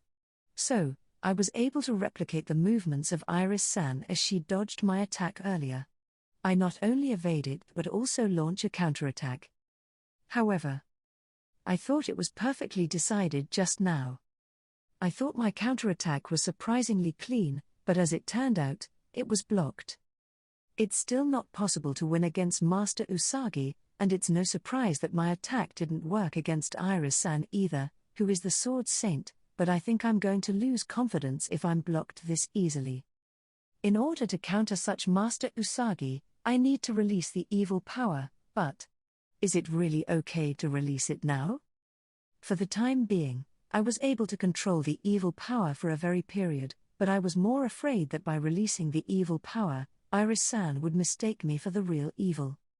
I don't know how much Master Usagi has told her about me, but I'm sure he hasn't told her about the evil power. Master Usagi himself said that I should be careful about showing it to the holy. When it comes to that, I have to beat Iris-san without the evil power. It's impossible, isn't it? When I was stunned by the situation that I was stuck in, Kuro, who had been asleep inside me until now, woke up with a big yawn. Phew, aha. I slept well. And, oh? Why are you fighting with the Sword Saint? I'm sorry, Kuro. I don't have time to explain it in detail, so I'll make it short and simple. It just happened. Whatever happens, but you're fighting the Sword Saint. Aren't you becoming more and more like the real evil? I wish you wouldn't say anything so crazy. I also want to live in peace if possible. But the evil will attack me, so I have to get power to remain safe. The current situation is also a training to gain the power to resist the evil. Iris-san, who didn't know about Kuro, tilted her head curiously when I complained about Kuro's appearance after a long time. Who in the world are you talking to? No, it's just. Oh well, it seems that you've run out of cards, so let's end this now. Iris-san said and turned a tremendous pressure on me. Iris-san used to move in a state where she was not strengthened by magic, but she seemed to have strengthened her body somehow. Obviously, the pressure I felt was stronger than before. Kuro burst into laughter as I struggled to keep myself from being blown away by the pressure. Ha ha ha ha. Hey, you're about to get hit, you know. What happened to you when you defeated the Fist Saint? As I said, I don't remember what happened at that time. Well, I guess you're right. You weren't sane at the time, but you had completely transformed into evil itself. Then, you have no choice but to lose now, right? Master Usagi will definitely be angry with me. As I was thinking about the situation, my face turned pale, and Iris-san quietly set up her sword. I'll finish you off with a real, honest-to-goodness blow. Then, I'll be dead. Well, I guess you're dead, said Kuro. I don't want to die.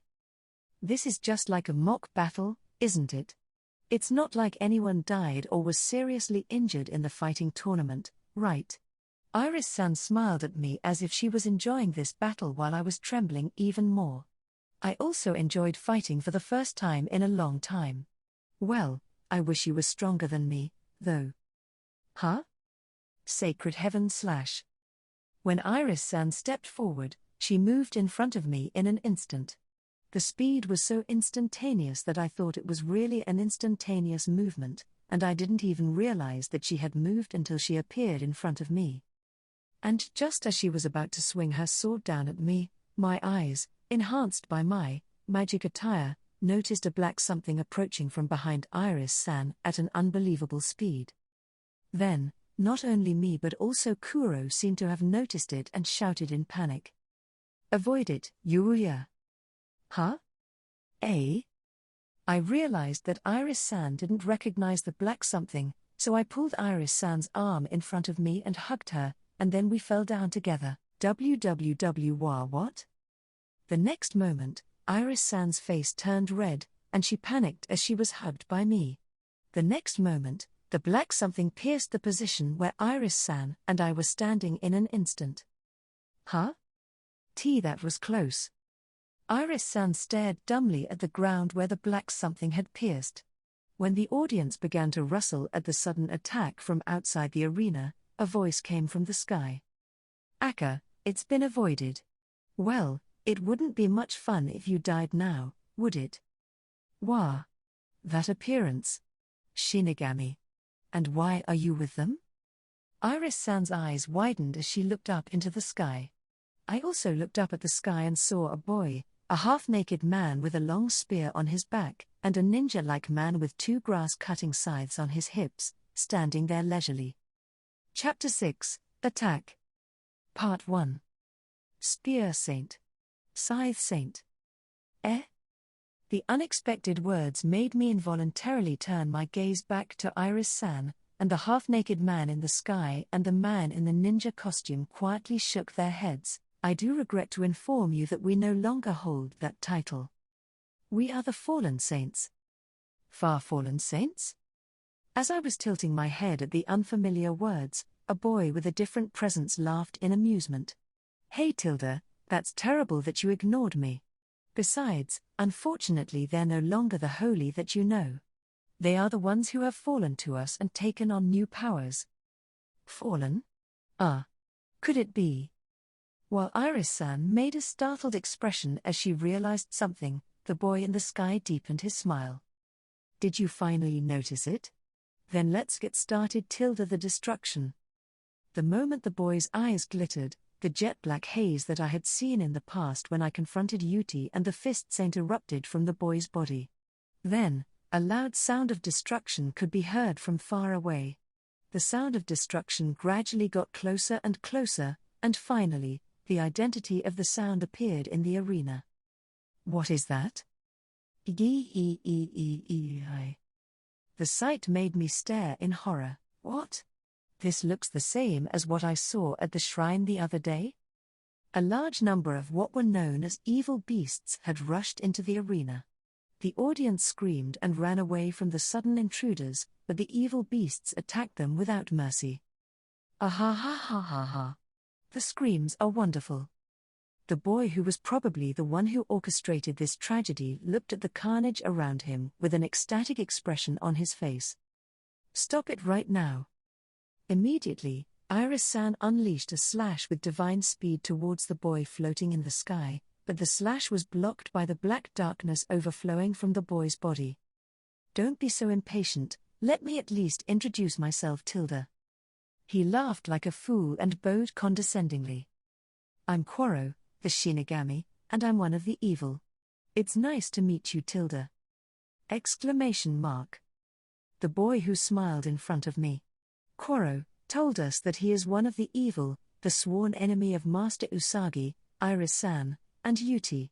The hint of evil overflowing from his body was real, and Iris-san's attitude also confirmed that Quoro really is an evil. Anyway, I hurriedly tried to move to help the audience, but the two men whom Iris-san had just called Spear Saint and Scythe Saint stood in front of me. I'm sorry, but I don't want you to disturb us. That's right. Therefore, we need you to die here. What? Yuya-kun. Iris-san tried to help me when I was pressured by the tremendous spirit from the two of them, but Quoro stood in front of Iris-san's eyes. Hey, isn't it terrible that you're ignoring me? I came here just to mess you up. I mean, don't you want to run away or call your friends or something? Well, I'm not giving you any choice, though, Tilda. Sure, the situation is bad, and I don't think I can handle it on my own, but I'm still a holy, so I have to fight. Well, why don't you come at me? Phew. While sensing that Iris-san and Quoro had begun fighting behind me, I thought about how I should move against the two fallen saints in front of me. If what Iris-san said was true, then I would have to deal with two former holy. Besides, judging from the situation and the word fallen saints, there is a possibility that they have acquired the power of the evil as a result of them falling to the evil. That would mean that I would have to deal with two enemies at the same level as the Fist Saint I fought previously.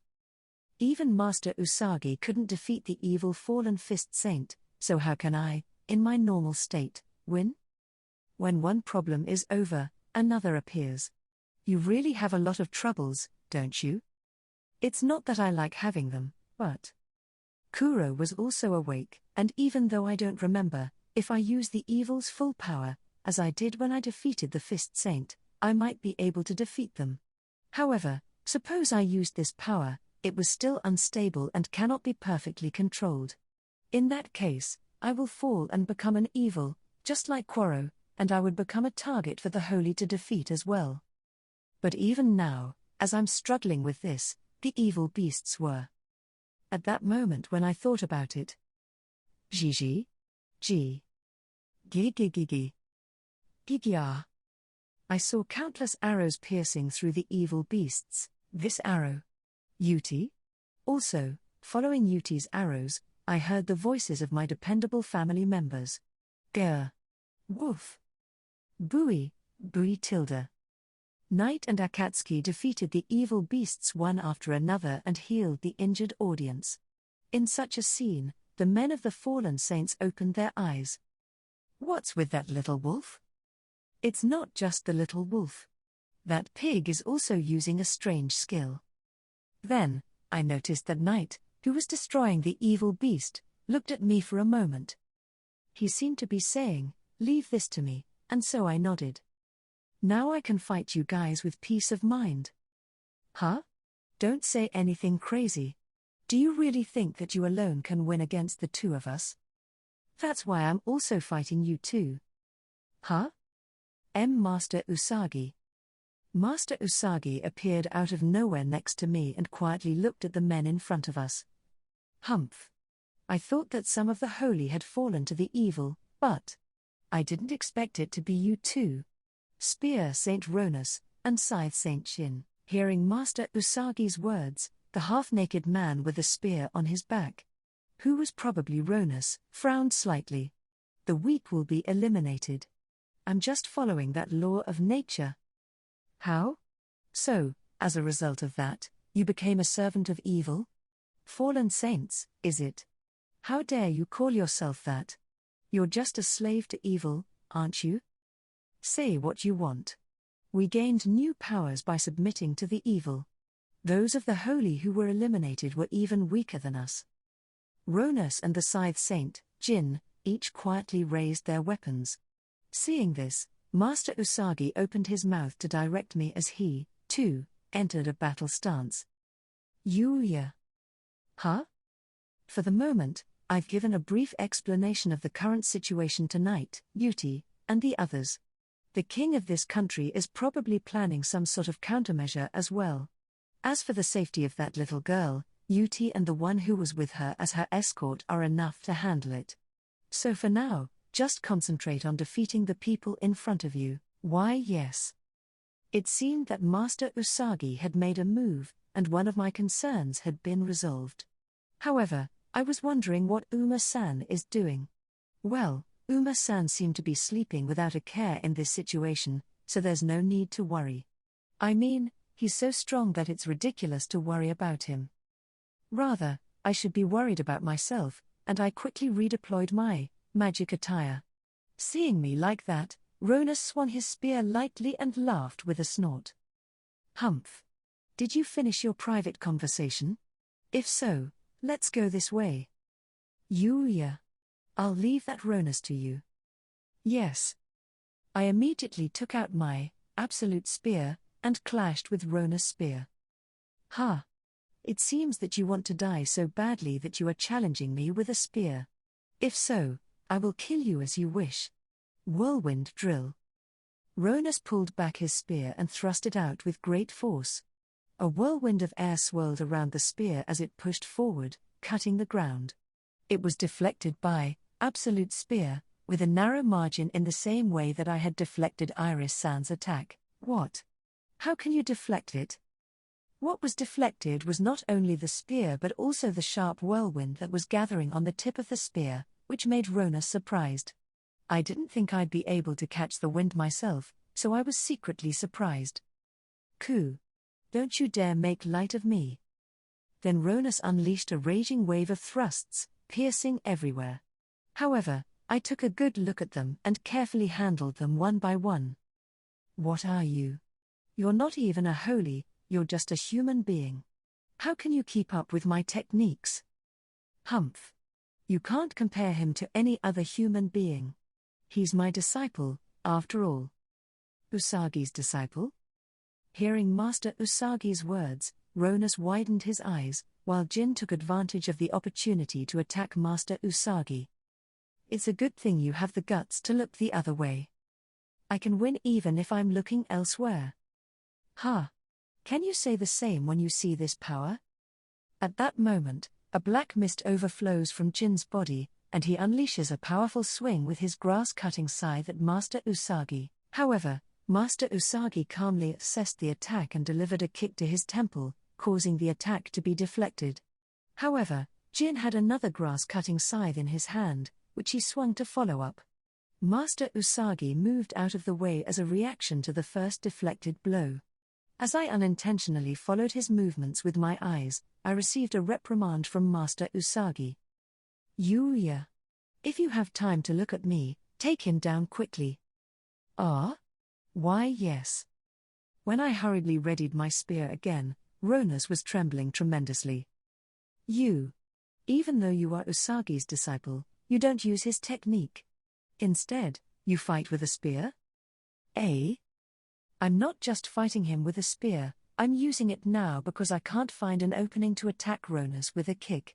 Also, it's because it's easier to take chances with absolute spear, rather than with Omni sword, but it didn't appear that way to Ronus. Okay. I'll show you the difference between us. Then, a black mist overflowed from Ronus's body, and the intimidation from him increased. Kuro inside me laughed amusingly at the scene. Hey, the opponent got serious, but what are you going to do? Do you want to borrow the power of the evil like before? No. Even if I use the power of evil here, the real evil behind these opponents is still left. That's why I have to defeat this former holy, which uses the power of evil, without relying on the power of evil itself. For a moment, Kuro seemed surprised by my words, but then he laughed out loud. Ha ha ha ha ha. That's good. No, I can't believe you could say that about a holy. Well then, I guess I'll just have to look at the bigger picture from another perspective. All right. After rounding up the conversation with Kuro, I took a step back from Ronus and immediately switched my weapon to the formless bow, and shot at Ronus from a distance. Ha! Seriously. The next moment Ronus emitted a kind of spirit like a shockwave which spread from his body, and all of my arrows were repelled. Die. Just like Iris-san, he approached me with a speed that made me think that he had moved instantly, and then he thrust out his spear as if to gouge my stomach. Rising dragon piercing.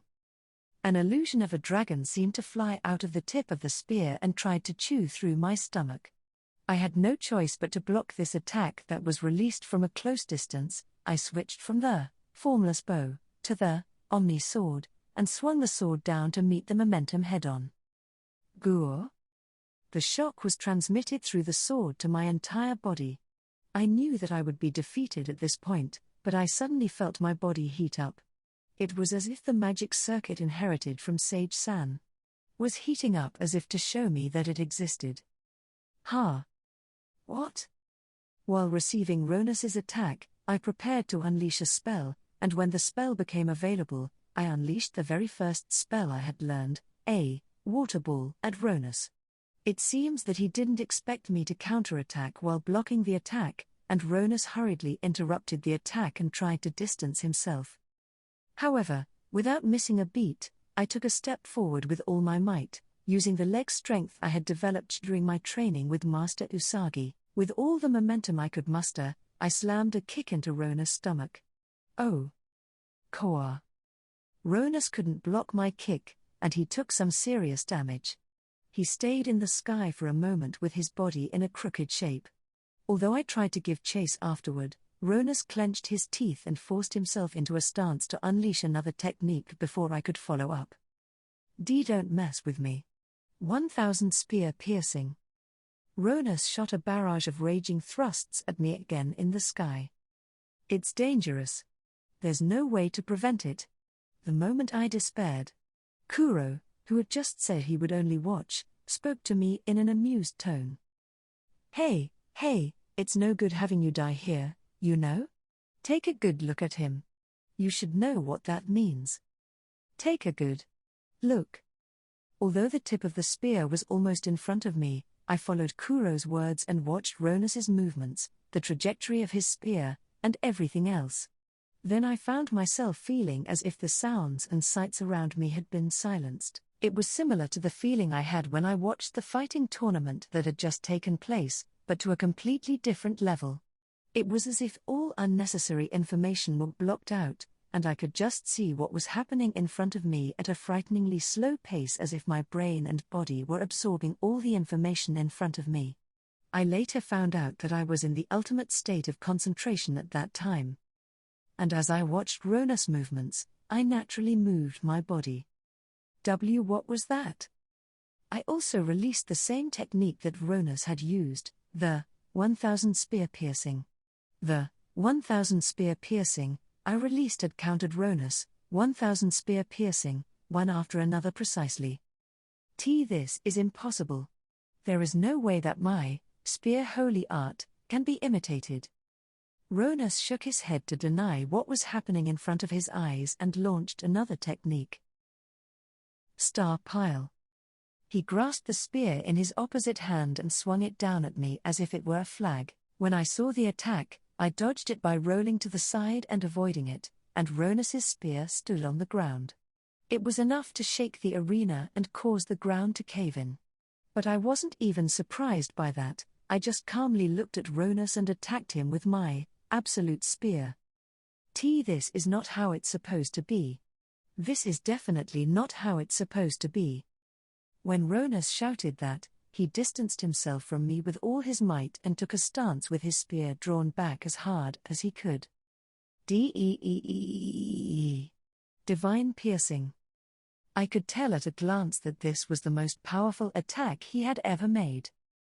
A whirlwind wrapped around the tip of his spear like the whirlwind piercing that he used before. This time it was so huge that it could be mistaken for a tornado, and the spear was coming at me so fast that it left everything behind. This was why I also released it. The same technique as Ronus. Divine piercing. My move did not create a raging wind like Ronus, the wind and space were unrecognizable. I thrusted at him. The moment my absolute spear and Ronus spear collided. Ronus spear shattered. Part 2. The moment my absolute spear and Ronus spear collided. Ronus spear shattered. Gar. Perhaps Ronus had put all of his energy into this last attack, but after his spear shattered, he fainted and quietly fell to the ground. While looking at this somewhat unrealistic scene, the sounds and sights of my surroundings gradually returned. Ronus.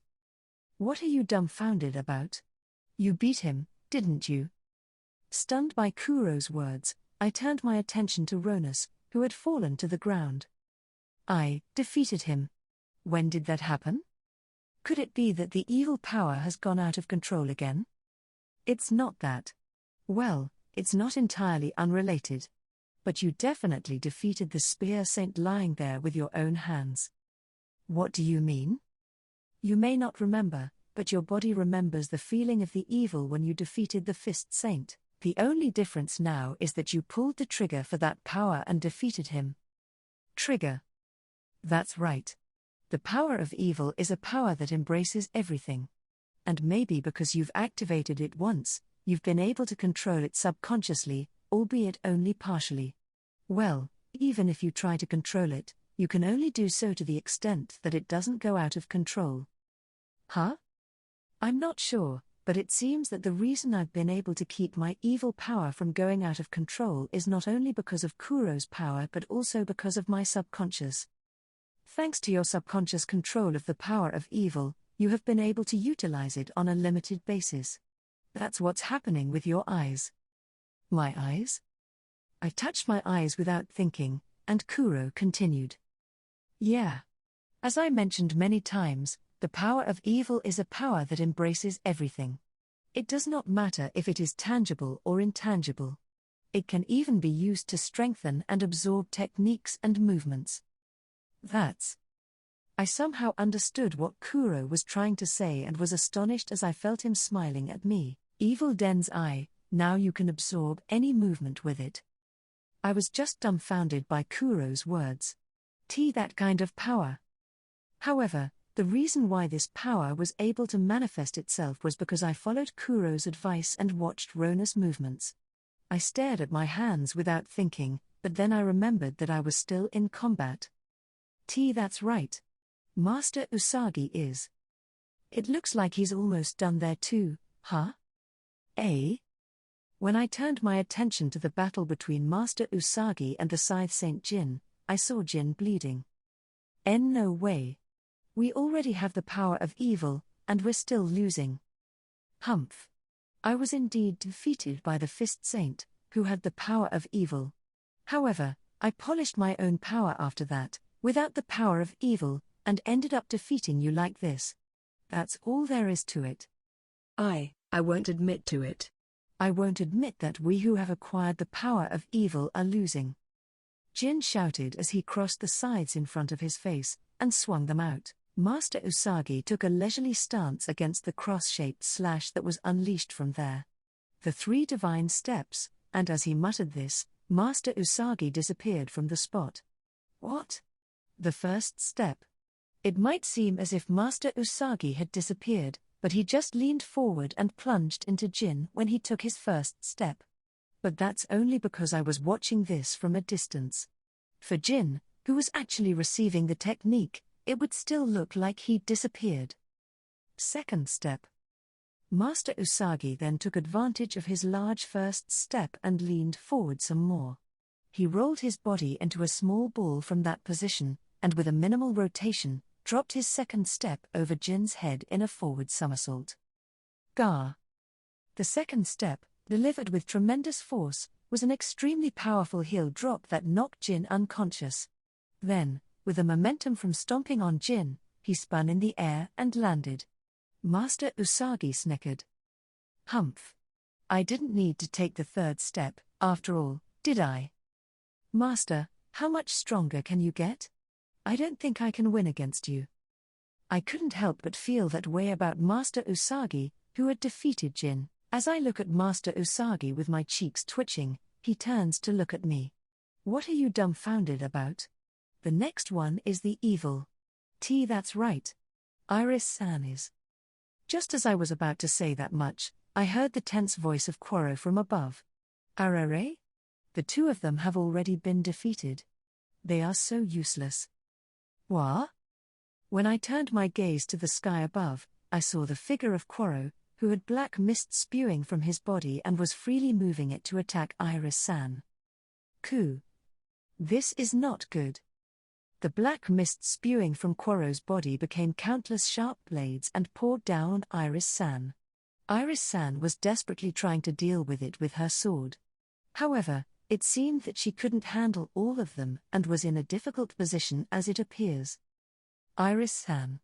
Master. Yeah. We're coming too. While Master Usagi charged straight at Quoro, I took out my formless bow and fired a large number of arrows. But too bad. That won't reach me. Before the arrows could reach Quoro, they were all blocked by the black mist overflowing from Quoro's body. I'm not sure why, but you have a piece of us in you. Did one of us give you that power? If so, I should have at least heard about it, and more importantly, it's weird that you're fighting against me. What's going on? I'm not going to say anything, but instead I'm going to keep shooting arrows at him. They were also easily blocked by Quoro's black mist, but Master Usagi took advantage of the gap to close in on Quoro. How about this? Master Usagi closed in on Quoro with speed I've never seen before and unleashed a kick at Quoro that makes the space roar. I see. Because Quoro was a pure evil, Master Usagi's stats had been released and doubled, so he's even more powerful than usual.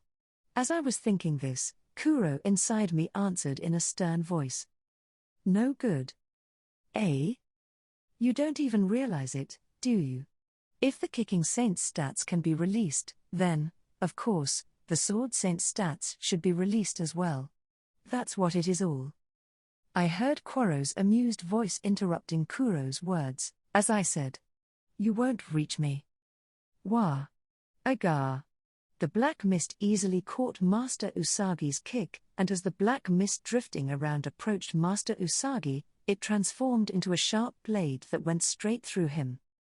Master Usagi. I'm fine. Just stay away from me. Eh? Master Usagi said to me as he stepped away from me, holding his slashed stomach. If you get too close to me, you will fall prey to the power of that evil. It's a surprise attack from one side, but if you came closer, you would have been surrounded and killed. No way. You should continue to attack from a distance with your magic or bow from there. Iris and I will somehow take advantage of the gap and launch a counterattack. Wait. Master. Master Usagi said only that and then went back to fighting with Quoro again. As for me, as Master Usagi directed, I fired arrows and magic from a long distance, but all of them were blocked by Quoro's black mist. Isn't that black mist too versatile? How are we supposed to attack him? As I grew increasingly impatient, both Master Usagi and Iris-san received more and more attacks, and they were gradually pushed back. Then, Quoro stretched out his hand and sighed boringly. Phew! What a letdown. I've been told that Sword Saint is the strongest of the holy, and I've also been told that Kicking Saint is also one of the strongest, and yet you're not strong at all. The two people I brought with me were also defeated. It would have been better if I had come alone. Quoro then stretched out and gave the two of them a cold stare. I'm bored, so let's end this now. Usagi. I know. As the black mist overflowing from Quoro's body suddenly thickened and increased in volume, the mist gradually gathered above Quoro's head to form a sphere. It gradually grew larger and larger, giving the impression that it would destroy everything. Which was terrifying. Even though I wasn't looking at it up close, my instincts were screaming facing the sphere. That thing is dangerous.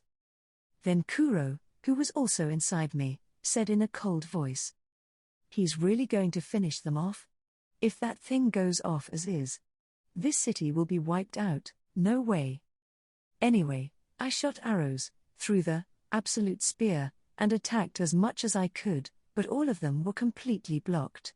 And see you later. At last, the black sphere was released at us. Part 3. At last, the black sphere was released aiming at us. Holy sword barrier. Holy kicking wave. Holy ear impact. Immediately after the black sphere was released, Iris-san raised the sword in her hand and thrust it vigorously into the ground. Then, countless shining swords appeared from the ground and shot towards the black sphere. Master Usagi also produced the same light as Iris-san's sword from his leg and shot it at the black sphere, followed by a flash of light from both of his ears. The two lights from Iris-san's sword and Master Usagi collided with the black sphere. Ku. Ha ha ha ha ha. Exclamation mark. And then, Iris-san's shining swords and Master Usagi's light rays obliterated the black sphere. Ha. Ha. Ku. My body is. However, both Iris-san and Master Usagi were exhausted after that exchange. They no longer seemed to be able to move properly. Then Quoro opened his mouth, looking slightly surprised. Wow. I didn't think that only the two of you could prevent this. I'm not sure if this means I'm the weak one here, or would it be you, the holy ones? Ha. Ha. But it seems that stopping that was all you could do, so, let's try it one more time. What? Quoro said that he would repeat his attack, and a black sphere formed over his head again. Ah ha ha ha ha ha. Look, look. You have to defend against it once more. Iris-san. Master Usagi. Ku. No longer following Master Usagi's words, I immediately ran out and attacked Quoro with my Omni sword in hand. But before I could reach him, the black mist blocked my way. Get out of my way. It's no use. You're not even a holy, you wouldn't be able to even damage it, you know? As Quoro said, no matter how I attacked, the black mist didn't seem to take any damage and swarmed at me one after another. In addition, Quoro mercilessly directed the black mist at the tired and immobile Master Usagi and Iris-san. Master Usagi and Iris-san responded with all their strength, but they were on the defensive and looked like they were struggling. Kuro, who had been watching from inside me, opened his mouth. It is exactly what he said. The only ones who can defeat the evil itself are those of the holy who are recognized by this planet. Just give up. So what am I supposed to do? I shouted while desperately using my Omni sword and absolute spear to get rid of the black mist, and Kuro replied disinterestedly. That's right. I can only think of using a weapon that has the power of the holy in it. A weapon with the power of the holy? When you first encountered the evil beast in the other world, the woman who was with you used a talisman to kill it, right? That was definitely one way to purge the power of evil. Well, I don't think you have one of those, though. No, I do have it. I'm sure it was. What? Kuro seemed to have given up, but I searched desperately in my item box while dealing with the black mist. It appeared that this situation could be overcome by the use of a weapon with a similar effect to the one used by Kagurazuka-san. As I searched for it desperately, Quoro stared amusedly at the black sphere floating above his head. Look, look, it's almost finished. It's a real pity, but you should give up. You've done your best there, haven't you? Ku. I ignored Quoro's and Kuro's words and continued my search. And found it. This is it. You-ya-kan? While the eyes of Quoro and the wounded Iris-san were focused on me, I had a weapon in my hand. Then. Heavenly Kakara. When I first saw the effects of this weapon, I didn't understand what it meant. The description was so vague that there was not a single detailed explanation. But now, I can understand the effect of this weapon properly. I hit the black mist with the Kakara in my hand while ringing the golden ring. As I said, it's usual. Quoro was about to say that much when he noticed something strange. The black mist that I struck dissipated in an instant. What? As expected, this phenomenon was unexpected, and Quoro rounded his eyes. There was only one effect on this, Heavenly Kakara, which I had found in my grandfather's warehouse. To exorcise. That's all. Thinking about it now, the only explanation for the effect was that it's a somewhat mysterious weapon, but if it has the power to exorcise, then it will affect the power of evil. Just like the talisman at the time, and that was my train of thought. But the results were just right.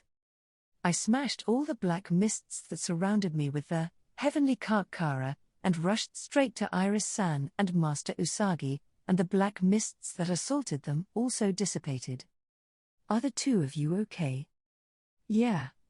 Then, although Master Usagi's voice came back, there was no reply from Iris-san, so I hurriedly checked and found Iris-san staring at me with a dazed expression. Iris-san? Huh? Why yeah. I'm fine. Good, then, I'll take care of the rest. So please keep an eye on it. I told her that and turned to Quoro again. It seems like you can't afford to not fall in love in this situation, huh?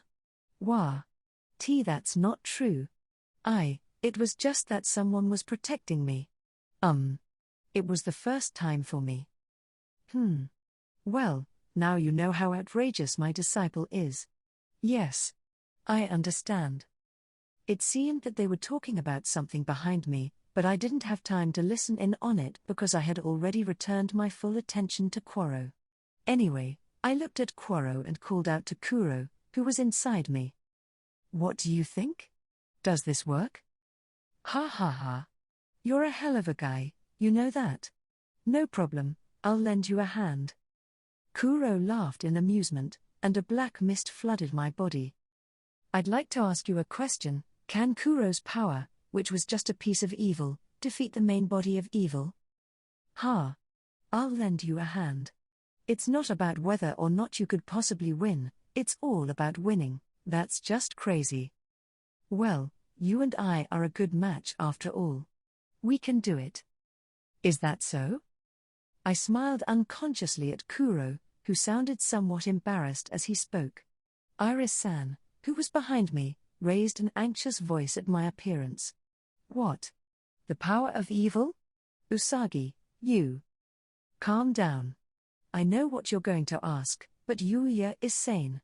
For some reason, he has the power of evil in his body, but it's not a problem. Not a problem, you say? What kind of reason would he have to have that power? Originally, that power didn't belong to Yuya but a disciple of the Bow Saint had it in her body. However, Yuya took over that power, and now it's residing in his body. T took it over, you say? He's really a big idiot, after all. Quoro was even more surprised and froze at the sight of the evil overflowing from my body. Wait. What does this mean? It's just supposed to be a piece inside you. But its power is the same as mine no matter how I look at it. What the hell are you? I didn't answer his question. Then, my lack of response seemed to annoy him as Quoro twisted his face in displeasure. You have the nerve to ignore me, don't you? Go. Gigi. When Quoro hurriedly waved his arm, a black mist spread about, and several evil beasts appeared and attacked me. This is Ki-in. Just as I was about to dispose of the evil beast that was attacking me, that clear metallic sound reached my ears. GGI. The evil beasts that tried to attack me all fell to the ground. Involuntarily I turned my gaze to Iris-san, who was behind me, and she smiled fiercely in response. There are many questions that I want to ask you, but leave the evil beasts to me. Therefore, I'm asking you to take care of him, okay? Yes. I nodded vigorously at Iris-san's words and called out to Kuro. Are you ready? Yeah, leave it to me.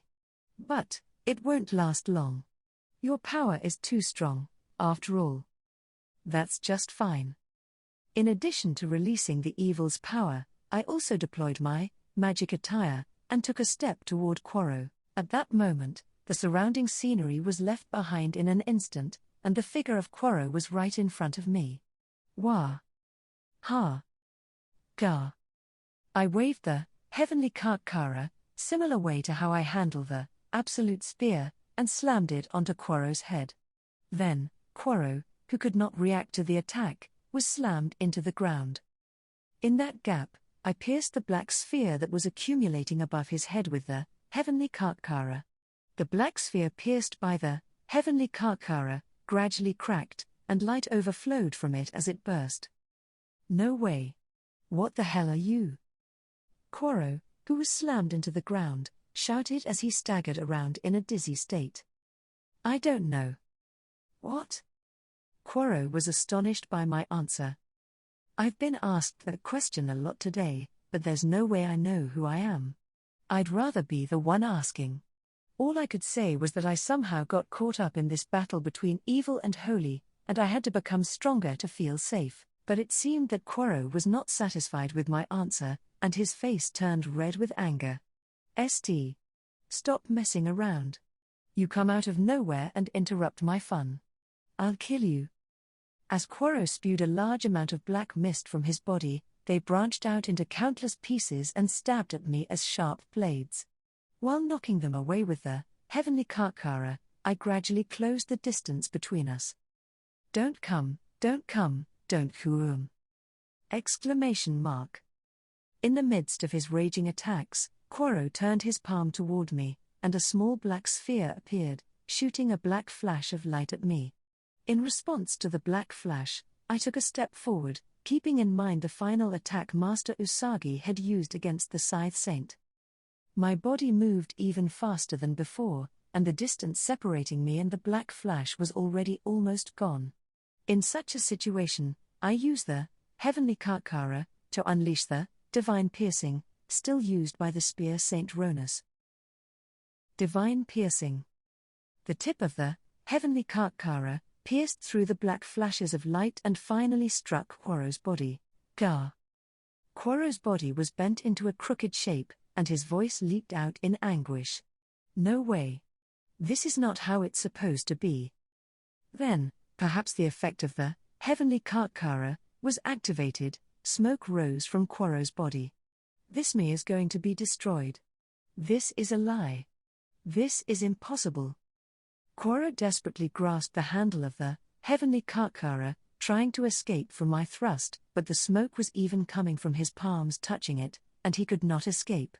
Eventually, as the amount of smoke increased, and Quoro's body gradually began to disappear, he suddenly stopped resisting and spoke in a quiet tone, as if his resistance just a moment ago had been a lie. Ha! So this is really the end for me. It's a pretty anticlimactic ending, but... well, that's about it. It seems that the evil beasts have been defeated as well, and we've lost. I thought I could have more fun playing around. Quoro said with deep regret and then turned a sharp look at me. I didn't expect such an uncertain factor to be mixed in. It's out of my calculation. But well, now that we know about you, right? Question mark. I tilted my head, not understanding the meaning of Quoro's words. However, Quoro did not show any sign of answering and now looked at Master Usagi and Iris-san. I don't know how much you know about us, but we are one. What? Iris-san and Master Usagi did not seem to understand the meaning of Quoro's words. They looked at him with a dubious expression while he looked at them with amusement. Well then, try to do your best, Tilda. And then, As Quorro's body completely disintegrated, the smoke finally dissipated. Quorro is gone? The young man Evil muttered quietly in the world's disposal ground. Then, he gazed at the palm of his hand as if to confirm his own power. Phew. I see. So it's integrated in this way. What are you going to do? The other Evil in the place quietly asked the young man. The other Evil is a somewhat nervous-looking man who looks to be in his 30s. It's a pity that Quorro is gone, but there was also the harvest. Is that an enhancement for you? Phew. It's that, but it's also something different. Then what? In response to the man's question, the young man's eyes narrowed as if he were gazing into some distant presence.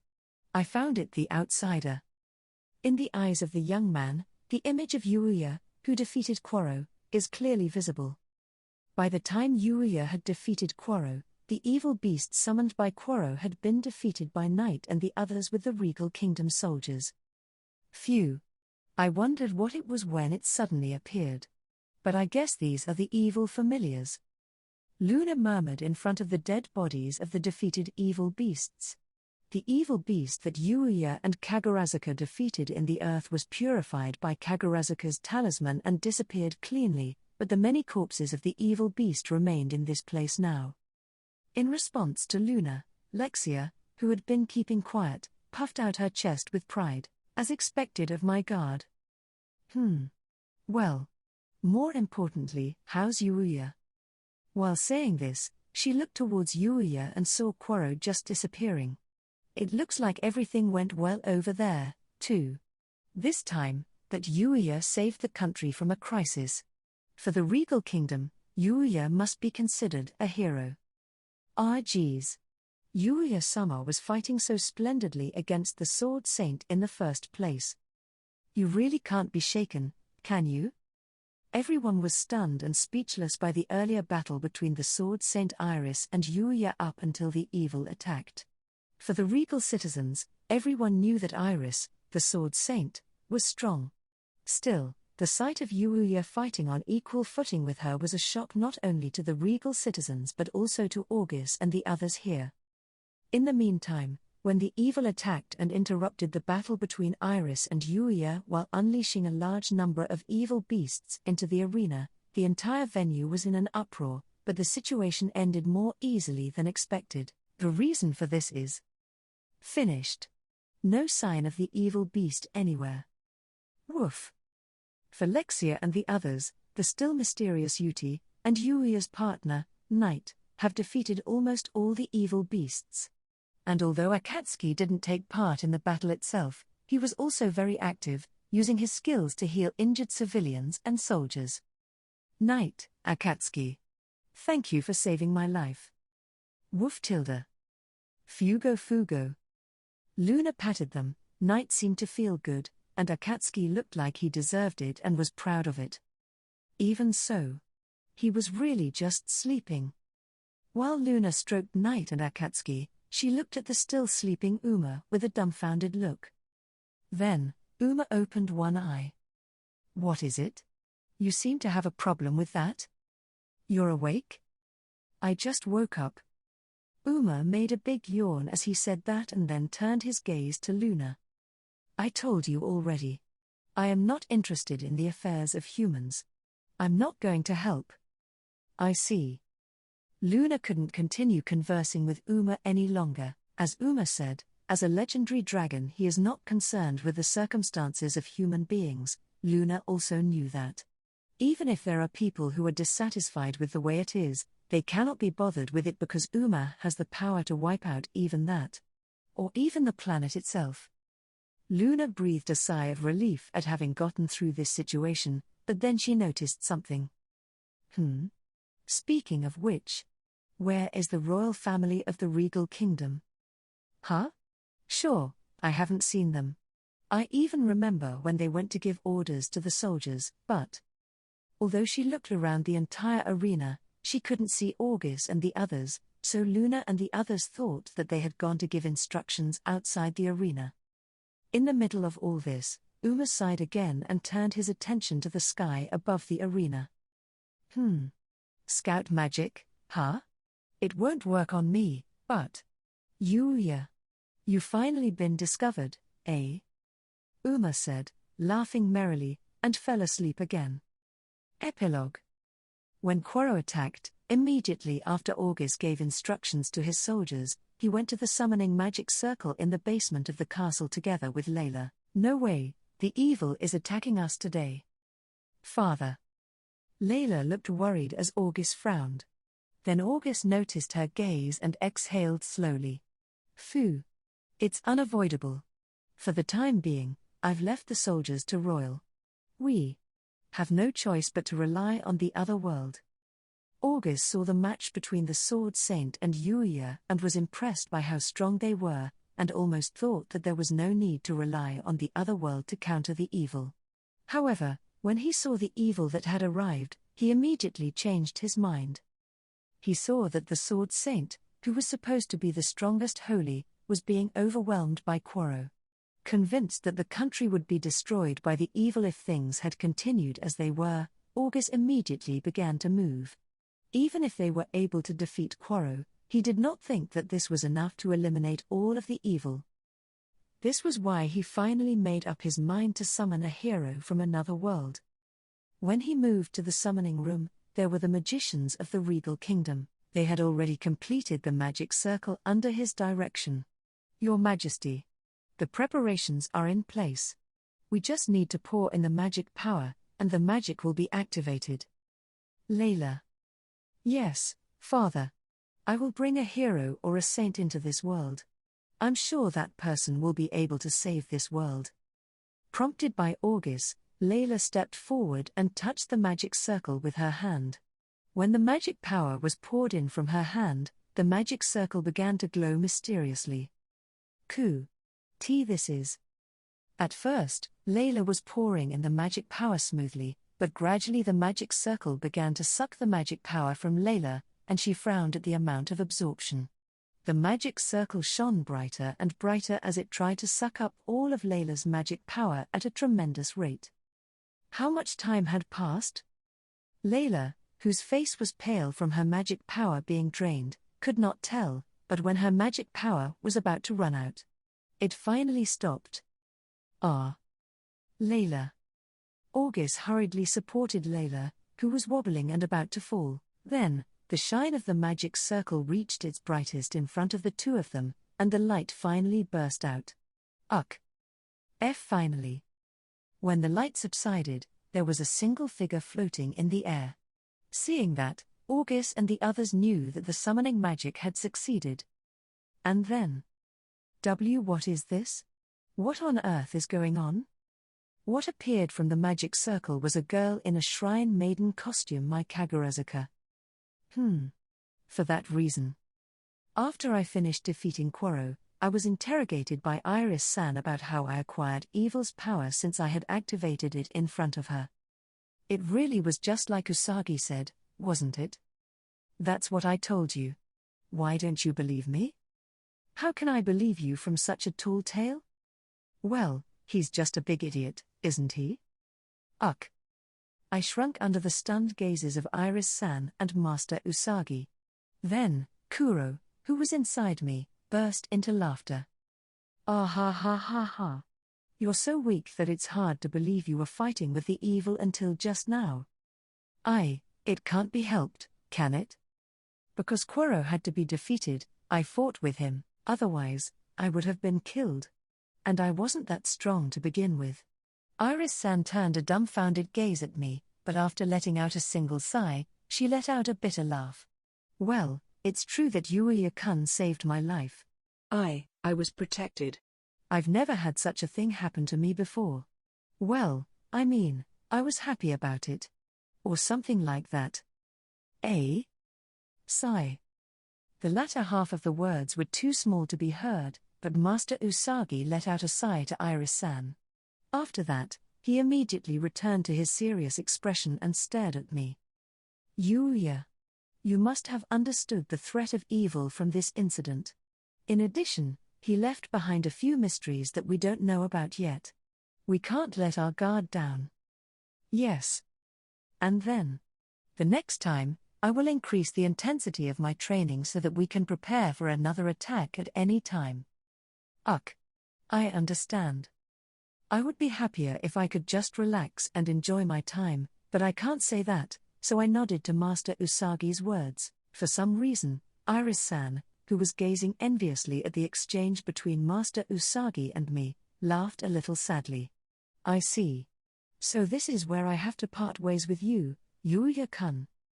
Ah. That's right. What do you plan to do now? Well, as Master Usagi said earlier, I guess I'll train. It seems that the training was going to be tough. Will I be able to stay safe? I finally met someone who's stronger than me. Eh? With a sad expression, Iris-san muttered something, but I couldn't hear her. Then Iris-san looked up, suddenly realizing something, and her eyes lit up. Yes, that's it. What's wrong? The tension was so high that I was slightly pressured to ask. Yuya-kun. I'll make you my disciple too. Huh? How? For some reason, Master Usagi nodded in admiration while I looked puzzled at Iris-san's words. That's good. My technique is not enough for you. You should train with Iris for a while. Wait. Even if you suddenly say something like that. It's okay. Please don't be shy, leave it all to this Oni-san, you're already stronger than me. If we continue to deepen our relationship as master and disciple, we can get married. I'm a genius. You Iris-san? Now that we've decided, let's start training right away. And now? We just finished fighting. That's why. Iris-san's words made my face turn pale. Seriously. The training with Master Usagi was going to be more severe from now on, and now I also have to add the training with Iris-san? Will my stamina really be enough? When I had such a question in my mind, Iris-san and Master Usagi suddenly turned their gazes sharply towards the castle. What's wrong? There's an incredible amount of magic power just now. Did you feel it too, Iris? What the heck is that magic power? It seems that they felt a great magic power from the castle, and they have a stern expression on their faces. However, at this time, I did not think that what was happening in the castle of the Regal Kingdom would be directly related to me at all.